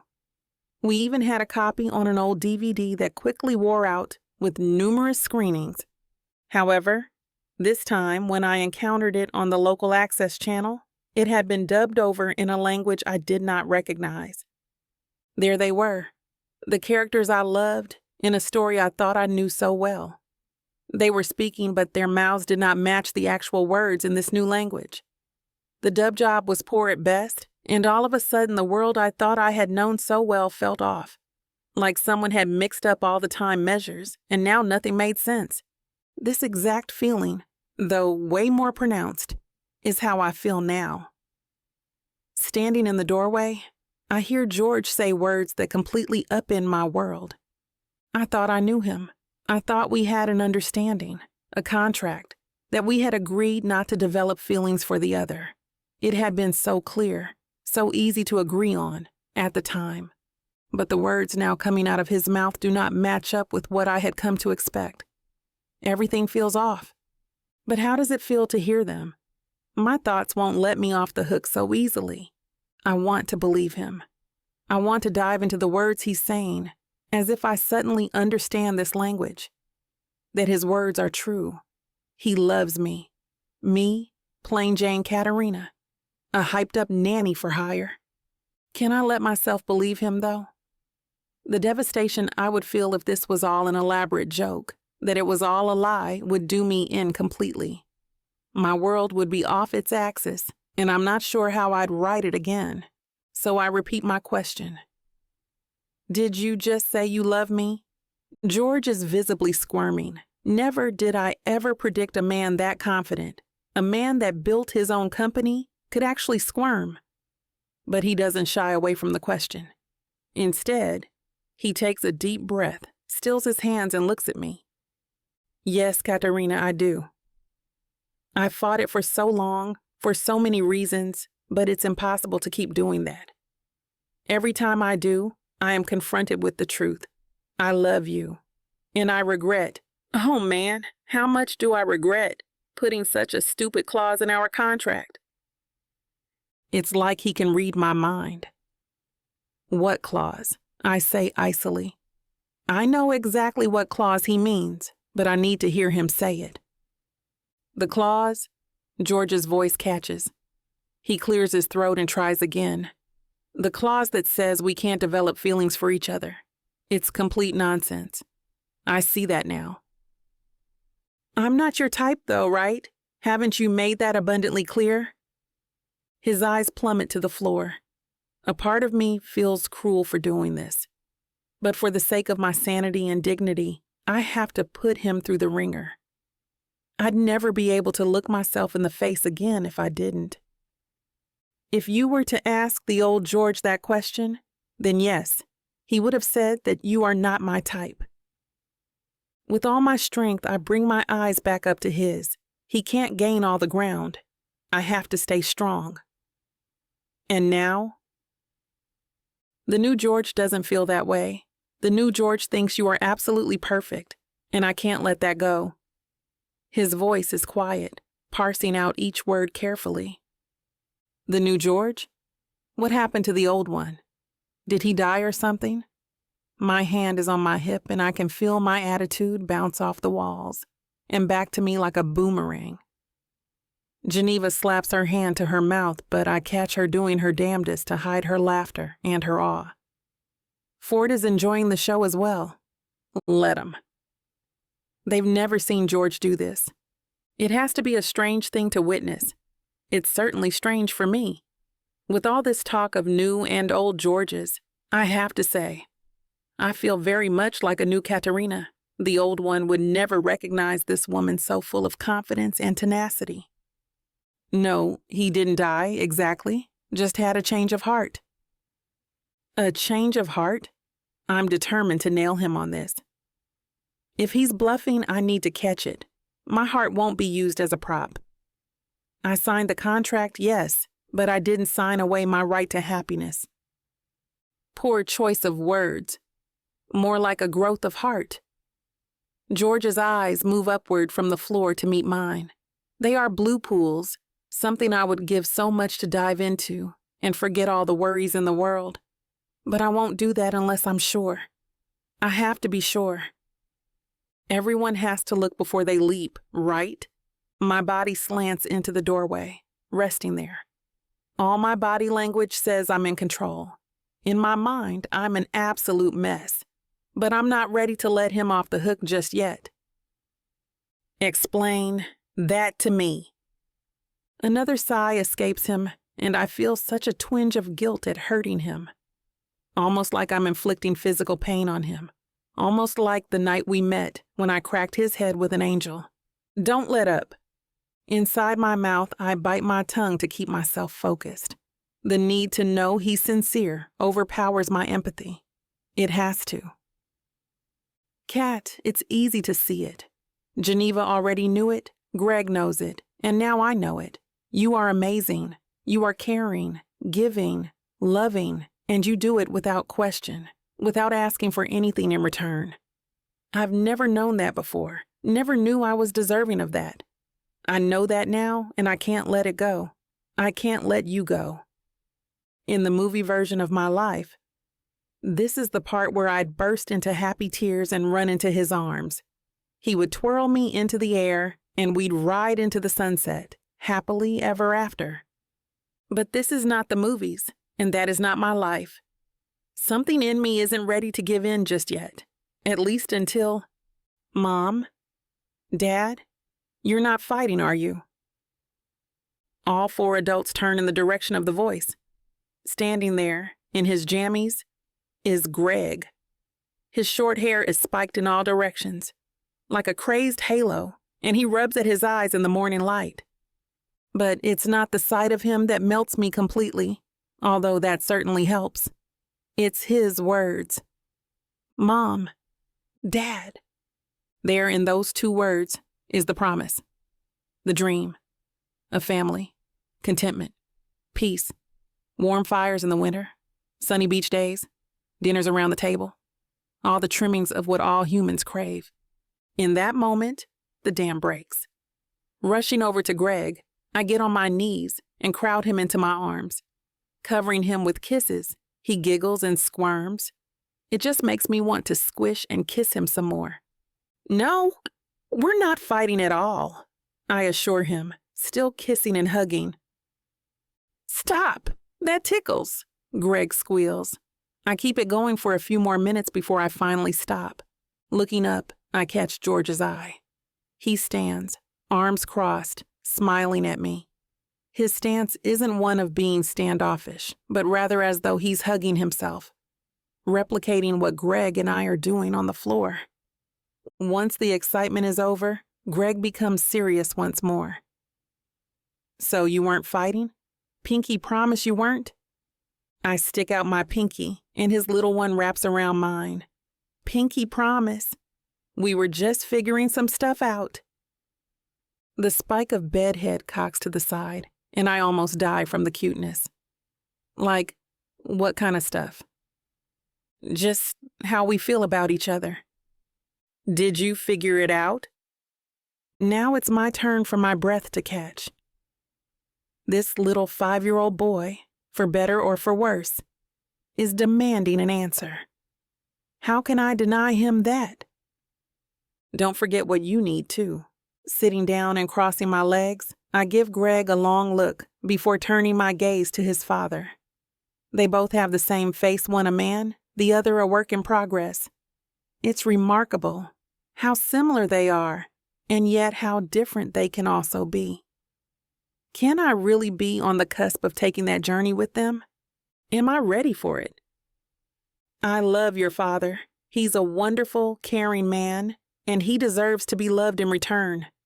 Greg nods sagely. This makes a certain kind of sense to him. But he owes you a thank you, I continue. Again, Greg's head tilts in curious confusion. Why? I shift my gaze and look directly at George. His eyes, so blue and so deep, are brimming with tears. Because you brought he and I together. Through you, we will be a family. The words, as soon as they leave my mouth, feel right and true, as does George's reaction. His smile broadens into a huge smile, and tears snake down his handsome face. Arms opening, I rise from the floor, and together with Greg, we come together in what I hope is the first of many family hugs. Now we are all crying, tears of joy and connection. Even Geneva and Ford are crying. Their hands in each other's, happy to witness the birth of a family. I don't know how long we stay this way, and I don't even care. Time has taken on a whole new meaning, as has my life. From now on, a whole new life begins. Chapter 24. George, come on, buddy, I know you're sad, but it's time to go. Greg stands in the doorway of the beach house, his arms crossed, and his face locked in a fierce frown. Even though I'm new at this, I can tell that there's going to be a showdown. I could yell at him, forcibly pick him up, or try to reason with him. What kind of parent do I want to be?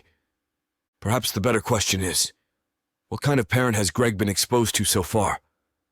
If my suspicions are correct, he's not had a great set of guiding forces in his life. This is an opportunity to change that. I decide to go with the reasoning approach. Putting down the bags I was slinging into the back of the Lexus, I walk back over to Greg and kneel down. Kat is busy tidying up the last bit of the food items in the kitchen. Though I'm certain she could use her incredible powers of persuasion to get through to Greg, I want to do this on my own. I want to see if I can do it without her help. Our eyes level. I reach up to push the fringe of hair falling into Greg's eyes. He's determined not to look at me, the corners of his mouth pinched downward. Classic pout. Hey, bud. I know it's been a great weekend, and I don't want it to end either, I say in a quiet voice. But if we were here all the time, it wouldn't be special, right? Greg shrugs. It's a logic of a sort. You know those cars we got this weekend? I bet they're so excited to go home and meet your other cars, right? We can't do that unless we get going. Just think of the races we can have when they are all together. At this, Greg starts to melt a little. The appeal of all those shiny metal cars in one big lineup is practically every boy's dream. Add a giant race with your dad, and that practically seals the deal. Promise we'll come back as soon as we can, okay? But let's get those cars home. They have so much racing to do. Greg's eyes blink and meet mine.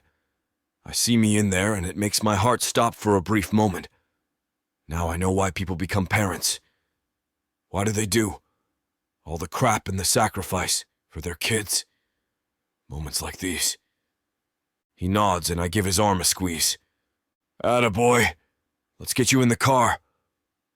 We walk together just as Kat comes out. Everything okay? She asks. Great. Ready to go. She sighs and gives the place one last look. I don't blame her. A lot happened here. All good things. We'll definitely have to come back. On the ride home, Greg starts off slightly chatty but becomes quieter and quieter as we approach his aunt's house. With each passing mile, the dark cloud over his little head grows bigger and stormier. Kat gives me a sideways glance to indicate she's noticed it too. Worry blooms up within me as the highway spools out under the car. With each passing mile, I know I'm taking my son somewhere and someone I suspect is mistreating him. The certainty burns in my gut.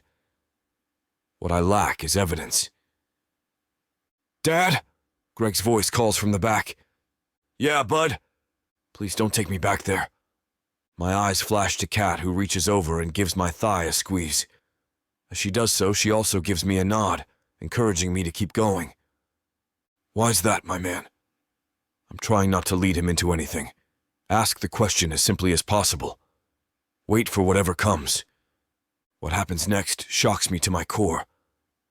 Instead of words, Greg chokes a sob, so sad and pitiful, I almost pull the car over. Kat swings around in her seat and reaches out to him. Oh, baby. What's wrong? Her voice is soothing and warm. Don't take me back. He's full-on sobbing now, and I can't stand it any longer. Flipping my turn signal, I ease over to the shoulder of the highway and stop the car. Kat indicates she'll stay where she is. Hopping out, I pull open the passenger door and slide in next to my son, my arm instinctively wrapping around his shaking shoulders. Hey there, it's okay. It's okay. Let it all out. It's okay. I soothe and coo. For some minutes, Greg simply cries while Kat and I exchange anxious glances. Finally, his breathing becomes more regular, and he wipes at his eyes. Can you tell us what's going on? Kat says, handing him a tissue. My aunt. She hurts me sometimes.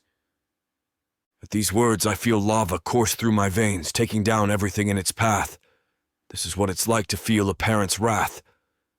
Kat gives me a glare that tells me to cool it. She's right, of course, but that doesn't make it any easier. Hurts you how? Kat asks. Thank God she's still in control of her faculties. Greg puts a hand over his forearm as if in remembrance. Sometimes she yanks at me, pulls at me. It gives me ouchies. Sometimes she puts me in my room and I can't leave. I get in trouble if I go, even if I have to go potty. More lava, more untenable anger, but I have to listen to this. Mom used to do that too, before she died. When she went away, my aunt went looking for someone to be dad. She looked in her grown-up picture books and found you. She said you had bags of money in your house, that you would give them to her for me, that I was like the food in the grocery store. People give money for the food there. Piecing through his story, I'm at a loss for words. Once again, Kat to the rescue. Are you saying that your aunt looked for someone in a magazine and found your dad and said she would ask him for money in exchange for you? Greg's red-rimmed eyes look at us both before nodding emphatically. Have you been in the news lately? Kat asks. Through my curtains of rage, I look into my memory banks. Something floats to the surface. Yes. There was a feature on me a few months back about the new product launch. Full pictures and everything. I'd totally forgotten about it. My aunt said you looked just like me, but I wasn't sure. He looks down into his lap, fiddling with his fingers. His next words hit me like a ton of bricks. I'm not even sure I have a dad. All I want to do is grip my son and yell into his face that I'm his dad. Not out of anger, but out of the necessity of proving it to him. That he's not alone in this world, and as long as I have breath in my body, never will be again. Taking a deep breath, I focus all this pain and passion into squeezing his shoulders tightly and reassuring him. I am your dad, Greg. I took a test and everything. It said I was your dad. He looks up, hope shining there. A test? Like in school. Did you get a sticker? We get stickers on our tests. Tears sting my eyes. Yeah, bud. Just like in school. I got a really shiny sticker. Wow. Suddenly his face darkens again. Then she's a liar. A big, fat one. Blinking rapidly, I try to follow the conversation. What do you mean by that, Greg? My aunt said you and Cat Mom would hurt me. She stopped hurting me after we met you the first time because she said she would leave it to you and Cat Mom. That she was done hurting and you would do it. His hands ball into fists. But she lied. That's rude. Reaching over, I click Greg's seatbelt and pull him out of his car seat and into my lap, enveloping him in a hug. Never. I will never hurt you. Neither will Cat Mom. Your aunt did lie. Big, fat lies. We love you and will always love you. You are safe now. For several moments I rock my son, who clings to me. Cat is openly crying in the front seat. How my son kept this all bottled up for so long is a feat of strength I marvel at. The fact that he had to keep it all in at all makes me angry on a whole new level. Now I have the truth. Now I have what it takes to break Sonia's grip and have permanent custody of my son. She will never have a say over him again. Muffled in my chest, Greg speaks again. Don't take me there. Please? You got it, bud. I promise you. The door closes with a shushing sound and we both tiptoe away. Inside the room, Greg is finally sleeping, warm and safe in the knowledge that we aren't going to take him back to Sonia. And he's not going back. Ever. After resuming our drive, we veered towards my house, me doing the inner calculation of how Sonia, and by extension, the court will handle it all. Bobby was soon called, and while at first she was leery of our breaking the agreement, did see the importance of listening to Greg's concerns. Keep him right now, then. I will investigate further, she said, before hanging up. After that, it was just getting home, getting fed and putting Greg to bed. His forever bed, if I have any say. Kat and I head into the living room where I collapse onto the cough. Exhaustion is setting in. After all the drama of today, I'm realizing just how much I've been trying to keep it all together. You all right? Kat says, rubbing my back as we sit together. I guess. Just wondering how I could have done this better. You couldn't have known. Oh, I could have. 6 years ago, I was so cavalier. Just sowing my wild oats, never thinking of the consequences. Partying, drinking, playing the big CEO. Never thinking of how it hurt others, how it hurt me. Not even the death of my parents. One right after the other stopped me. I definitely could have seen this coming. Kat pauses before speaking again. Now is your chance to make it right. And you will. I look at her, this wonder of a woman who sees past my flaws and into my strengths. I only wish I could see the same in myself. Perhaps, with time, I will. With you, I will. I just know it. We sit back into the couch cushions, just holding each other, letting the night pass. Chapter 25. Katarina. I clench the tissue in my hand. My eyes are teary from listening to the court all morning. At the front, Greg sits behind the witness stand. I'm so proud of how mature he's being. George sits beside me, and beside him is his lawyer. They're sharing information indiscriminately, and I don't try to listen. My focus is all on Gregory as he answers Sonia's lawyer's questioning. The lawyer is not holding back. The line of questioning is aggressive. Greg looks nervous, but George's lawyer is on point with stopping any leading or confusing questions. The line of questioning ends with the judge cutting off Sonia's lawyer. Mr. Wrench, That was the last warning. Give your last question. I can't see the lawyer's face, but I assume he doesn't look happy.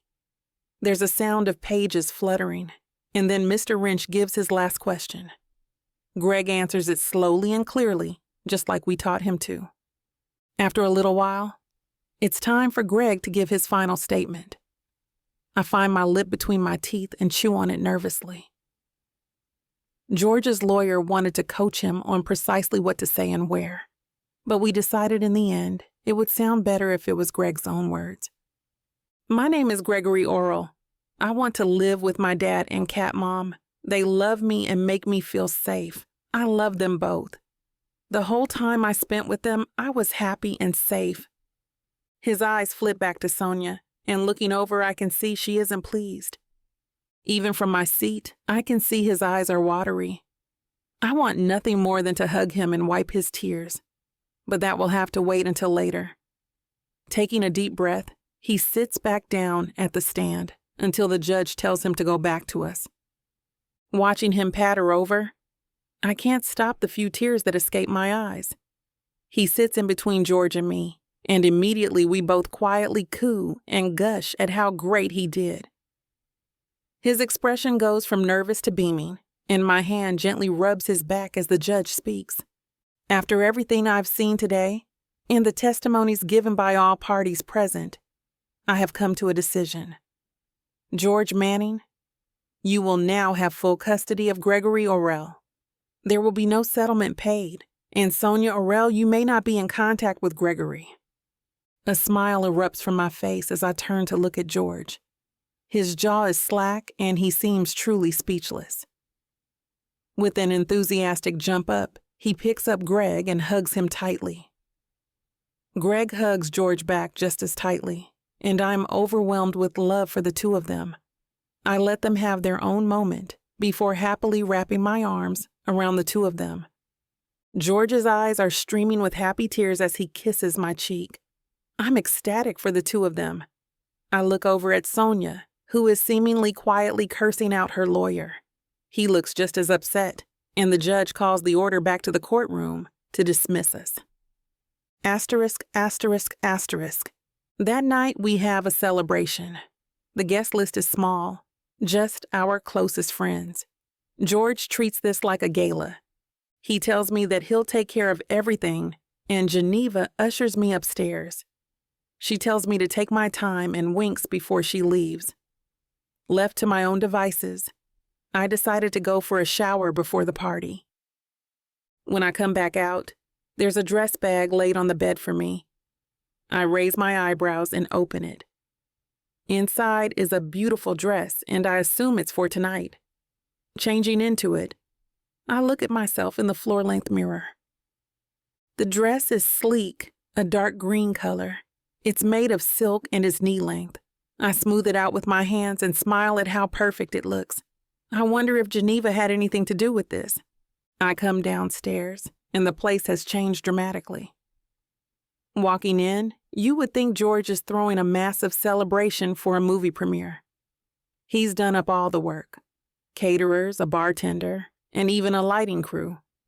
I wonder just how long he's had this secretly planned for. Greg is over the moon. George made sure to get food that Greg would like, and it's all set up fancy, just like the rest of the party favors. It's amusing to see dinosaur nuggets on a bed of lettuce with little plastic toothpicks in them. I help Greg fill up a small paper plate with all his favorite finger foods and some veggies for good measure. We walk over to George, who was retelling the court session to our small party. From what I can hear walking up, he's absolutely gushing. And then Greg says, "I love my dad and Cat Mom," and you can practically hear the hearts in the room melting. I just wanted to hug him right there, and I tell him just how much I love him right back. George looks down at Greg, and Greg holds his plate in one hand clumsily to hug his father's waist. I wait cautiously on standby, hoping Greg doesn't accidentally drop his plate. If George's smile could get any wider, it would have been right there. "I love you, Dad," Greg says, and awe ensues as everyone watches the show of affection between father and son. I love you too, buddy. George smiles, using his free hand to hug Greg back. Unsatisfied with the hug, he holds out his drink and silently asks me to take it, which I do. He then picks up Greg and sits him on his hip. Greg rests his plate in his hands and is half pressed to George's chest. He starts eating a carrot, and small talk picks back up around the party. I happily watch the two interact and look over to Geneva and Ford, talking and glancing at me. Raising an eyebrow, I make eye contact with my cousin. Geneva breaks away from Ford and walks towards me. I happily meet her in the middle and put George's drink on a side table. I'm so happy for you two. I don't think I've ever seen George this ecstatic. She nudges me with her elbow and takes a sip of her wine. And I think it's got a little bit more to do with just Greg. I wave my hand, unconvinced. Nibbling on a piece of bruschetta, I tisk at Geneva. George is happy that he has Greg. I don't want to make this about me. She laughs quietly, shrugging and nodding. I suppose that's fair. But you can't deny that you and he are perfect to raise Greg together.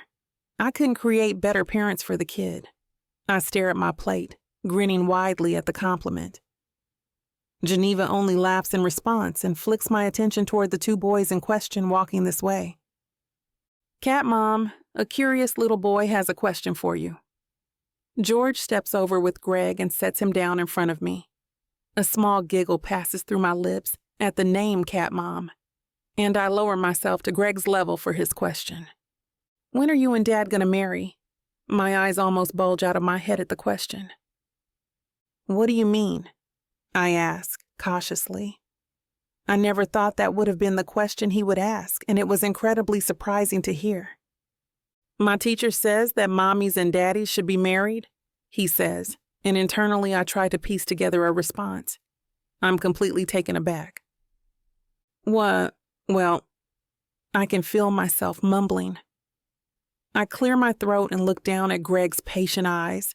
He's honestly just curious.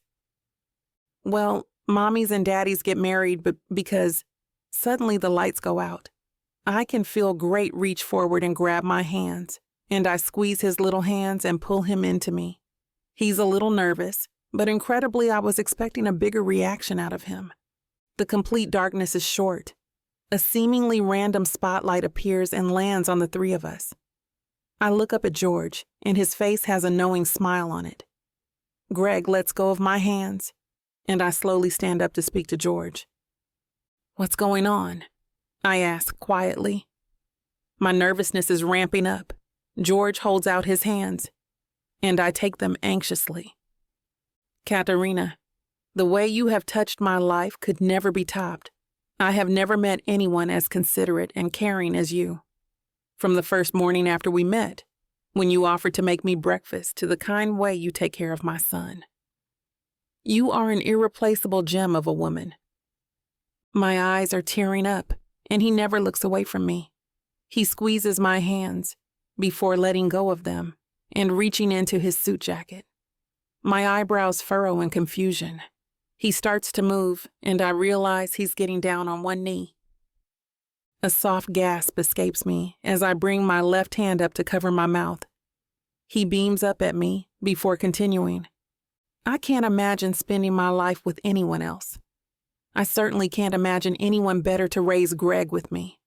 I want you forever. For real. Kat, will you marry me? I can't stop the tears from escaping my eyes. I can see Greg standing beside George, and his smile is almost identical to his dad's. Without hesitation, I give him my left hand and practically scream my answer. Yes, 1,000 times yes. Chapter 26, Katarina. I'm standing in my bedroom, admiring how different my hand looks with the ring on it. George had that fake one that he got when we first moved in together, but he insists that he doesn't want to start a real marriage with that ring. I'm not normally the sort of person who would sneeze at a diamond ring. It might have been part of a joke marriage, but still. In this case, though, I kind of think that he's right. We needed a new ring to commemorate the new beginning of a real proposal. Besides, it's not like he can't afford it. This one is even nicer than the first one. I look down, studying it for the 100th time tonight. It's a classic engagement ring. There's a diamond in the middle, with a few smaller diamonds throughout the band. Before I start to get ready for the night, I carefully place it on my bedside table. Just then, I hear a knock at the door. "Come in," I answer, sitting on the bed. George opens the door a bit, looking in. Seeing that I'm decent, he walks in and quietly shuts the door behind him. I start to stand, but he waves his hand for me to stay seated, and he walks over. "How are you feeling?" he asks, as he sits on the bed beside me. I smile softly, and just then the urge to yawn comes over me. Covering my mouth with my hand, I jokingly point to myself yawning in a silent answer. George chuckles and then glances at the engagement ring on the bedside table. "I just wanted to make sure you're okay with this. I'm sorry if I put you on the spot." He looks awkward, and my eyes follow his glances as I quickly explain myself. "Oh, I just took it off to get ready for bed. I don't want to lose it, you know." A nervous laugh escapes my lips as I clear my throat to speak more seriously. "I promise I am over the moon." He lets out a breath, and I notice it looks like he's been holding his breath for my answer. He reaches for my hand, and I give it to him happily. Looking down at our hands and then up into my eyes, his voice gets low. "I was wondering if you wanted to move your things into my room." My face heats up, and I try to hide the fact he just threw me off guard. Really?" I do my best to keep my voice level, although inside I can feel my heart beating rapidly. If I were a cartoon character, it would be bounding out of my chest right now. He gives me a confused look, before nodding slowly. "Yes, unless of course you don't want to. I just thought since we're getting married, we should start doing couple things." The end of his statement seems off, and it doesn't take me long to realize why. George is not a relationship man. I've heard it from practically everyone around him, and he said it himself. He doesn't know how to do this. Have a real connected relationship. Inviting me to move into his room is probably way out of his comfort zone, and I'm sympathetic to the balls it must have taken to take that step. I drum up an answer fast, so as to not leave an awkward tension in the air for long. "I agree completely. Do you mind if I get ready for bed here and then move my things tomorrow? I am quite exhausted." George nods, and he lets go of my hand to cut my cheek. Letting my eyes flutter close, I lean into his hand. He kisses me. I open my eyes when I feel him slip away and look up at him. He's undoing his tie, and the action itself feels intimate enough that I have to look away. I hear what I think is the softest chuckle from him, and he walks back to the door. "See you soon." His baritone voice rumbles from the doorway, and with a click of the door, I let out a breath. He is just absolutely delicious. Getting up quickly, I look over at the old t-shirt I was going to wear to bed and purse my lips. Rifling through the closet of things Geneva made me buy the last time we went out, I pull out a soft satin slip I had found at a store. It was a pale blue color and wasn't obscenely revealing. Just right for something like tonight. Laying it on my bed, I started to take off the silk dress from earlier. I grabbed the dress bag that it mysteriously came in and hung the dress up in it. Zipping the bag, I put it back in the closet and closed the door. Looking around at all my bathroom supplies, I grab a vanilla-scented moisturizer and sniff it, trying to decide which is better for tonight. I know it's not the first time George and I have been together, but tonight feels different. I take care to moisturize myself and quietly think about my time in Vegas. When I first got here, I would have never imagined finding such an amazing man in an unconventional work opportunity. He's everything I could have asked for. After I finish, I rub the excess into my hands and walk back over to the slip on my bed. Biting my lip, I decided to grab a pair of matching blue lace underwear and pair them together. The slip doesn't need a bra, and it would be silly to put one on in the hopes of having him take it off. Maybe I'm overthinking this. Is this too much? I stare at myself in the mirror and let my hands drag over the satin material. Swallowing thickly, I start to think about all the ways I could be overthinking this. After a minute, I clench my fists and take a few slow breaths. Slowly unclenching them, I grab a thin robe I picked up from the same store as the slip and look back at the bedroom. Smiling at the thought of what is to come, I grab my ring and put it back on, leaving for George's room. Standing in front of his door, I knock hesitantly. I hear a muffled response. "Come in," he says from behind the door. I open it, peering inside. He's set up candles all throughout the room, and in classic fashion, there are rose petals on the bed and the floor. My eyes scan around the room, and they finally land on George. He's only wearing his white dress shirt and pants now, and he has 2 glasses of wine in his hands. Stepping in, he meets me in the middle of the room. Holding out a glass, I take it and chime in with a small joke. "And what exactly would you have done if I decided to stay in my room for the night?" He laughs deeply, taking my free hand and sitting both of us down on the bed. "I would have found an excuse for you to leave the room and set up in there." I grin, absolutely ecstatic at how sweet this man really is. Sipping the drink, the soft taste of good wine hits my tongue. Smiling down at the drink, I see him take his own sip out of the corner of my eye. "This is all beautiful," I say, taking another look around now that I'm in the middle of the room. I notice there's a TV set and a nice fireplace. "Not as beautiful as you are," he says, putting his half-empty glass on the bedside table. I feel my face get warm at the compliment, and he gently takes my glass too. Chapter 27. George. I stand in front of the mirror staring at my reflection. The deep sapphire of my eyes has never looked more alive. Anticipation buzzes through every cell of my body.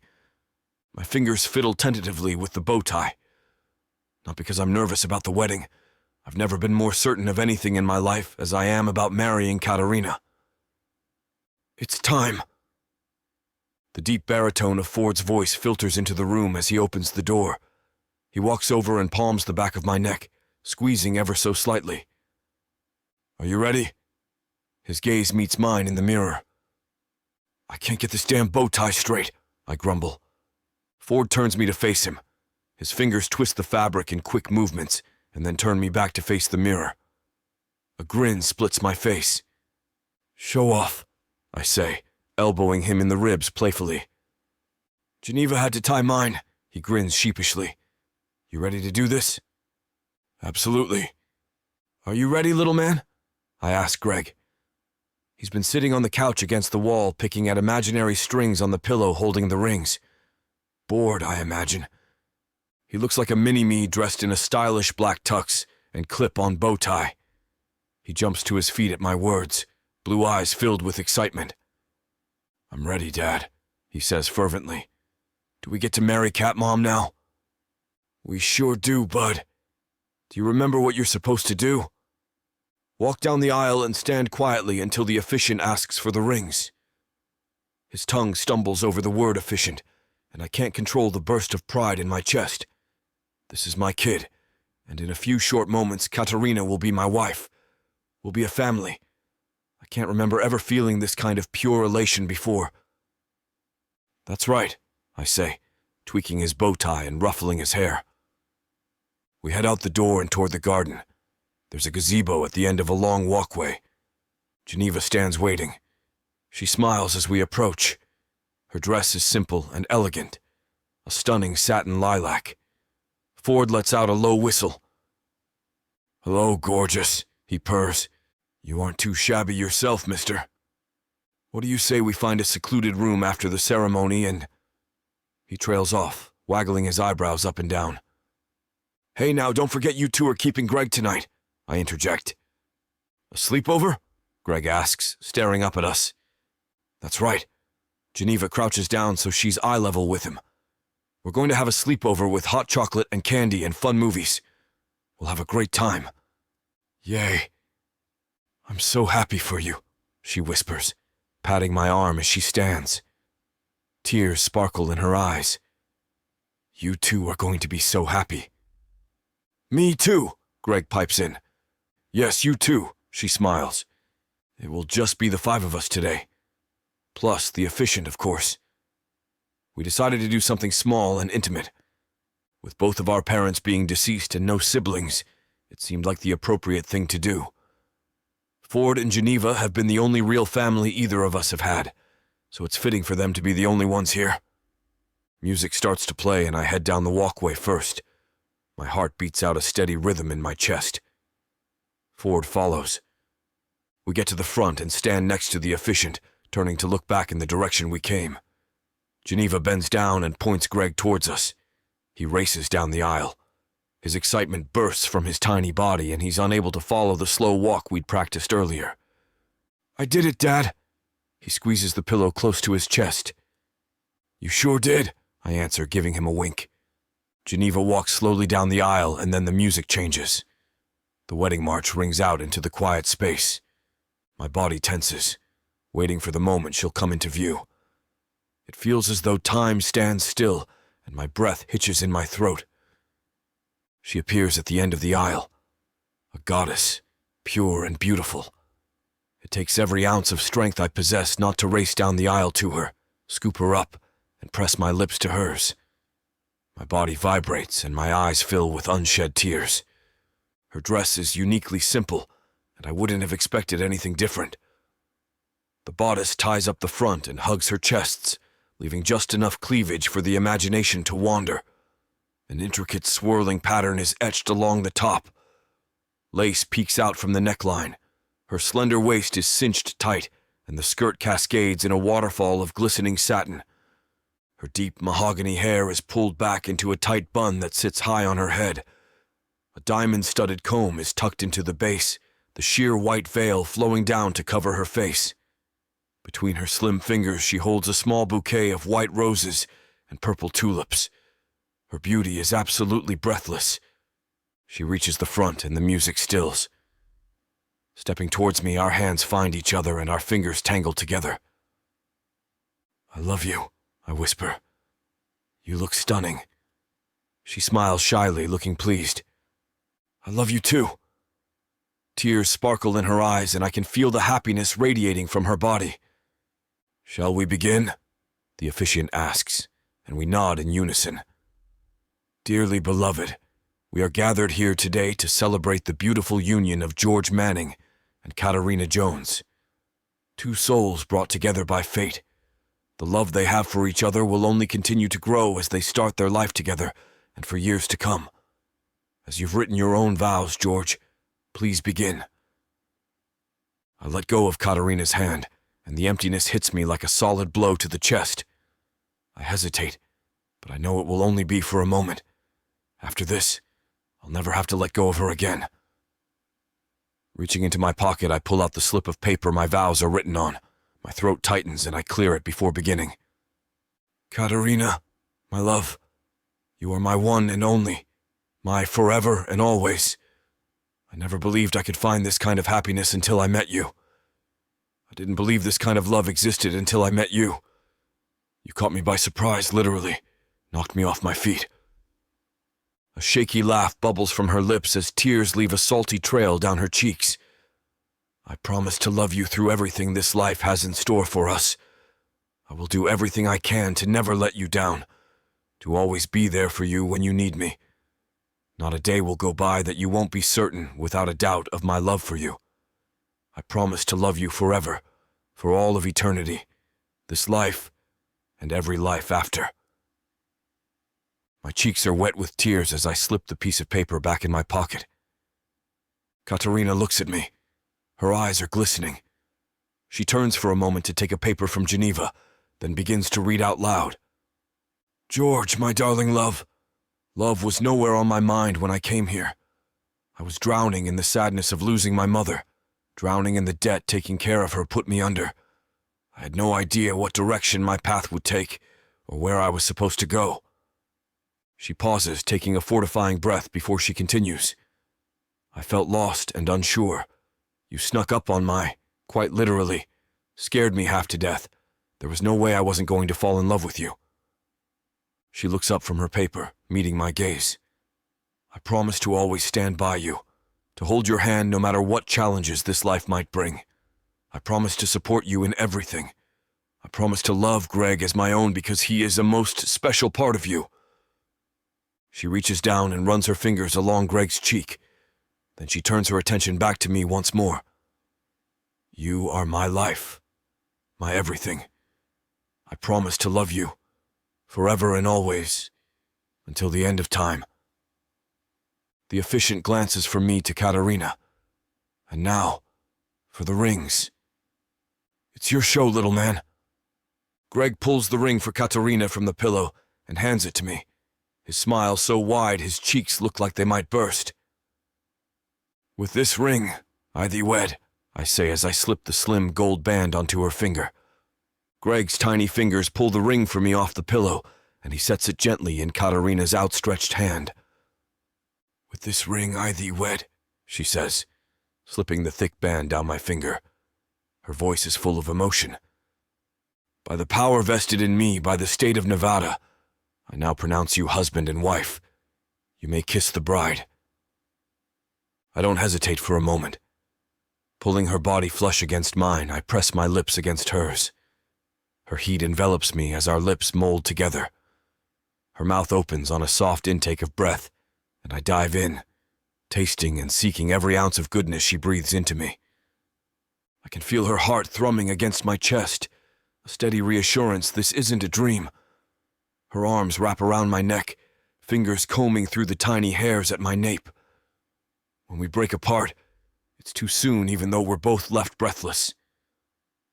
I love you, I whisper against her ear. And I love you, she smiles, loud whistling and clapping sounds behind us. Greg jumps up and down, clapping his hands together before launching his small body against our legs.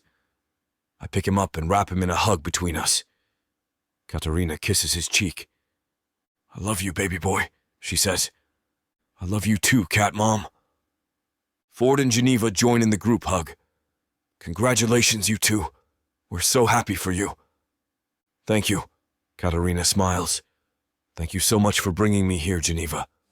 I never would have met George if you hadn't. You're welcome, Geneva grins. Always happy to do my part. This is it, baby. This is what you can get me that'll make me happy. You know I'll get you whatever you want. All you need to do is ask me and I'll give it to you. This ain't just it. This is everything I could ever want. Now I'm curious. What does a strong, sassy woman like yourself want so badly? Baby, you know what I want? I can't wait to hear. The Big Baddie Bundle from Tyler Walker. It has everything I need. 20 ebooks with over 1 million words of sassy romance and spice that'll keep you on your toes. 10 audiobooks containing over 60 hours of that seductive voice telling me naughty things all night long. You don't need an audiobook for that, baby. Right here. You may be fine and all, but no one tells it like the way Miss Tyler does. And I need her in my life. The Big Baddie Bundle is everything you need, and you can get it for 80% off. Go to tylerwalker.com to browse the bundles that earn you the best deals. It's time you treat yourself, because you deserve it. Escape your life with Miss Tyler.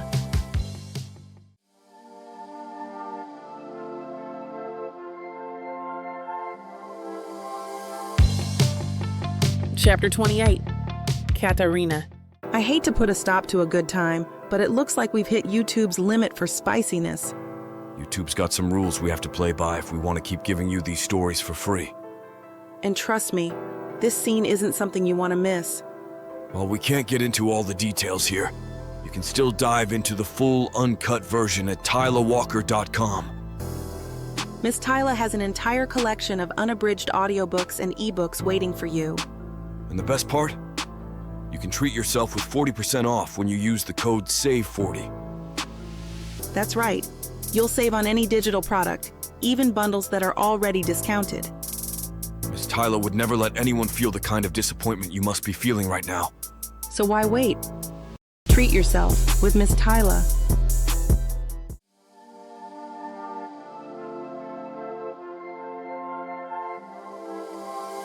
Chapter 29. George. I relax in my seat on the plane. Kat, who is practically fizzing with excitement, has all of her attention on Greg. She is worried that as we take off, he will become sick. Kat, you can relax. He just took anti-nausea medication. He's going to spend most of his time sleeping. Kat gives me a serious look. How do you know? Remember that day when you and Geneva were making arrangements for our wedding? Before we all split up on our different errands, she took me aside and suggested that I buy the medication. It'll prevent unwanted stomach upset and accidents. Raising my eyebrow, I grin at her. Look at him. His eyes are at half-mast right now. Kat's beautiful brown eyes get wide. She looks at Greg. Oh, thank you, and I am sure he would say the same thing. He's down for the count.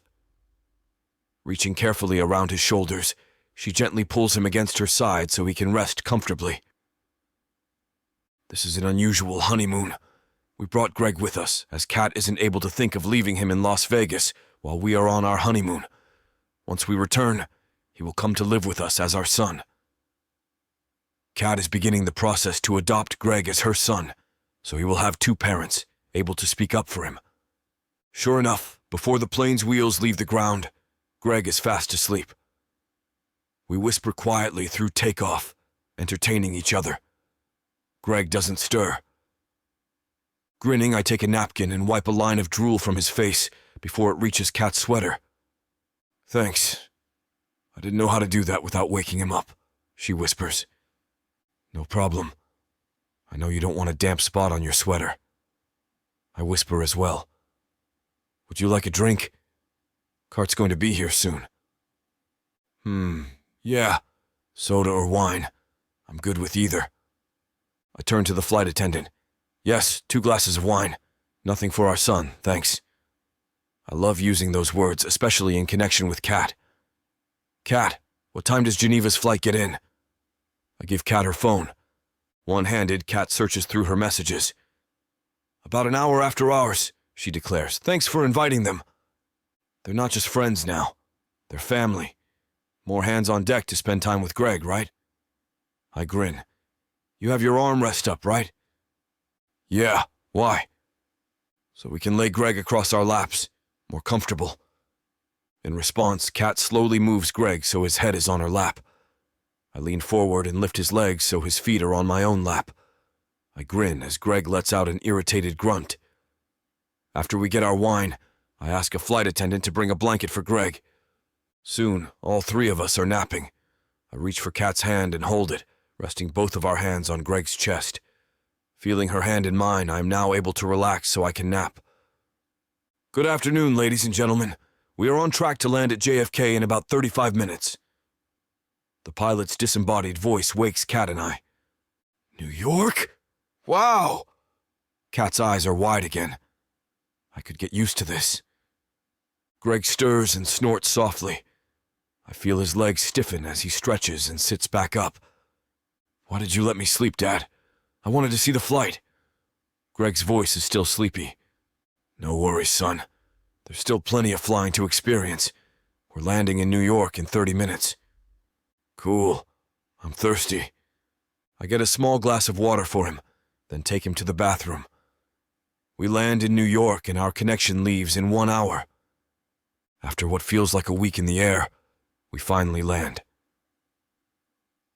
Greg takes another nap after staring out the window for a while and even manages to sleep through the landing. As a result, he is not very happy when he wakes up. He wanted to experience the landing. Greg, we're sorry. We just didn't want you to get sick on the takeoff or landing. I'm squatting in front of my son, looking him straight in the eyes.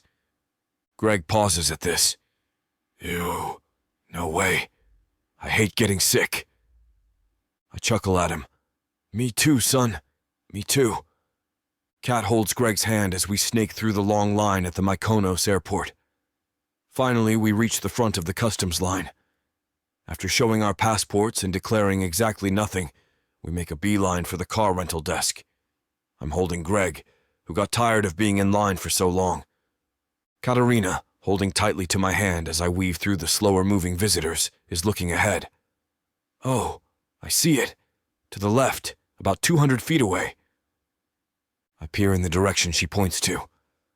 Ah, thanks. You okay? Kat is panting slightly.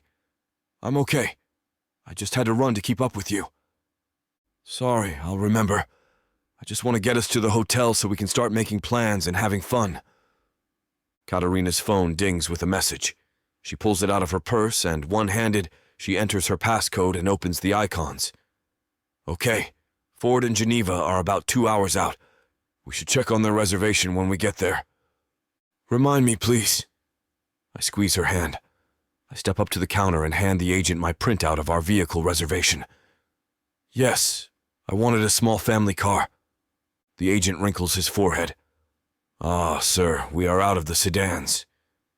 Clicking on his computer keys, he looks back at me. We have a small sport utility vehicle available. I consider. Yes, that's fine. Do you have child booster seats available? I look around and see Kat looking tired and holding an equally tired Greg's hand. Hey, Kat, we'll take a nap at the hotel. Yes, sir. I have a vehicle so equipped. I nod in agreement at the agent. Less than 15 minutes later, I am parking under a wide vehicle shelter. I run for a luggage trolley while Kat stays with Greg. After loading the trolley, we head upstairs. I have Greg in my arms while Kat steers the trolley. After sleeping for a few hours, we are refreshed when we wake up. I remember other overseas trips and caution Kat to keep her caffeine intake low. You want to be able to sleep tonight. Asterisk, asterisk, asterisk. The next morning, after we all sleep heavily, we are waiting for Ford and Geneva to join us. Let me call Ford. They may have overslept. I wait for him to pick up his phone. George, we're on the way. We overslept. I grin. That's what I told Katarina and Greg. Huh, we're on your floor. Be there in less than a minute. Ford hangs up. Just like I said. Kat giggles as Greg looks up at us. Dad, when can we go eat? Ford knocks at the door. We can go right now. You ready? Dad, I could eat the whole restaurant up. Greg makes chomping and snorting sounds, mimicking monsters eating. The rest of our trip is filled with family time. Seeing how closely Greg and Kat have bonded with each other, I play a little game with Greg. If he's reading with Kat, I lie down, putting my head on her lap. If he's eating a snack, I snatch a piece of his food. Kat notices my game and sends twinkly smiles at me when she sees me competing with Greg. Soon, Greg catches on and starts playing as well. One evening, after a day at the beach, I am sitting on the couch in our suite. My arm is draped around her shoulders as she rests her head on my shoulder. Greg sees us and stands in front of us, with a mischievous look on his face. Should I lie on Dad? Or should I lie on Mom? As tired as we all are, we just laugh. Finally, Greg makes his decision. He jumps on both of us. Ford and Geneva crack up. You know, George, before all of this happened, I would never have seen you as the family man. Geneva grins, letting me know the words are a compliment. You are such a loving dad and husband, but I'm glad I pushed you on keeping Katarina's best interests at heart. I'm glad you did. I hope I'm a better husband and father for it. I jump, feeling two little fingers poking into the sides of my waist. Gotcha! Greg giggles loudly. Dad, I think he's had too much sugar today. I agree. How much candy did he eat? Not candy, those sodas he likes so much. I grimace. Greg, son, you aren't drinking as many sodas tomorrow. You'll have fruit juice, milk, and water. You can have exactly one soda tomorrow. Oh, Dad! Greg, have you ever heard of a sugar high? What's that? Kat takes over. When you have too much sugar, your body can't handle it. You get very bouncy. You want to jump and run because the sugar gives you too much energy. Greg thinks about this. His eyes brighten up and he raises one finger in the air. Then that means it's good. Geneva jumps in. Greg, after you get a sugar high, you have a sugar flop. That means all that energy you're feeling suddenly goes away. She claps her hands together, lets them fly apart and wiggles her fingers as her hands fall. All of that energy just goes. Bye-bye. I look at Greg. He is looking tired. Knowing he doesn't want to admit it, I offer a gentler suggestion. Greg, quiet time. He opens his mouth as if to protest, but then he just nods and cuddles into my side. Soon I feel him getting heavier. I look at him and he is fast asleep. Has he brushed his teeth? Yeah, I took him after I poured the last of his soda out. Geneva whispers the last few words. Thanks, I mean that. Chapter 30. Katarina. Just over that rise there, do you see? I lean forward in the front seat of the Lexus. Well, as forward as I can, with this basketball in my belly taking up so much space. My jacket doesn't close anymore, and I only have found 2 pairs of maternity pants that I really like so far, but I wouldn't trade it for the world. Being pregnant has been one of the greatest adventures for me.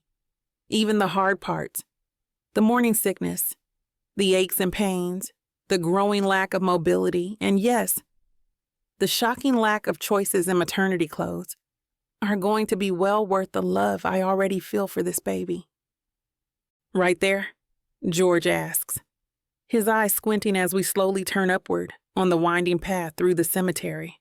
The light is streaking down in an odd angle, bisecting the headstones, a sharp contrast between gray and yellow. Yes, just beyond there. You can pull into the clearing just there, I instruct, taking in the view. We were lucky to get this spot. There was no money at the end. The hospital bills had eaten them all and then some. Even though her funeral was small and simple, the funeral director had felt a special sympathy for her. Our stories were similar, a single mother raising a daughter. He wanted to help however he could. By finding this plot and charging so little for it, we were able to give my mother a rich woman's eternal resting place. I'm forever grateful to that man. This place is spooky, but also nice. Greg chimes in from the back seat, his hands starfishing on the glass. With each breath, the window fogs and retreats. It is, isn't it? This is where we come to visit people who are no longer living, I say. But why? I think carefully before answering. Because even though we can't see them anymore, it's nice to have a place to visit them and just be there with them. It's a gooey answer, but seems to satisfy him. From my side view mirror, I catch him nodding sagely. Man, I love that kid. A moment later, he has a new thought. Why are we here now? George pulls into the clearing just off the path, but before the grass gives way to headstones. Well, today is my mother's birthday, and we're here to say hello. I undo my seatbelt and prepare myself to get out of the car. My mobility is getting more and more limited these days, but I am determined to visit my mother. Nothing is going to stop me. Greg grunts in agreement and hops out of the car to help me out. He's so sweet and attentive. Every day that goes by, I'm more and more in awe of him and how strong he is despite all that his early life has thrown at him. Allow me, George says, offering an arm. I'm not an invalid. I laugh, but I am grateful for the help. The ground is uneven, and it's becoming harder and harder for me to see my feet. Besides, any chance to have both Greg and George near me is fine with me. Our little trio makes our way from the car into the neatly mown grass. Immediately, the air seems to muffle as if it senses the need for reverence in this space. Weaving around some stones, we stop at a small but tasteful marker nestled in the earth. It is slightly raised, like a pillow, and bears my mother's name, birth and passing dates, and the phrase, dearly loved, dearly missed. At the time of her death, I couldn't think of anything that could encapsulate what my mother was to the world and to me, especially not something that had to fit into so small a space. How do you summarize a life into just a few words? This phrase, while still incomplete, came the closest, and its symmetry on the stone was a bonus. "Hello, Mom," I say. I don't feel weird about it. I refuse to feel weird about it. This is where I feel connected to her the most, so I'll speak to the air if I have to. George and Greg, God love them, do not comment or try to muscle in. They simply stay by my side. I've got some visitors with me this time. Mom, meet George, my husband. And meet our son, Greg. And, as I'm sure you've figured out by now, judging by my walk, you'll have a new grandchild soon. Don't know what exactly, but when they are here, we'll come back for a visit, I promise. Bending down awkwardly, I brush off some leaves and debris from her stone. To others, this might be a silly or fruitless exercise, but to me, I have a need to share my newfound happiness with the person that made me who I am today. George fell in love with the woman my mother sculpted. I only wish she was alive to share in my happiness now. This will have to do. "We're going to get hot dogs later," Greg chirps happily, kneeling down and brushing away some stray grass clippings. We all laugh, and I nod in agreement.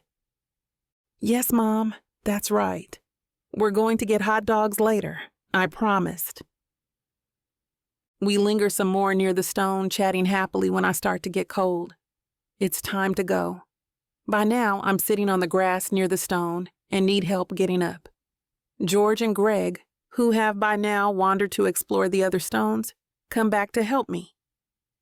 Gritting my teeth, I exclaim, "If I'm like this at 7 months along, what will 9 months feel like?" The universe has an immediate answer. As I straighten, I feel something break within me, accompanied by a popping sound. Seconds later, warm fluid gushes down my legs, soaking my leggings. George looks at me in a panic. Did you hear that?" I return the look of panic. Hear it? I felt it. That was my water breaking. George, it broke. I cling to his arm, fear tinged with excitement filling my belly. Greg merely stands back, his face tightening in alarm. "Don't panic. This is your body doing its work, except it is too early. I'm only 7 months along." What do we do?" George stammers. I realize this might actually be scarier for him than for me, and in that moment, my fear is tamped down, replaced by the need to keep my head and ensure this baby will be okay. "Get me to a hospital. The nearest one. I'll call them on the way." As soon as the words leave my mouth, cramps seize at me, and I know this is getting very real. But fear will not rule me here. I need to keep a clear head. George puts the Lexus to its full use, weaving in and out of traffic, blaring his horn. Greg stays silent and withdrawn in the back. I feel for him, but can't turn my head to comfort him. Soon, a hospital veers into view, and George pulls up to the emergency entrance. A small trio of nurses and aides meet me there, wheelchair at the ready. "Take care of Greg. I'll be fine. Come back when you can," I say, blowing them both kisses. Bright lights blare down on me. The antiseptic smell of the hospital fills my nostrils, and the noise of triage whirls about my ears. I sense none of these things. Everything in my world has turned inward. I'm fighting like hell to keep my baby alive. Asterisk, asterisk, asterisk. Hours later, or was it only a matter of minutes, I am propped up in a bed, exhausted but happy. George and Greg sit by my side, their faces drawn and exhausted, but also happy. It has infused all of us. "How are you?" George asks for the umpteenth time. "I'm fine, tired, kinda gross feeling, but I wouldn't trade it for anything." "Can we see her?" "In a minute. The doctors want to do one more evaluation in the NICU, and then we can go visit her. My nurse promised me she'd give me the word when she's ready." She. My baby girl. That will take a while to get used to, and I don't mind at all. Every time I say it or think it, a thrum of joy runs through me. She was early, but she's a fighter, and from what the doctors tell me, she's going to be okay. Several days in the NICU perhaps, just to ensure her lungs are strong and her liver kicks in, but there are no alarm bells at present. Miss Katarina, you can go see her now, the nurse chimes, leaning in the doorway to my room. Her eyes are kind and her smile broad. You have to be a special type of person to work in the maternity ward. George helps me out of bed. I'm sore and tired, but I can walk, and it feels good to stretch my limbs. Greg trails behind and trying to stay out of the way and be helpful all at the same time. His face is pinched, somewhere between curiosity and fear. Can't say I blame him. He's a big brother now. We walk down the hallway to the NICU unit. Its entrance is brightly lit with a huge wall of windows, where parents can look inside to see the small boxes on wheels that hold the hospital's most precious patients. Nurses move with precision and care behind the glass, checking machines and charts. As we come upon it, I marvel that only hours before we were walking in a very different place, a place where the dead rest. Here, life is just beginning. I can't help but marvel at the timing. Together, we stand at the window.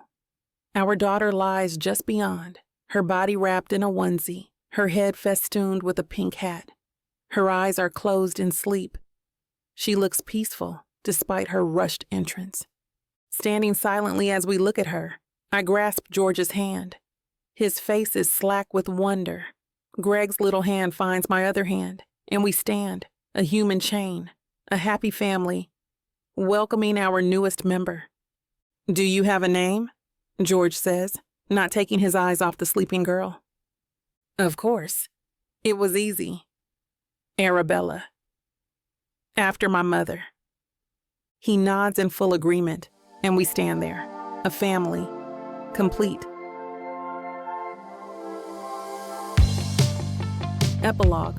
Katarina. Even as we're driving through the LA streets, I can't keep my mind off my babies.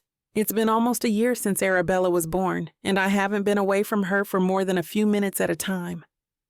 Leaving the kids with a sitter for the first time is scary, and I can't help but worry.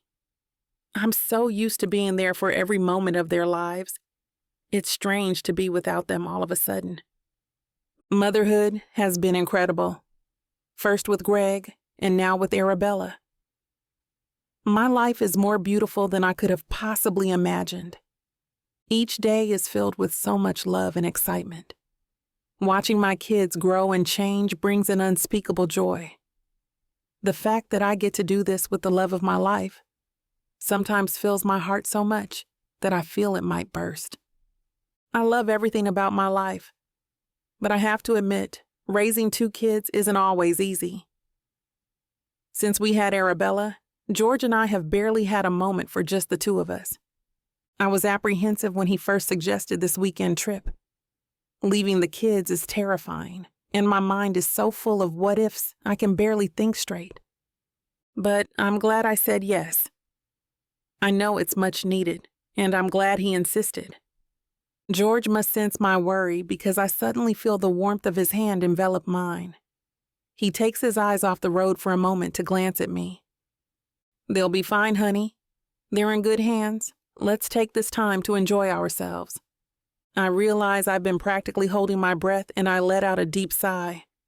He's right. We need to relax. I need to relax. Being a mother is amazing, but it's also exhausting. I try to focus on what's happening around me. Los Angeles is a city I never dared dream of when I was a small-town librarian in Cuyahoga County. It just seemed like a different world, completely out of reach. Now here I am, driving along the Sunset Strip with my husband, the father of my children. It feels almost surreal. I watch the tall palms slide past my window, the hot California air shimmering over everything in sight. The sky is a stunning bright blue, and even over the car's aircon, I feel the sun warming my skin. Slowly, I allow myself to sink into the moment. Last night in the hotel room was wonderful, but I couldn't take my mind off the kids. Today, I'm determined to enjoy the break. I just need to trust that everything will be okay, that the life we've built will be there when we get back. I think of how much has changed in the last 2 years. I could never have predicted this, any of it. Sometimes I still feel like that county librarian, living a double life, like I'm an imposter who shouldn't be here. With the way this marriage started out, there's more than a little truth to that. But then I let my mind settle and sink into the love that I share with my family. That's real. That's the realest thing I've ever known. The scene outside my window is changing now. The hot city streets have made way for winding roads and green vistas as we broach the city limits and edge towards the state park. I don't know where we're going. George has been cagey all morning about his surprise, and I love how cute he gets whenever I try to needle any information out of him. He's doing it now, glancing at me with eager anticipation, like he wants me to guess.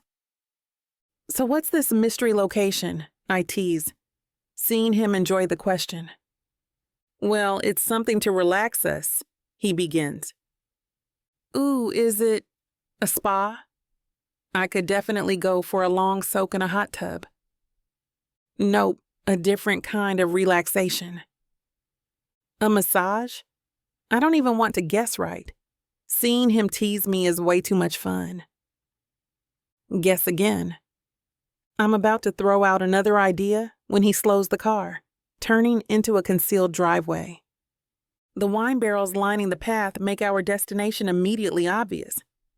"Wine," I yell happily, and George flashes me a cheeky grin.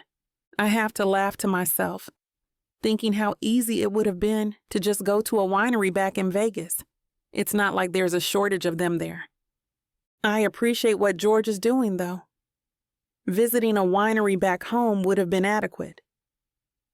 But George is so much more than an adequate man. He's been such a doting husband and father, especially since the baby came. This is just the kind of thing he does, lavish and unnecessary displays of love, just because he wants to make me feel special. "Ready to relax?" he asks as he pulls the keys out of the ignition. "God, yes." I smile back and thank my lucky stars for this man. Asterisk, asterisk, asterisk. The winery manages to be both garish and quaint, as it seems so many things in the city are. We spent the afternoon tasting an array of delicious wines, finally allowing ourselves to let go.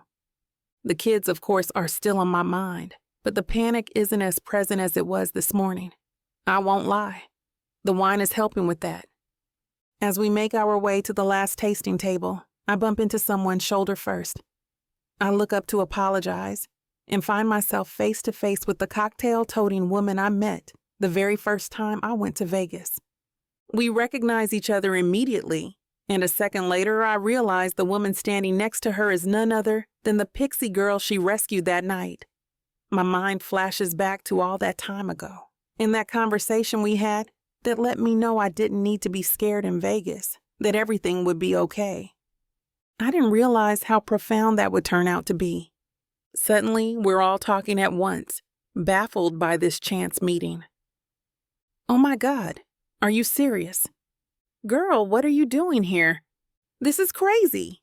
George stands by, momentarily baffled until I make introductions. "Girls, this is my husband, George.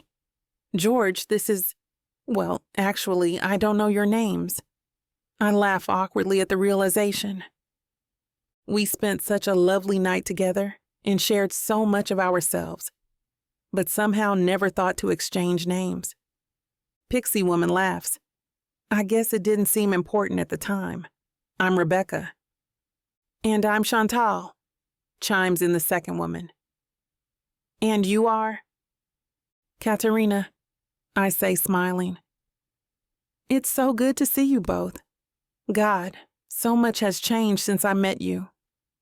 George can see I have plenty to share and gracefully makes an excuse to give us some space.